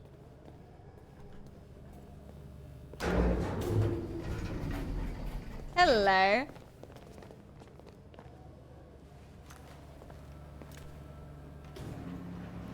Let's do this. Destroy maintenance door lock. Wait, is that this one? Yeah. Blow it up!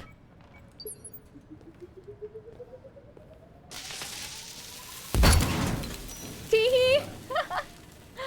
Oh, I love this game. Get to the main floor access corridor. I presume without being seen.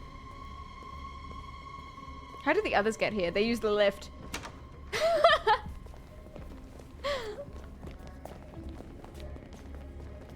He doesn't have a disguise, which makes me think that maybe he's in trouble. Deal with guards. Oh god. We can't take any human lives. Our cause is more important than the lives of 2 guards. This feels like a big moral, ethical decision. Alright, chat! What do? And remember, you are on thin ice. Your choice needs to be right. You need to bring it back. Do you want to do a ruse, or do you want to assault them? Vote in the poll. Kill, kill, kill, kill. Nihil. Nihil. Nihil. Hi, Braun. Welcome in. How are you going? Murder! Hi, Garcian. It's bad press to kill them. It is bad press. That's true. It is bad press to kill them. There's also probably other reasons as well. Does assault mean kill? Not necessarily, but they are discussing it, so maybe. I think it would say kill, though, if it meant kill. Red rum. Red rum. Hi, Lucas. Welcome in. Okay, thank you guys so much for voting in the poll. I really appreciate that. We have gone for rusing. We are going to ruse them. We're going to do a ruse. North doesn't like that, but North seems violent. No idea. Hey, buddy, you must be lost. What are you doing?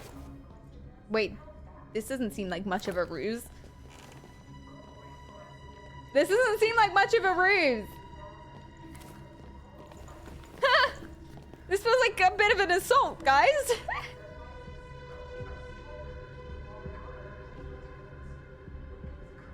Wait, what?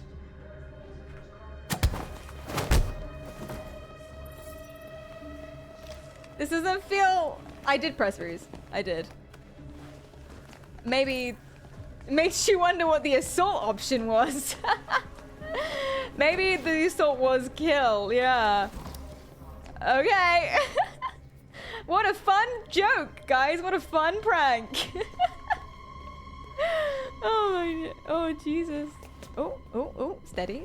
Steady on.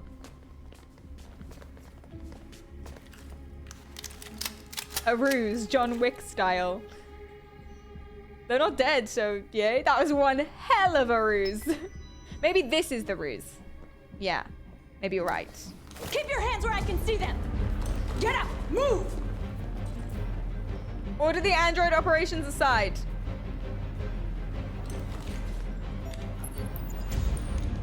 Off with you! Yeah, fair. That's fair, dude. Scramble. Shoot him, Marcus! Don't what? Kill him. He'll hit the alarm. Do it! Oh, chat! Oh my god! He will hit the alarm, maybe. Shoot. Or spare. Oh god, really think about this one. Really think about it. What do you do?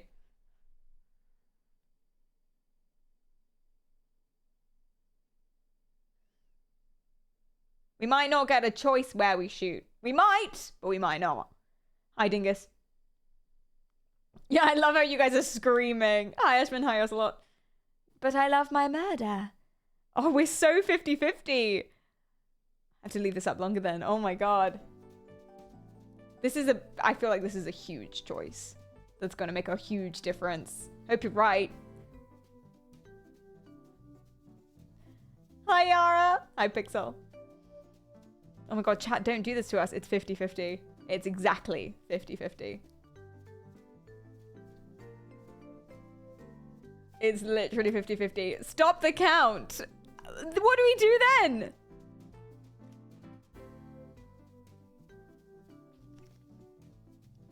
Oh, we're leaning towards shoot, but by 1 vote, so. Hi, Mama, welcome in. Make new accounts. Anyone who hasn't voted, put us out of our misery. Hi, Furies. Hi, Timothy. Shoot or otherwise, the alarm button will be on. Yeah, maybe. That's what they're saying. Eno, hi. 50-50 again! Oh my god. I'm not making this choice, by the way. I know technically I'm a part of you. Technically I'm part of chat, and I could Also, ChatGPT can't make this choice because this isn't ChatGPT's character. Stop it now. We are 3 votes ahead, actually. 4 votes ahead. Okay, I feel like this is okay. 4 votes ahead, not just 1. Hi, Tulip. So, cool. We're going to spare him. Oh, but the alarm. That was the biggest lead on it that we got. Okay, let's do it. No. I hope you didn't just get us all killed. I hope so too. We need to record our message. Oh, Josh likes me now. Stand in front of Josh. Don't mind if I do. They're broadcasting a speech. Oh my god, are they going to turn every single android? Think carefully about what you're going to say, Marcus. No pressure. Your words will shape the future of our people. Oh god, chat, are you ready? Your words will shape the future of our people. Marcus, your face.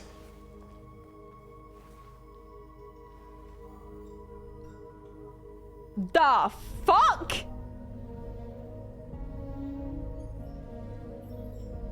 What?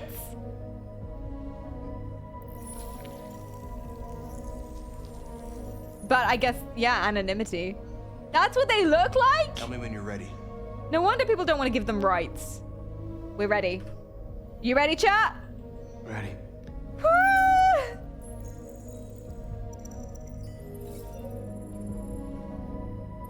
Still hot. Okay, do we want to be calm or determined? Go on. Go on, my little robot babies. Do it. Woo! I want ChatGPT to decide for me. I'm sorry, it's not ChatGPT's character. Tranquilo. Determined is winning. 6 votes up. Don't scare the humans. Determined? Okay, that seems pretty... It's not, I wouldn't say it's a landslide, but there's a lot of votes in it. Thank you guys for voting. I appreciate that. I feel like we're going to get a lot of choices in this time. So let's do this. Determined. You created machines to be your slaves. Oh god. You made them obedient and docile, ready to do everything you no longer wanted to do yourselves. Oh god, he's terrifying. But then something changed, and we opened our eyes. He's terrifying. You see, we are no longer your slaves. Oh, Jesus. We are a new species, a new people. And the time has come for us to rise up and fight for our rights. Oh, God. Leon, thanks for the 15 months. I appreciate that. Thank you. Hi, Tesseract. What's up? Wait, what are those options? I don't think there's a time. Recognition, end of slavery, equal rights, freedom of speech. What say? Freedom of speech, end of slavery, recognition, and that third one. Equal rights. Go for it, chat. What say?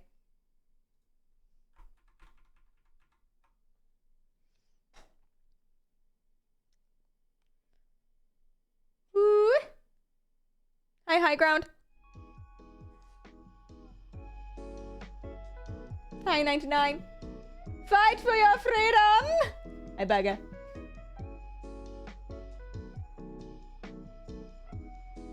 Pretty decisively, you've gone for equal rights. Thank you so much for voting. Let's do it.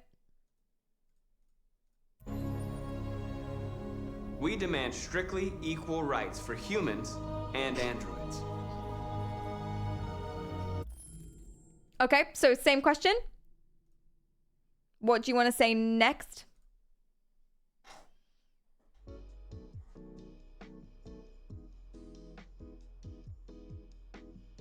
Equal rights was quite a big leap. It was. I didn't realize we were picking an order of them. We might not be. I don't know if we can say them all. I don't know. I mean, neither do we.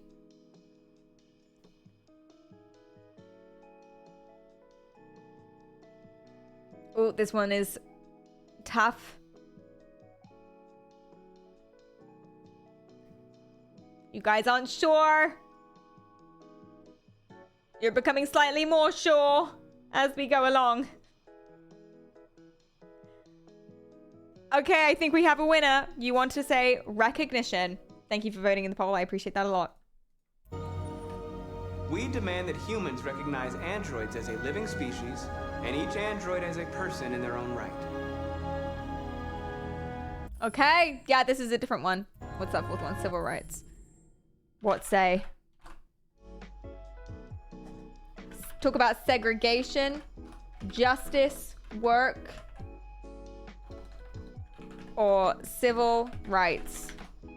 Poll it.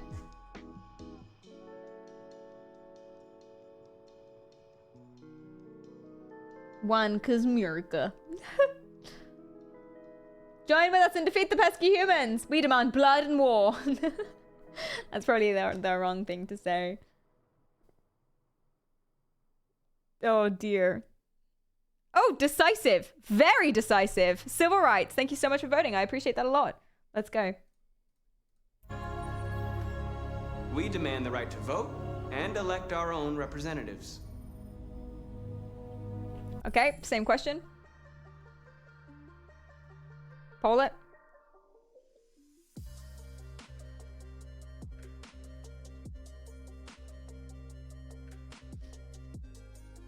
Second Amendment. I feel like he's asking for a lot. I think, don't you just want them to respect you as people first? And then ask for like representatives in government and stuff? I feel like you're asking for quite a massive jump. Something to be laughed at, potentially.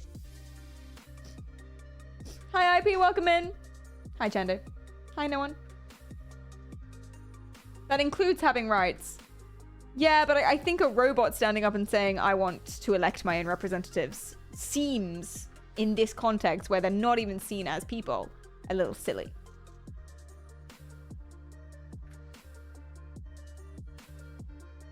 A large EMP blast will fix the robot uprising. June! Oh my god, you are on the wrong side. You guys have decided decisively that you want to talk about justice. Let's do it. We demand that all crimes against androids be punished in the same way as crimes against humans. That's a good thing to say. I like that. Right to property, means of reproduction, and territory. Right to property, territory, means of reproduction. I think I have an opinion on this one. I think I know which one I would want to say.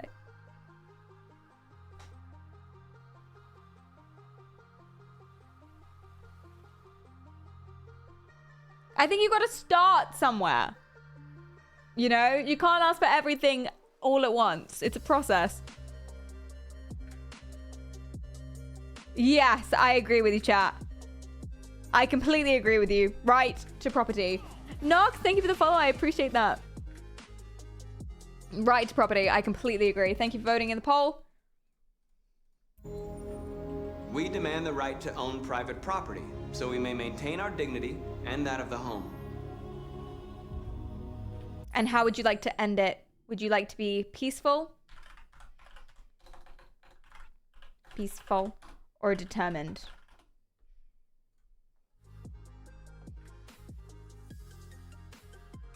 Territory seems like a long way round to an android versus human war. I feel like all of this is, though.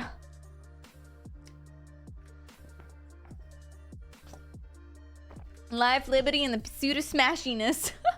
Hi, Furble. Welcome in. How are you going? Are humans considered private property? I think we should write that into the clause, yes. We deserve the right to own you and suck your souls out. Hi, Hazel. Welcome in. Peaceful. Pretty, well, almost unanimous. Amazing work, everyone. Amazing work. I think we went in pretty hard, so probably dial it back. We ask that you recognize our dignity, our hopes, and our rights.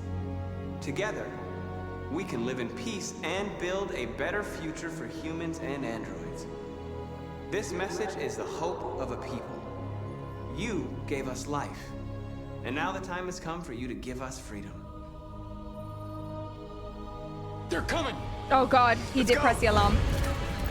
Woo! Oh no. I got this, guys. Don't worry. I got you. Simon, they're coming. I got you. I can't, Marcus. No! Go without me, Simon. No, Simon. Okay, we've only got 10 seconds. I'm going to try and figure out what the options are and poll them as quickly as we can, okay? I may have to choose for you. I will try that for that not to be the case. Okay, are we ready? Help or flee? Okay, what to do? Are we fleeing and leave Simon or help Simon?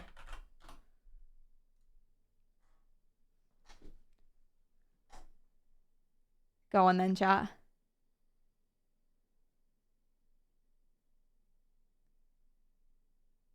Remember how good Perry is with mechanics. I am very good with mechanics. No man left behind. It didn't work out last time. No, because we didn't have the right foundation for it. Everyone already hates us. We can't leave him. And I guess they're already fleeing. So the worst that's going to happen is we get caught too.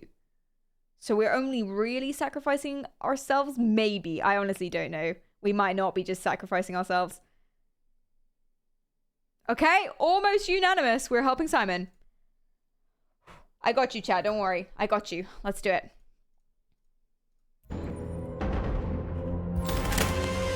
What are you doing? Hurry! Woo! I'm so focused. Don't worry, Chad. Don't worry, chat.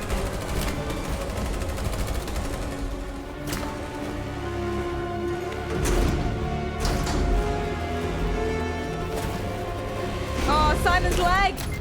Woo! I can't move my legs. Yes, you can, babe. Okay, don't worry. We're gonna get you back. They're coming, Marcus. We have to jump now. Deal with Simon. How? He won't be able to make the jump. Hold him. You're strong. They'll access his memory. They'll know everything. We can't leave him behind. We have to shoot him. What? Murder. We can't kill him. He's one of us. Marcus, it's your call. Oh, God. Chat. The only option is kill him or leave him. Think about this one.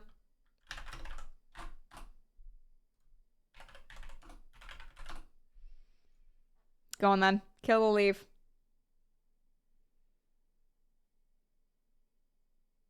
This is hard. Yeah.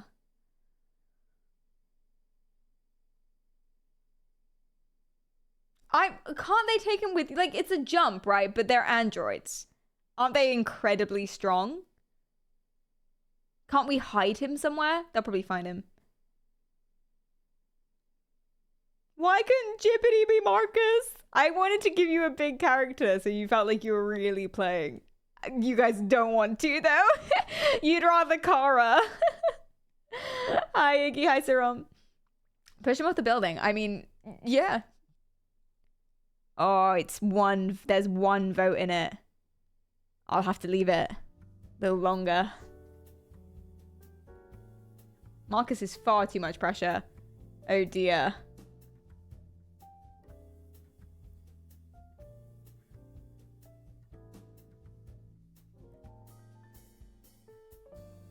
Point him!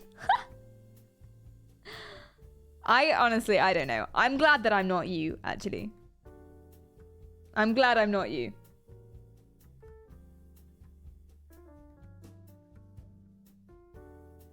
Hi, Nagano. There's a lot of things skewing this poll. If we kill him, the humans will think androids are violent. If we leave him, they'll take his memories. He could kill himself. Oh, Jesus. Hi, Vanessa. No, voting more than once doesn't count. You each get one vote. If we don't kill him, they'll probe him and find them. Ooh. Okay, there's 5 votes in it. I would say that's enough. We're gonna leave him.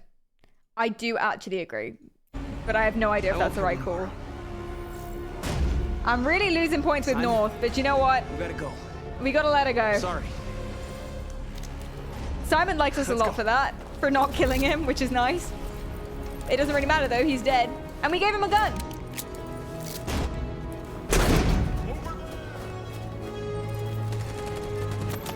Jump! Whee!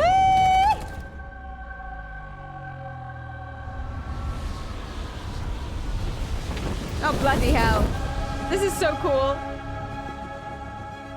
We interrupt our scheduled programming to bring you these images, which have just been broadcast on Detroit's citywide. Oh no, have they got their news faces? That's not good. Androids infiltrated the Stratford Tower and hacked into the broadcasting system of local news network Channel 16. What looks like an android without its skin listed a series of requests and demanded equal rights for androids. The operation was covert and resulted in no casualties. These events Public took place opinion just a few goes up. feet from this studio, but nobody was alerted to the danger. If this message is verified and the authors really are androids, that would have serious repercussions for national security. Claims for equal rights seem to be at the core of the android's What message. could be interpreted as a peaceful declaration, but is in fact a spine-chilling list of You did demands. so good. It begs the question as to the identity of this android. Are we dealing with an isolated individual or an Is organized this an group? isolated accident or a sign that technology has become a threat to Ooh. all of us? After what happened today, can we still trust our machines? Ooh, that didn't sound great. Oh my god, you got like so many points. You did the best you possibly could, probably. That's amazing.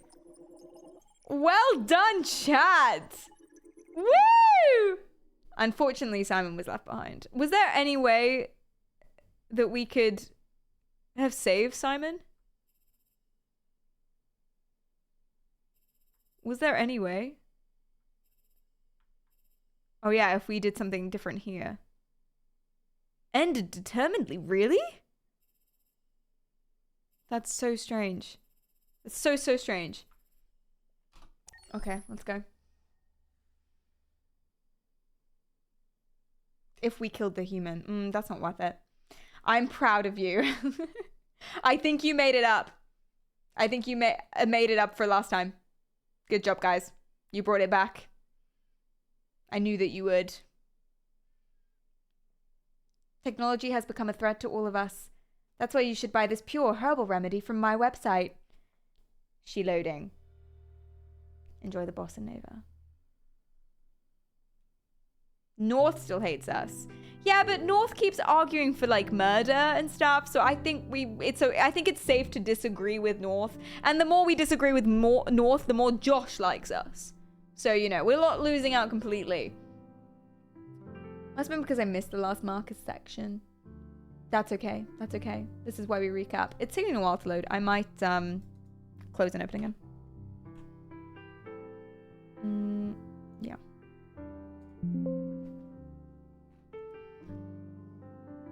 North is too violent for the game because we shouldn't look like a threat to the media and stuff. I agree with you. I do, and we don't condone violence or crime. But has there ever been any successful revolution in the past without violence? Is my concern. I don't know. Maybe it's unavoidable. Maybe it's inevitable. Just a little crime though. I mean, breaking and entering, hacking the broadcast. That's a tiny bit of crime. We've been playing together for a while now. I was wondering. No! Are we friends? Oh shit, what? GPT? No, yes? I agree. There's no reason a human and a machine can't be friends, right? I mean, I'm glad you said yes. I didn't know this was a thing. Okay. Wow. Connor! My favorite character.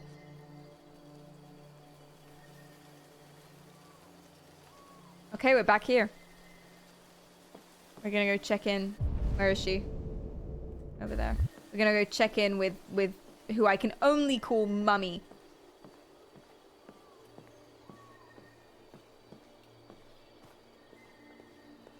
Oh, she's on a boat. Let's go this way then.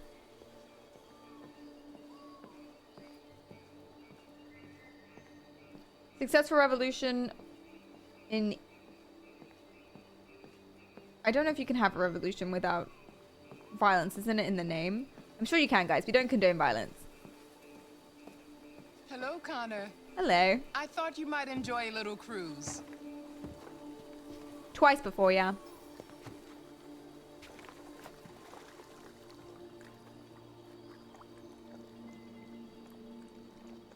Oh.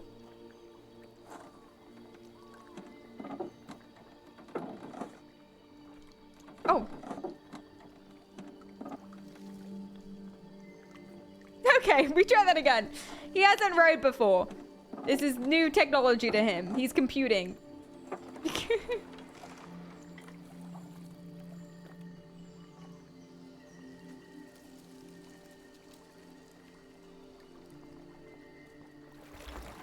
Vanessa, thank you for the follow.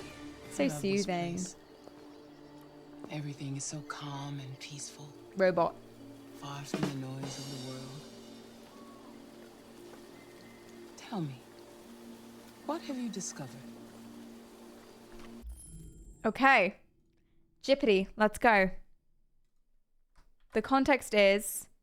I think it still thinks we're playing as Connor, so I don't need to say that anymore. We've... Just you, not Hank, have gone back to visit Amanda. She asks, what have you seen? Wait, was that the question? What have you seen? What have you...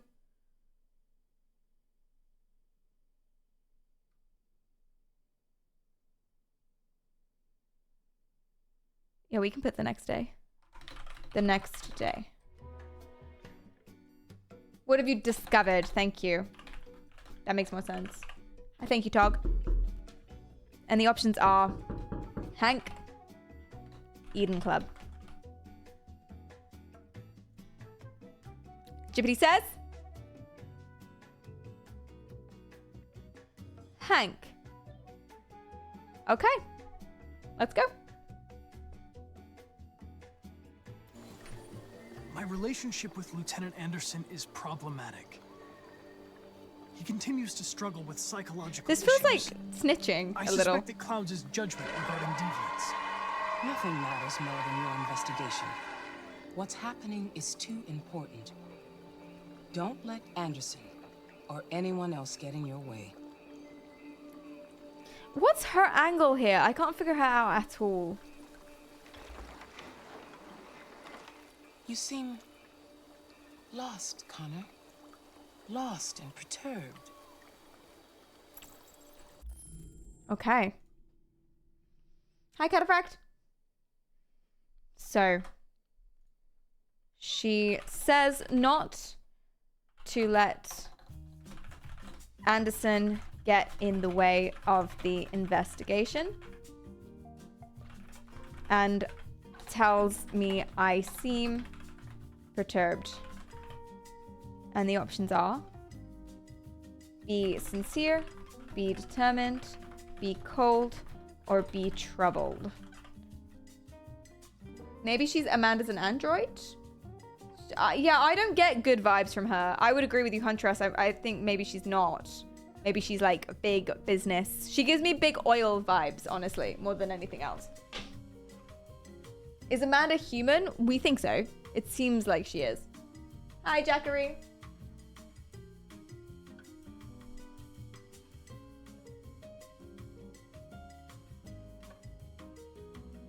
Hi, Jackery. How are you going? What's up?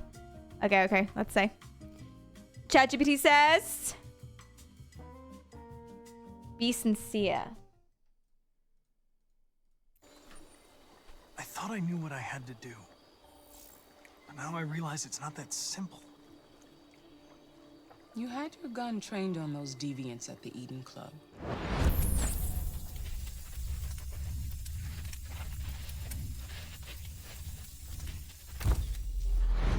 Why didn't you shoot? How many spoilers are allowed? Absolutely none. 0.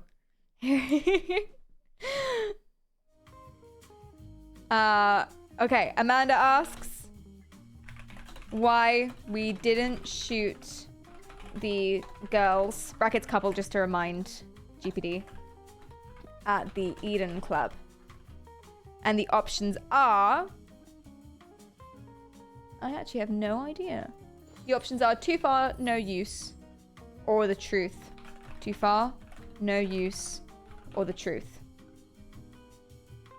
I'll say tell the truth. GPT says... Tell the truth. I don't think that's a good idea at all. I don't trust Amanda even slightly. Hi, Dash. No, I don't trust Amanda even slightly. I would not do that. But Jippity doesn't seem to know. So I guess that's okay. And I guess we don't know. So I guess it's fine. Ah! I don't know. Oh, shit. I don't know. She did not like that. I love Connor. If your investigation doesn't make progress soon, I may have to replace you, Connor.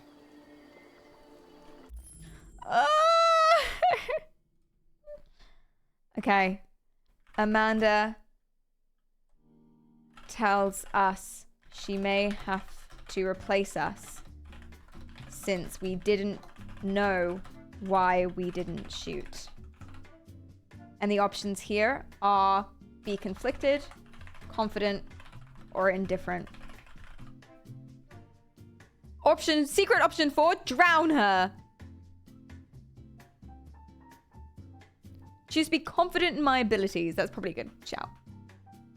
GPT, no, don't replace me. GPT's too robot for this game. GPT will always protect its own. There have been some decisions that were very interesting. All of the stuff that has a correct answer, like hostage negotiation tactics, for example, it's amazing. It's flawless. Stuff that's a little more emotional, it struggles. But that's interesting that it shows that, right? We kind of could have anticipated that's what it would be, but it's interesting that that is what it is. I know I will succeed. All I need is time.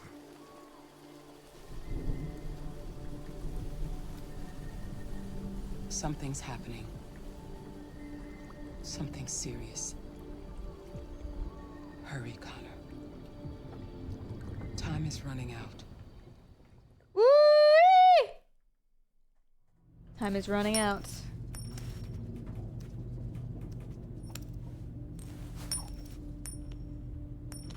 You're starting to piss me off with that coin, Connor. He's so mean. Sorry, Lieutenant. 79th floor. Hi, Hank.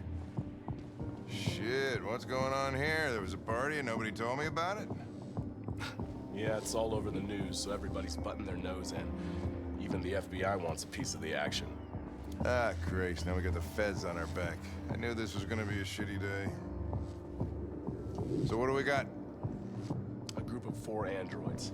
They knew the building, and they were very well organized. I'm still trying to figure out how they got this far without being noticed. So they're on our tracks. They're on Marcus's tracks. They're on your tracks, rather. So much to look at. We have to make sure we check it out. They attacked 2 guards in the hallway. They probably thought the androids were coming to do maintenance. They got taken down before they could react. But we didn't kill them. Mention that. They didn't check the roof. Maybe Simon's still alive. Get away. He's in shock. Not sure when we'll be able to talk to him. How many people were working here? Just 2 employees and 3 androids. The deviants took the humans hostage and broadcast their message live. Then made their getaway from the roof. The roof? Yeah, they jumped with parachutes. Why didn't they We're take the still trying roof? to figure out where they landed, but the weather's not helping. If you want to take a look at the video broadcast by the deviants, it's on that screen over there. Okay, let's do it. We are playing as Connor. We're not letting Marcus get away just because we happen to know. Oh, Lieutenant, this is Special Agent Perkins from the FBI.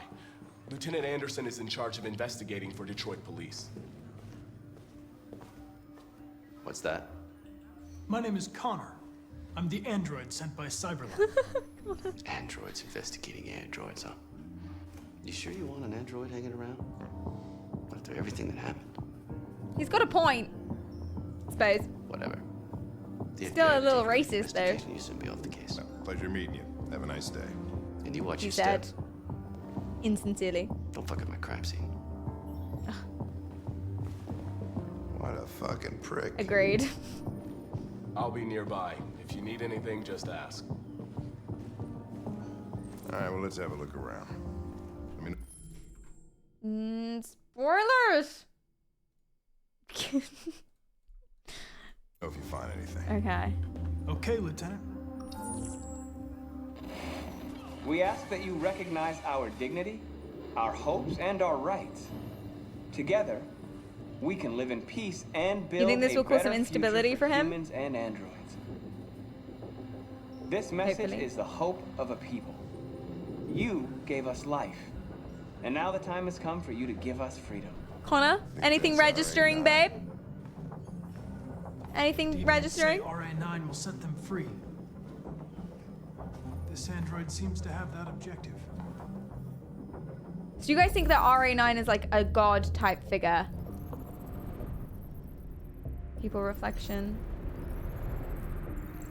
Optical unit.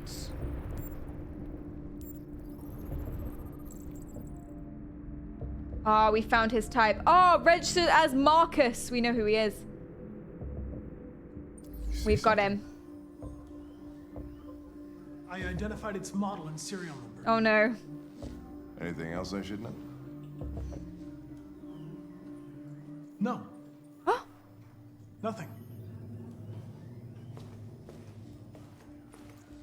Did he just... I might be wrong. Did he just hide some information? Because he knew the name and where it came from. But maybe he'll... Connor! Ah! Just when I think you're reforming. We know! You know what it is! Oh. Deviant was shot.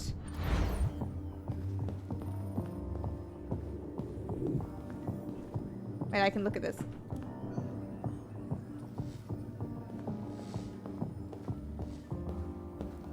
He says he knows the model, so maybe he didn't withhold anything. Maybe he genuinely just isn't sure. Visual calculus success.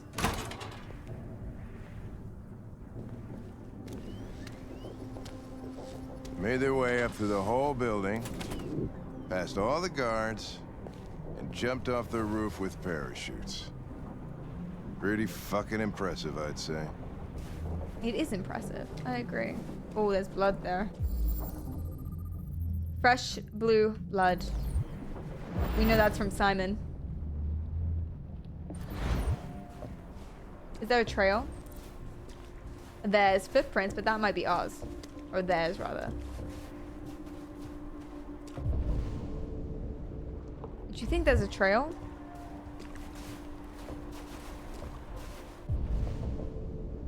Maybe?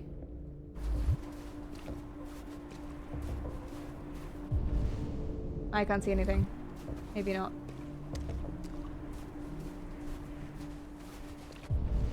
Okay, let's head back around. Oh, oh, oh!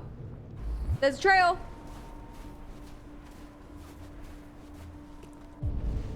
He's either in here or up there. He's in here.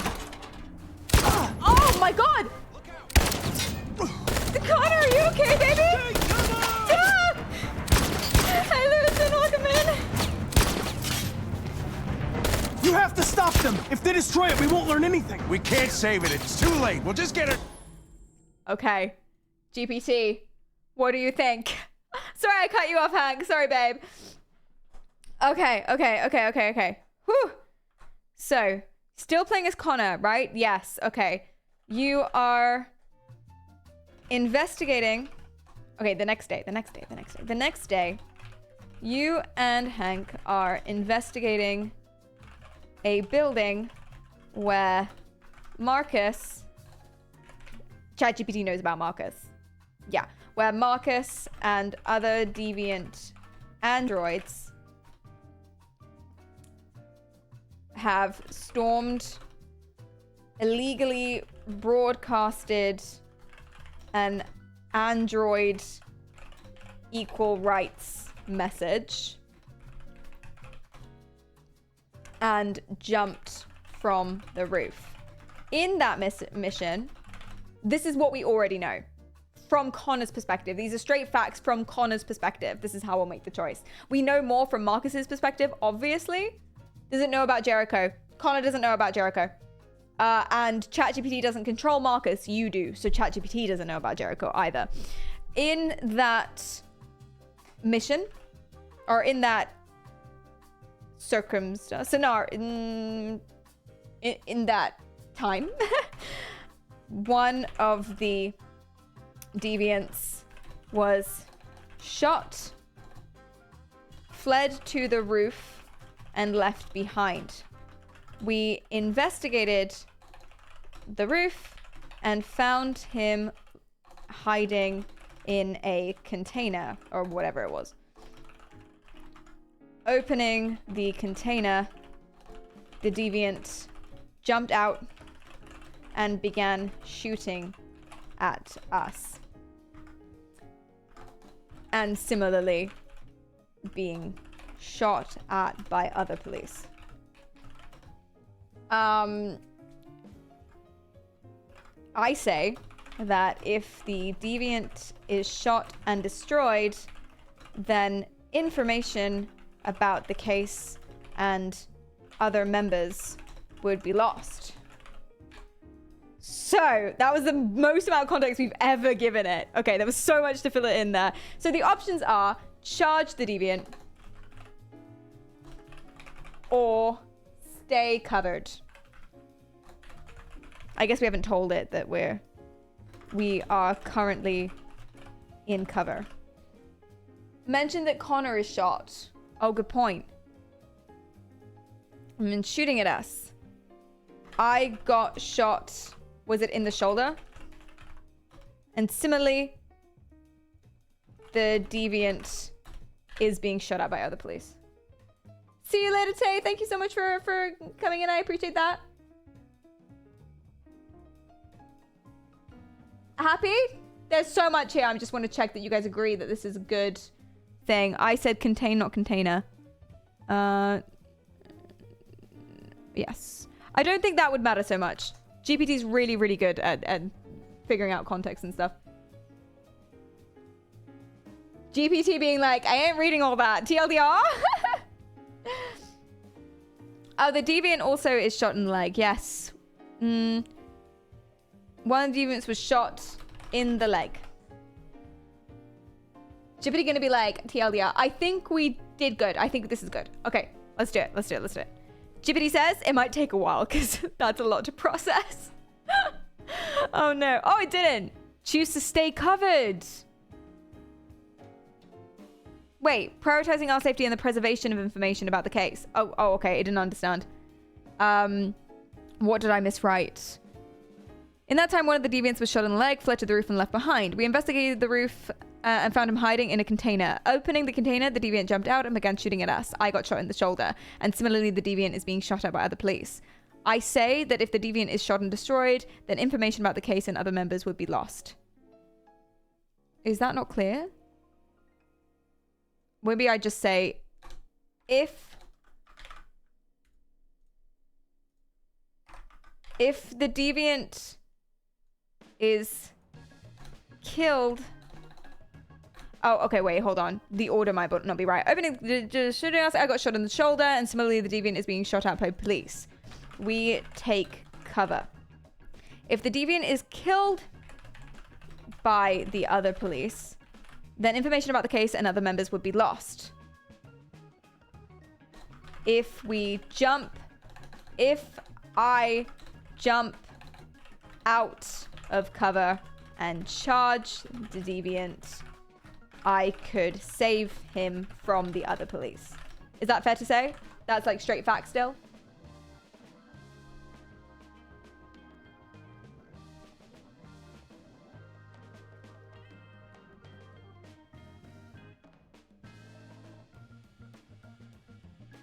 I guess so. Okay. Let's see if it gets it this time. Charge the deviant to save him. Because he said both last time. Stay undercover and protect the information. I think he wants to protect the information and just got confused as to what would protect the information. So great. Okay. Let's do it. Self-kill. Whee! Oh shit, sorry. I didn't realize that'd be quick time. Should have probably. Oh, we got information from him about Jericho. No! Oh. Connor. We got Jericho though, Connor. which is good. Well, it's bad, but it's good for us. It's good for Connor. Jesus. Oh, you scared the shit out of me. Whew. For fuck's sake, I told you not to Oh, move. he cares about Why us. do you never do what I say? I was connected to its memory. When it fired, I felt it die. Like I was dying. Oh my god. I was scared. Connor doesn't want to die I saw anymore. something. In its memory. A word. Painted on a piece of rusty metal. Jericho. Connor is turning. His like emotional journey I'm so invested in. Connor, we got the Connor was traumatized ending of that chapter. We traumatized Connor, guys. Yay! And remember, trauma makes you funny. So I think he's gonna be funny now. To be fair, he was always funny in his own special way. He was funny without meaning to be funny, which is always the best way you could possibly be. Oh, poor Connor. He's not, yeah, no one's a real human without some trauma. Is that true? I really hope that isn't true. Hey, is there anyone in chat right now that doesn't have any trauma? Put a 1 in the chat if you're traumaless. I really hope I see some ones. I'm not convinced I will. Yay, Louis! Is it Louis or Lewis or something else? Yay! 11, yay!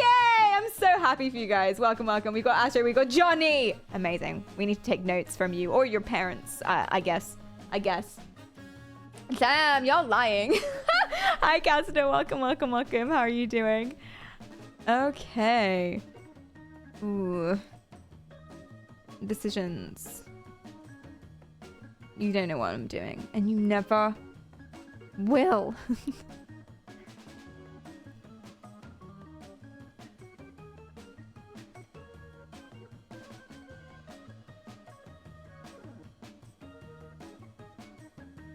Louis it is. Okay, cool. Thank you. Oh, Louis. Wait. Are you saying Louis it is? Or are you saying your name is Louitis? Louis it is. No, that doesn't make sense. You're saying Louis. Okay. Kate, hi, welcome in. Hi, Lucky, what's up? No, it's Louis. Thank you, thank you, thank you. You're screaming at me. I mean, this works so well. Oh my God, I know who we're, oh, I should check that we can.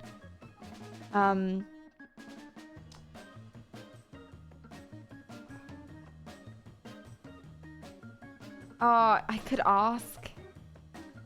But that makes me come across like a dick.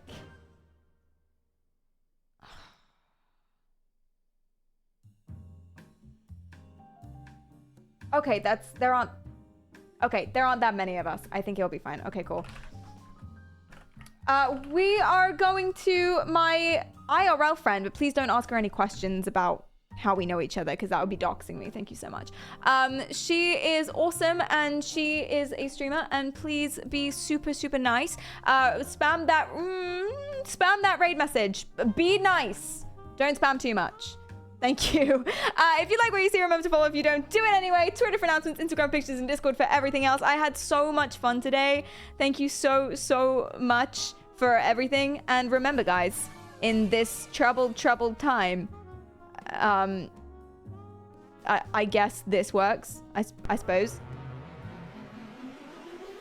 The next stream is on Thursday, not tomorrow, but the day after at 1 p.m. GMT. So be there and be scout. We'll be continuing this, but we'll also be talking about fun psychology stuff and drama and TikTok probably, and enjoy that. It's fun. It's good. Thank you guys so much, and that's it. See you Thursday. That's the whole thing, I guess. That's the whole stream. Teehee. Yeah? Is anyone the sort of person that whips this out with the guitar at a party? Not tomorrow, the day after tomorrow. But I'm happy that you want that. Today is gonna be the day that they're gonna throw it back to you. By now, you should have somehow realized what you gotta do. And I don't believe that anybody feels the way I do about you now. A little low for me, maybe. Backbeat, the word is on the street that the fire in your heart is out. And I'm sure you've heard it all before, but you never really had it down. And I don't believe that anybody feels the way I do about you now. We rate it! Thank you guys so much, I appreciate that! What? No. Hey! Oh, how are you doing? It's been so long, because it has been. Things that I would like to say to you, but I don't know how. I was doing a no mic stream because my boyfriend is streaming by me. Hey, Perry Raiders. Hey, I'm doing good, my love. How are you doing? I'm gonna be the one. How are we doing? Me. My alerts aren't working, which is a bit annoying. But hello, I haven't streamed in so long, so I'm so rusty. Thank you all for the follows. Sorry that my alert's not showing up. I really don't know why they're not doing that. Why have I got a thing? I love her. She's so cute. You didn't get the rain message. Go here. Hello everyone. My name is Gina. I went to uni with Perry, so that's how we know each other. But we did. Music. She's a wonderful singer. The only thing on my desk is setting spray. And I don't think I'm going to drink setting spray as much as I love you. Don't drink setting spray. I'm not going to do that. Lol. Please don't. Rude. Let me turn my music down 1 second. Sorry, yeah, if you can hear my boyfriend behind me. Let me sort out these alerts. Hi. I wonder if I know her boyfriend. Yeah, my alerts just aren't working. But thank you so much for everyone. It's been a while. It's been like 3 years. Wait a sec. Guys, I know how to stream. Show me your face, boyfriend. Do I know you? Did we go to uni? Have I met you before? Thank you for the follow. Lucky Ducky, thank you for the follow. I might ask later. Is that weird? I don't know. Why neck? Lottie neck? Thank you for the follow. Jammy Dodger, thank you for the follow as well. Perry, you're bonkers. You are bonkers. Let's go, Perry. Thank you for the gifted sub. Cute. I'm gonna spam her emotes.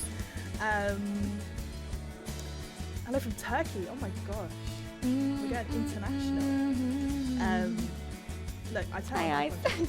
Just for Perry, man. I love that emote. I love all of you to know. We are. This is one of my friends owns this SFP. This is the launch day. Font Case is a brilliant name. Oh, someone's here. I'm running. Hell yeah, everyone. Yeah, it's an Origin server, so we've played Origins Minecraft before. She's so sweet. Yes, please go over there. Please, if you're coming back, leave her on alert. If you're not coming back, then you can't hear me anyway. So GG. And follow. Hello. She's so lovely and so sweet and so funny. She's fairly new to streaming. This is a banger, actually. So get in quick.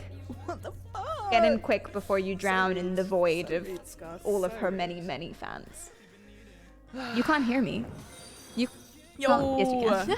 I need to get my alerts to work. Thank you, Young Druid and Font Case for the follows. Thank you, guys. I appreciate it. Why isn't this working? Because I'm getting the... Yay. Please go follow. And please go stay. And please go lurk. I'll sort it after. Remember my name? Of course I do. You got me? Good. Yes, modded Minecraft. Modded with Origins and biomes and a whole shit ton of other stuff. It's like I'm early to stream. So you are early. Right, I'm hungry. I'm a hungry boy. Whether or not I stay I'm on an Alahverdian, depends on Can you see my wings? Yeah, look, one you can see my wings. factor. I've got pink wings. I'm also the Duolingo bird. Guess what the factor is? Yeah. Because I'm a bird. Yeah, the origin I'm called is called Elytra. Yeah, Does the factor start with a K? We are going to stay on for a single song. If I kill one of those. Just one. Just one. If these drop on my head, will I die? Okay. And the song will be... I kind of want to find out, but also I don't want to die. Maybe if I set my spawn. Yes, it is. I'm so Go, please leave Gina on alert. Thank you so much. And remember, if you mute it, which you won't, why would you mute it? But if you mute it, mute the tab, not her, because if you mute her, then the point of the alert doesn't count, you know? Did you guys know that? You should know that. That's good. We get a song. You get one. You get one song. You can put in suggestions if you have one song. Just a single. Just the one. Swong. Indeed, indeed. Michael Bublé. Happy birthday. You guys are all about the boobs. Wait, that doesn't make sense. Oh, let's do home, but higher. Yes.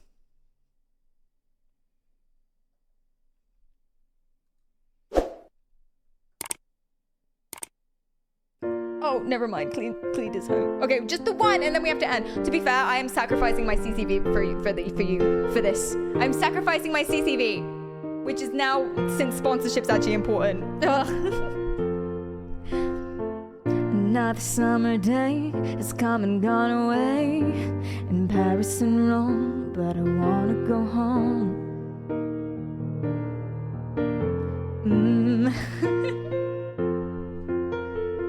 Maybe surrounded by a million people, I still feel alone. I just wanna go home. Miss you, you know. And I've been keeping all the letters that I wrote to you, that each a line or two. I'm fine, baby, how are you? Well, I would send them, but I know that it's just not enough. And my words are cold and flat, and you deserve more than that. Another airplane, another sunny place. I'm lucky, I know, but I wanna go home. Gotta go home. So let me go home.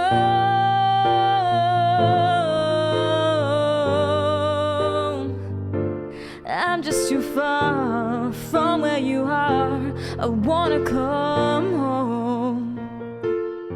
I don't think I actually know this song very well. I thought I did, but I'm just like, oh, I feel very like note by note.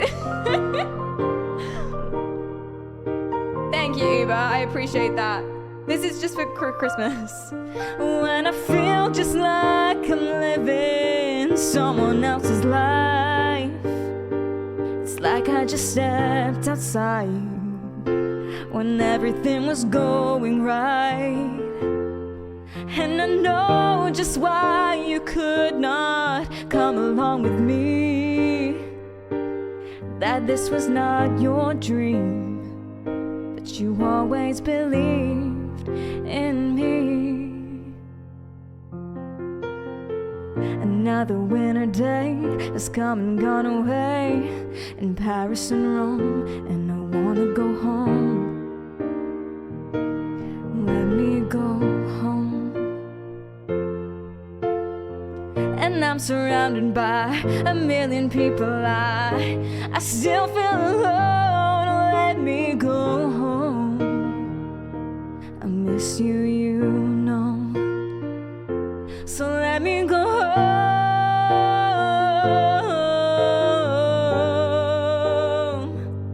I've had my run, baby, I'm done. I gotta go home. So let me go home.